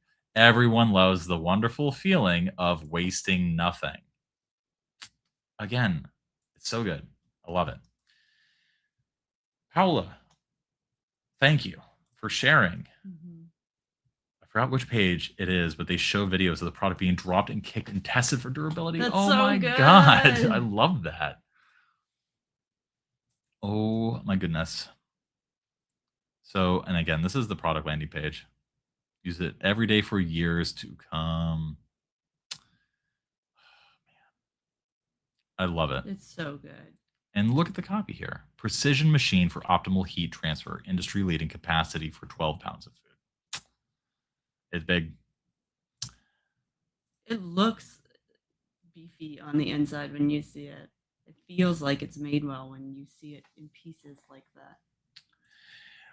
To answer your question, this is going to sound paradoxical, but I have found that people who are really good at sales letters and like on-page VSLs and sales pages tend to be able to transfer those skills really well to Facebook ads, but not necessarily the other way. What do I mean by that? The people that get good at sales pages often write really good Facebook ads. The people who only drill Facebook ads oftentimes have a little trouble transferring those skills over to sales pages. It's just an observation. I could be wrong, but that's just generally what I see. So, okay, we did the copy thing. It's 3:30. I'm hungry for lunch. We did the thing. House of Province. Oh, you did, didn't you? And So, then yeah. we're not gonna have a nanny. Yeah, in soon, 30 minutes. So. And I gotta eat something too. All right, I'm gonna make us lunch, and then I have to get into a call, guys. Happy holidays, whatever. Happy Christmas, Hana, Kwanzaa, Dawn. Christmas, Hana, Kwanzaa, Dawn. And I shouldn't use Dawn for Ramadan. I should probably like weave Eid. Rama, Christmas. No, not Ramadan. Ramadan is the fasty time, but the celebration time is Eid or Eid. We should also get Diwali in there. Definitely Diwali. Festival of Lights. Yeah. I'll work on it. I'm like thinking in my head. I'm workshopping it. I'm workshopping it. Guys, that was delightful. Love you guys. Thank you for hanging out with Kaylee, Caroline, and me. And then yeah, the last Whetstone stream will probably be either next week or the week after. But I will see you later. If you want to get more critiques from us and you're like, hey, those things he said were kind of smart, but I really liked it better when Caroline and Kaylee were saying the same things. Yeah, sign up for the waitlist below. We'll make sure to have people back on when we do streams for our mentorship program. So guys, I appreciate all of you. It has been so fun. Take care. Just have this is a holiday season. Go have a wonderful time with your family and friends. Happy holidays. Guys, it's wonderful to see you all. Take care.